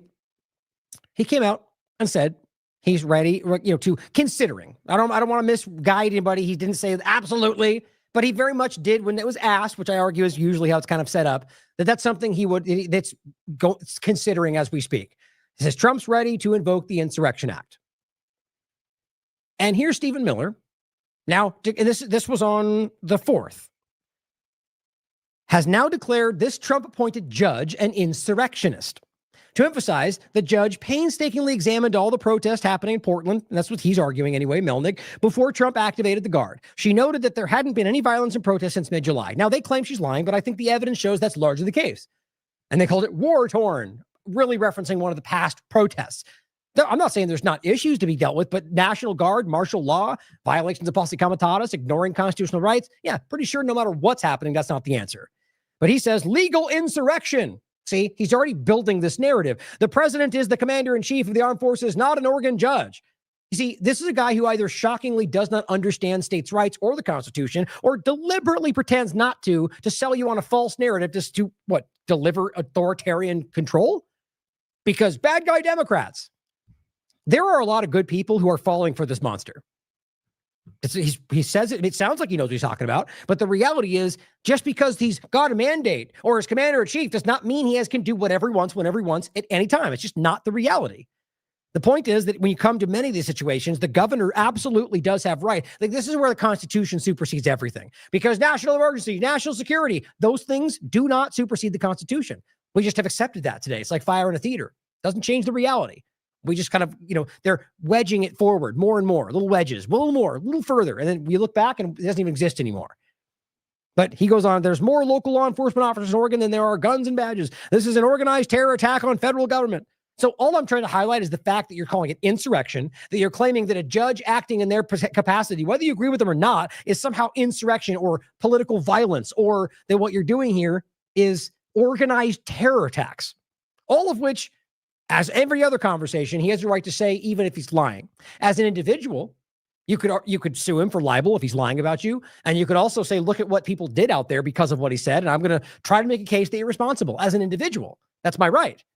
But from a government perspective, no matter what he says, I argue it's free speech. You could argue he's responsible, but I can't argue legally that he has accountability for what other people do because I have principle. I have consistency in my logic. My point, though, is that this is identical to what they're claiming. The left called me a fascist. That's what they're saying. So therefore, they killed Charlie Kirk because they called Trump a fascist 3 weeks ago. I mean, it's just the most clumsy overlap. But if you're going to claim that, despite the 10 times you can show Trump calling the left fascist or Stephen Miller calling them fascist because he's just a clown, the point is that he made this case. He called out a particular judge and then her house burned down. So does that mean that he's responsible? Well, by their broken logic, yeah, he'd be legally responsible. But if you care about the Constitution, no, he wouldn't be. But from a personal perspective, they could make that case. I just think it's worth pointing this out. Judge, $1.5 million beachfront home was burned to the ground and her senator husband was rushed to the hospital. It's a crazy video, actually. The entire thing burned down. So look, let's be consistent with the logic. Let me be clear. I'm in no way just becoming the stupid, playing the same thing back like a lot of partisans do. The argument being that he should be held accountable for his terroristic rhetoric. He's inciting violence. No, because that wouldn't be constitutional. He probably is trying to do that. Still wouldn't argue he's responsible for whatever idiot did that, unless you can prove that he funded them, literally directed them through the government. Like then you can make a case. I doubt that's the case. The point is this guy is being a hypocrite. That's the case today. Here is the article. It's Circuit Court Judge Diane Goldstein. There's only one other thing I was going to read here. It says, just last month, she was involved in a controversial case in determining if voters' personal information in South Carolina could be handed over to the government. Right. And he called her a terrorist. Here's Grok. It says, Judge Diane Goldstein, a South Carolina circuit judge, that's her, has been directly involved in high-profile recent cases that drew sharp criticism from the Trump administration. So couldn't you, by that logic, argue that they're calling her a terrorist, caused someone to burn her house down? You very well could make that case. From a government's perspective, they're not allowed to be involved from a constitutional perspective. But consistent logic, they're being hypocrites, is my point. And it says the case centers on the voter data access to the administration's push for election integrity measures. This is the main point. Stephen Miller, personally on October 4th, I just showed you, Trump's deputy chief of staff posted on X criticizing left-wing judges and lawyers. So see, this is such a far more like somebody calling Trump a fascist by your logic means that that's why they killed Charlie Kirk. In this case, he quite literally says judges are terrorists, are in the, where was it? The legal insurrection and the word terrorist, specifically about judges. And then a judge's house burns down days later, if not the next day. See my point? Don't take this for me telling you he should be accountable. I don't think that. But if they're going to make that case, then they damn well better acknowledge what they're doing in reverse. They're never going to do that because I argue both sides, rather from a government perspective, not both, the government is using this argument to get you to accept that that is the case so they can come after you for wearing a red hat. So they can come after you for holding a Palestinian flag. So they can come after you because they decided to. That's what this is. And you have a lot of people who actually want good who are falling for these kind of monsters. It says, he posted about left-wing judges and lawyers engaging in legal insurrection, which is funny to me. If it's legal, then how in the world is it insurrection? See, he's an idiot. If you're acting legally, then it's not insurrection. That's the case they're making. See, they're doing it legally, and they're not. No, they're not. The case is they're not breaking the law then. And it's not insurrection. You're just making it insurrection because you don't like the ruling. And it says, and acting as a shadow commander-in-chief. Oh, come on. Such shocking ignorance. He didn't name Goldstein, but tied his remarks to similar cases, including hers, fueling a narrative of judging sabotage or judicial sabotage after Trump's agenda. Miller later defended his rhetoric when Democrats linked it to threats against Goldstein. See, they're just doing the same thing back because I argue it comes to the same point for the government to use. Online Trump supporters on Twitter, labeled her as a liberal activist judge. An easy case to make. So if and when they literally try to bring this to some kind of head and go after an American for something they've said, you have just as a valid case to go after Miller for doing that. Hopefully neither happen because that would be the destruction of our Constitution. But here's Stephen Miller on the 6th saying the left are the problem. As always, doing the same thing. He's calling his incitement. The point is not that he should be accountable, but that he's a hypocrite, causing the thing he's pointing to create what I argue is internal division and the collapse of anything that's even remotely any kind of like actual accountability for the government. What he's doing is creating justification for more authoritarian control, which only benefits the Israeli government that's taking everything they can from this country. I don't know of any evidence that there's some kind of vast underlying organization funding them. Is that what you're indicating? Okay, so nobody has made a provable case that, even though you can easily prove, like a Soros overlap, by the way, in some cases that there's funding that leads to cases that are maybe organized violence, right? That's not what they're doing. They point to Soros when they want to make the case for people to follow along with, but they're pointing to current events. Okay, you say these Antifa people that were there were part of it, prove it. Make your case. Present the evidence. Oh, they've all got organized science. No, that's a data point. That's just your opinion. Maybe it means that. I wouldn't disagree. Prove it.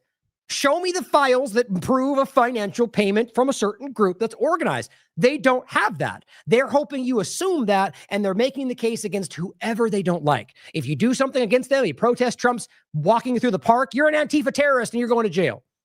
That's an unaccountable authoritarian government, and both sides are going to use it against you. Here's his answer. Yes, in fact, we know that it's true. But obviously... You think Tyler Robinson was being funded by some terrorist organization? No, what I said was that you asked whether there was some larger criminal conspiracy relating to domestic terrorism in this country. And I said, yes, there absolutely is. Now, of course, Antifa has been designated as a domestic terrorist organization. Okay. So now, see, this is using your actions to justify the original claim. You designating them terrorists does not then prove that what they were always doing was terrorism. That's like saying Crowder wearing a bulletproof vest proves that he's in danger. No, that just proves he thinks that. It could mean that, and I wouldn't even deny that in some cases.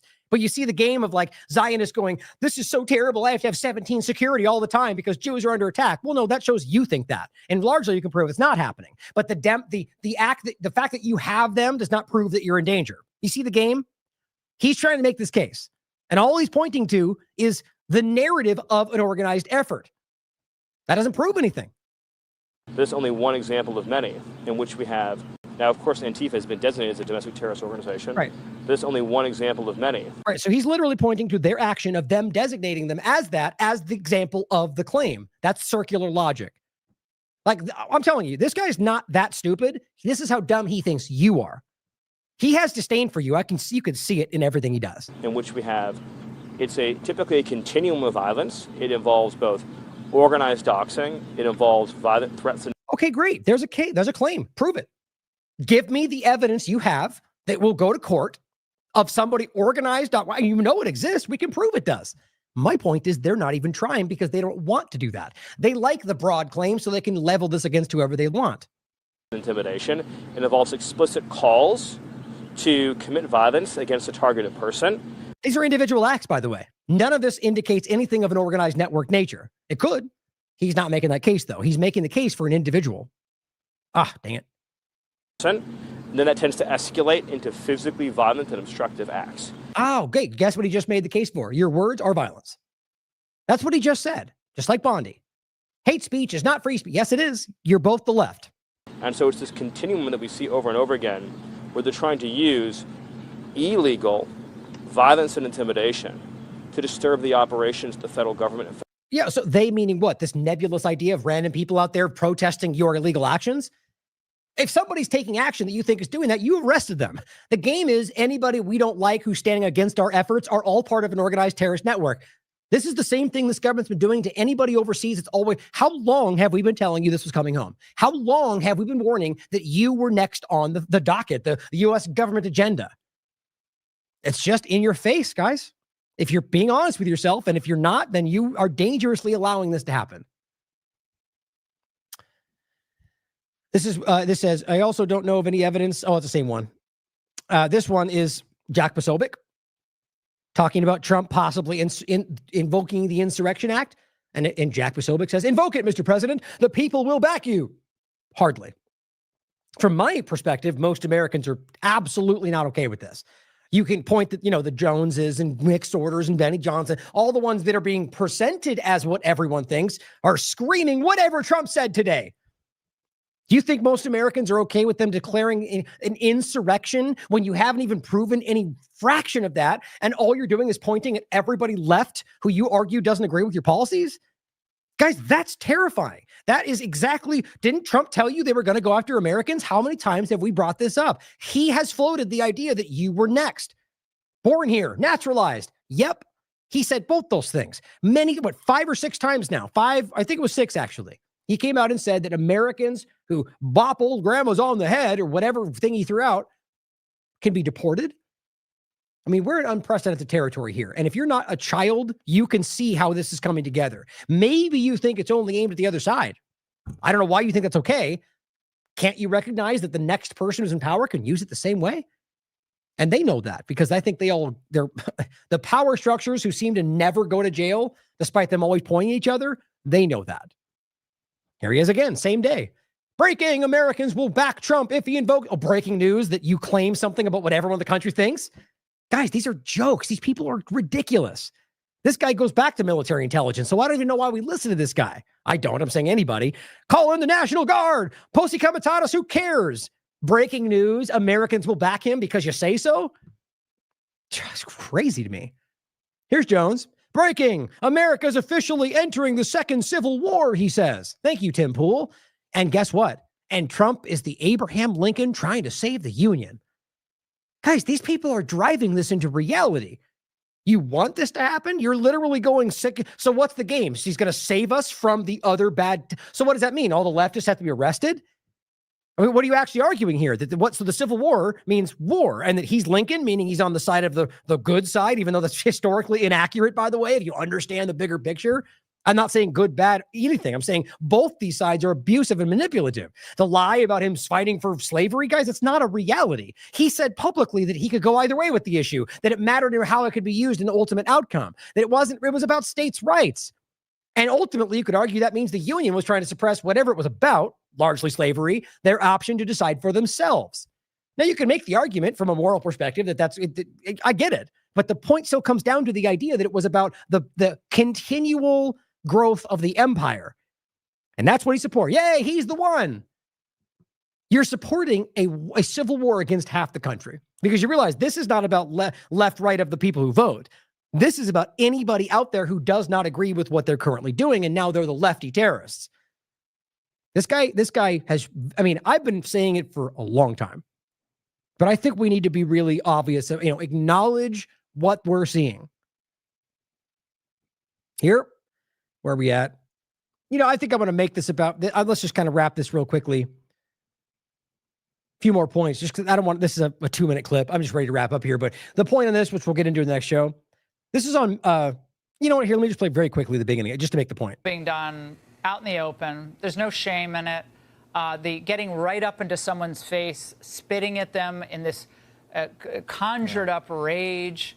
Why is there no public shame left or sense of embarrassment or just general civility? Yeah, she's talking about only the left wing. Well, that's absolutely gone, of course, but you've been sort of framing this in the conversation with the Attorney General as a moral failing, which it is. Some people's moral sensibilities are very fragile, and when they lose some of that structure of society, or if they're encouraged to engage in certain aggressive outbursts, they will do so. Now, this is just wild to me. Now, Drew very well may be making the case about both sides of the paradigm. She is very, all of them. Megyn Kelly, they're the same thing. They're just, and honestly, if you really listen to them, they're not very articulate. They just repeat what they're told. They don't really even know, most likely, what's going on. But as they framed it, we're living through mass formation again. The same thing we saw during COVID. People are brainwashed and delusionally believe those they disagree with are less than human. Okay, who exactly are you talking about here? Are you really arguing that that's what right now only the left is doing? Look, you can see this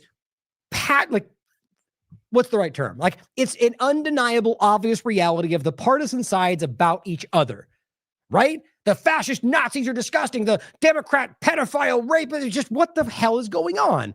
The idea that you can claim that that's anything but the governments that we're talking about, it's wild to me. But if you're going to pretend right now, just to take it as a one-side thing, that the people on the right are not out there going lefty, terrorist, maniac, loser, disgusting, that's what you're doing. That you are delusionally believing that those they disagree with are less than human. Isn't that exactly what you're doing? Is that exactly what Israel's doing with Palestine that you all support? It's not left or right, though. The left is doing the same thing. They did it during COVID. They do it right now. It's the partisan team sport politics that I'd like to believe most people are starting to see through. But how desperate she is to come out and go, the thing we all see us doing right now to them is what they're doing. They're the one. It's just, again, it's like we said, when you finally pull away from this, it's like watching a cartoon. How does anybody fall for this ridiculous garbage? When you make people less than human, you justify doing just about anything. Yeah, you mean like what you're doing about the entire left of the conversation?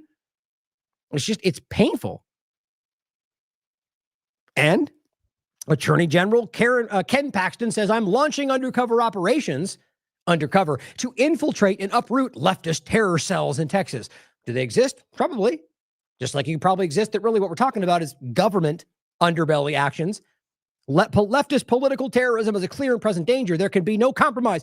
Okay. Oh, what about the Patriot Front stuff? No, that's not a problem. They're going to go after anybody that they argue is like this. And I'm willing to bet you it won't be any provable larger thing. They're going to find people protesting at Texas against ICE. They're going to call it terrorism. They're probably going to go after them. And they're going to go, we broke down a terror left way. That's what you'll probably see.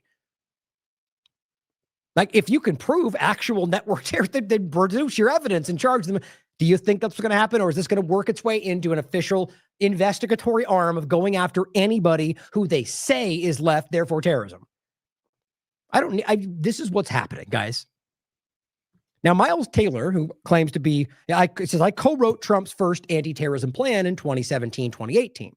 He says he's not trying to stop left-wing terrorism. He's staging it. His troops' deployments are false flag, meant to provoke a response in order to justify harsh crackdowns. This is now very obvious. And I don't necessarily disagree. If you can see the two-party illusion, it makes perfect sense that you're just like you saw with the left trying to do about the right, and it didn't really work. This is, I guess, the next effort to do it the other way around, to create the thing they point to justify their actions, which are not about left and right. It's about government control. Now, whether he sees it as only a one-sided thing is irrelevant. It's an interesting point to consider. Nico House points out the hotspot says Chicago police have actually ordered a stand down as federal agents cornered by protesters. We saw a lot of this. Nick Sorter and the rest sort of like instigating things on one side or the other. They're all doing it to each other and blaming the other side's the problem. It's childish. Multiple law enforcement sources confirmed Chicago were instructed not to respond. And this is from their website saying no units will respond. Nico House simply says, for context, ICE decided it was good. I guess they accidentally or deliberately gassed a bunch of Chicago police. And then they said, well, we're not going to come out and help. And then they point to that as saying, ultimately that this is the reality, that they're not supporting us because left, right. They're both doing this kind of game, and it's just very sad. And these are people in power, right? This guy who already deleted something, Matt Tardio pointed out, like he was doing this whole thing about, he's already deleted a bunch of it about building some kind of pushback. But here he was on the 6th announcing he'll be creating his own tent encampment tonight at the opposite of Antifa. So he'll be experiment to see how they react. Oh, okay, so you're doing the same thing, right? You're going to create your side, and you're going to be standing there and act like you're the peaceful one, and they're both doing it to each other. These are both characters in a play that we're watching play out, in my opinion, whether they know it or not. Here's an example of, this was the Matt Tardio saying, coordinated instructions, rally point, all this different, basically saying, myself and Nick Sorter will arrive to attempt to parlay with Antifa. These people think way too highly of themselves. I will ask for you to be silent this time. Please be respectful. I mean, if you watch any of their content, they're out there going, dumb lefty terrorist, very childish content, and then going out and acting like we're the ones trying to be respectful. Don't come at us with violence, even though they're literally trying to set this up. I believe this is them trying to coerce something to be pointed to. I think that's what they do. That's largely Nick, in my opinion. But ultimately, this person points something funny. I think at the end of the day, this ultimately didn't happen, not in the way that they wanted it to, but I think they were trying to build this. And this was an interesting one. Here's what Nick wrote. Now, let's not forget, it is constitutionally protected, roundly held up by the Supreme Court, that you could burn an American flag or any flag. It's free speech. Except in this country, Trump will put you in jail for an American flag, and he'll put you in jail for an Israeli flag. Very, very telling. That violates your rights no matter how you spin it. Nick doesn't like that. He doesn't like it because he clutches his pearls about the flag, just like the left does about woke speech. Same thing, right? Same thing, all it comes down to. And he says, I warned Antifa in Portland to stop burning our flag. So you warned them not to do something they're allowed to do. So why you are coming in and you're an individual. You're not the government. You can go in there and try to stop them. They have a right to do something to stop you. Now, if you flipped it around and Nick and his team were out there burning a Palestinian flag and they came out and tried to stop him, what do you think he would say? He'd probably call it terrorism, right? He'd probably call a violation of my free speech, even because he wouldn't understand that means the government, because they're all stupid. But the point is, I think you can easily see that the reverse situation would have caused probably a similar reaction. The point is, they didn't listen to me. The hubris these people get from being so in it's crazy to me, the bubble they live in. But overall, so that he had to go in and stomp on the flag they were burning. That's what happened. If you just, it's right here. Nick walks up and stomps to put out the flag. It says, so we added another flag to our collection, even though they tried to stop us. And this time I had the entire crew with me. We're 2-0. Good for you, man. You stopped them from burning a flag on the ground. We saved the world, right? What you really did was stop somebody doing something that they have a right to do. So you guys are the suppressive force that you claim they are, and you're both doing the same thing. You just are so absorbed in your own worldview that you think everything you think is right, and just like they do. You realize how people outside of this look at you both like you're absolute children. That's the reality of this, and people fall into this. I'm of the belief that more and more are falling out of it. But just recognize what would probably happen. It's my opinion, but if the reverse was the situation, they would probably call that violence. You're bursting into our discussion. You know, it's the same thing the left was doing the entire time. The same thing Zionists were doing to people in the Palestinian protests.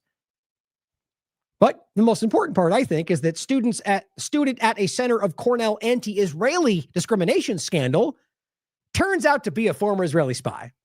Surprise, surprise. The student at the center of the anti-Israeli discrimination case is a former member of Unit 8200. Oren Renard filed a complaint against Cornell, claiming he was discriminated against when he was barred from enrolling in the course. Gaza, it says Gaza resistance, taught by Jewish professor Dr. Eric Chaffetz. Chaffetz has since been suspended and the class canceled. In turn, students accuse Renard of secretly spying on them and derailing class conversations about Gaza. Unit 8200 is the military's largest, most controversial organization. Responsible, we've talked about this plenty of times. This is the reality. We have literal spies running around. John Kierkegaard will tell you that they can prove to you that there's, what did he say last time? Like 40 spies that they know of that just don't talk about. And this was years ago. This is what's actually going on. And you have people like Nick Sorter out there probably without it, maybe not even knowing it, maybe knowing it, working right alongside them to suppress your rights. Now, here's Netanyahu, last 2 points on the way out. Iran could soon target U.S. cities with nukes. They're still playing this game. You know, despite the fact that both Israel and, the State Department from Trump's administration recently admitted that that's not even true. Who cares, though, because they'll point to it next time he says it anyway. And he says Iran is developing intercontinental missiles like every other government in the world. Not a surprise. Another 3,000 they could target New York. Yeah, like you could target anywhere else. The game that you're playing is falling apart in front of you. You've lied about this for 40 years and nobody believes you anymore, and they're still pushing it. The point is creating this narrative because something's coming. I believe a lot of things are sensing that we're building towards some kind of outcome. And hopefully we can call it out enough to stop what might happen. But talking about some, building of Trump creating left-wing terrorism to be able to stop it, or Israel doing that through that, or Israel doing something larger in that sense, or who knows, maybe we'll finally get the vanilla ISIS mold together. I hope not. But we also have things like this. Maduro has publicly said out loud, I guess same thing, said that there was a false flag bombing at the embassy that he says were extremist forces that were working with foreign entities. This is not a new conversation. My point is, I think this is absolutely happening in a lot of ways around the world. Like right in front of us, we're watching a lot of these actions. And I've been saying this since October 7th forward. I've been saying this since the last administration. It's some cases, my opinion, but in many ways you could prove this continual, the fever pitch, the actions, the narrative. It is building right now.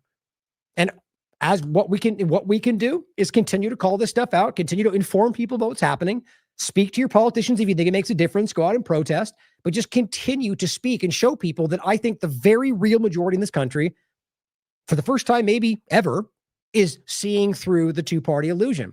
And the reality is, if you can convince enough politicians that it's in their interest to call that out, this will change tomorrow. Because the U.S. government has the ability to stop what they need to keep doing this. So Don't ever think that you're incapable. Don't ever think that you're inept. You out there have more power than you realize, and they know that. That's why they're doing what they're doing. Stand up. Speak about it. Because I think the reality is more than you'll ever know, just like with COVID-19, you're not alone. They see it, the world sees it, and we are on the precipice, guys. Just one little push, and this whole thing could change. And imagine for a moment, they know that, which I know they do. And what do? Well, let's build a world where that doesn't matter anymore. Let's push them into a world where their narratives and their ideas and doesn't just, not only does it not matter, it won't exist anymore. Because we'll have mechanisms through which they have to get to make those cases, right? The media is only what we say the media is, and otherwise you're a national security risk, or any other number of ways they isolate and control and box in. And before you know it, the mask is off and they go, guess what? We don't care anymore. Sit down. Now, I'm not trying to be over hyperbolic. I think we can all see what's happening. And I deeply, truly believe that we are capable and close to even actually making a difference in this conversation. So don't take this for we're doomed, because I don't believe that. So do something. Thank you for your support. If you want to support this platform, there's plenty of ways in the chat. Drop links for me or underneath the videos. We always need your support because we're under attack more than you possibly know, guys. But I'm going to keep doing this because I believe in it. We put the information out for free because we want you to see it, regardless of whether you have 1 cent to put towards it. But if you find value in it, show us what it's worth to you. I love you all. As always, question everything. Come to your own conclusions. Stay vigilant.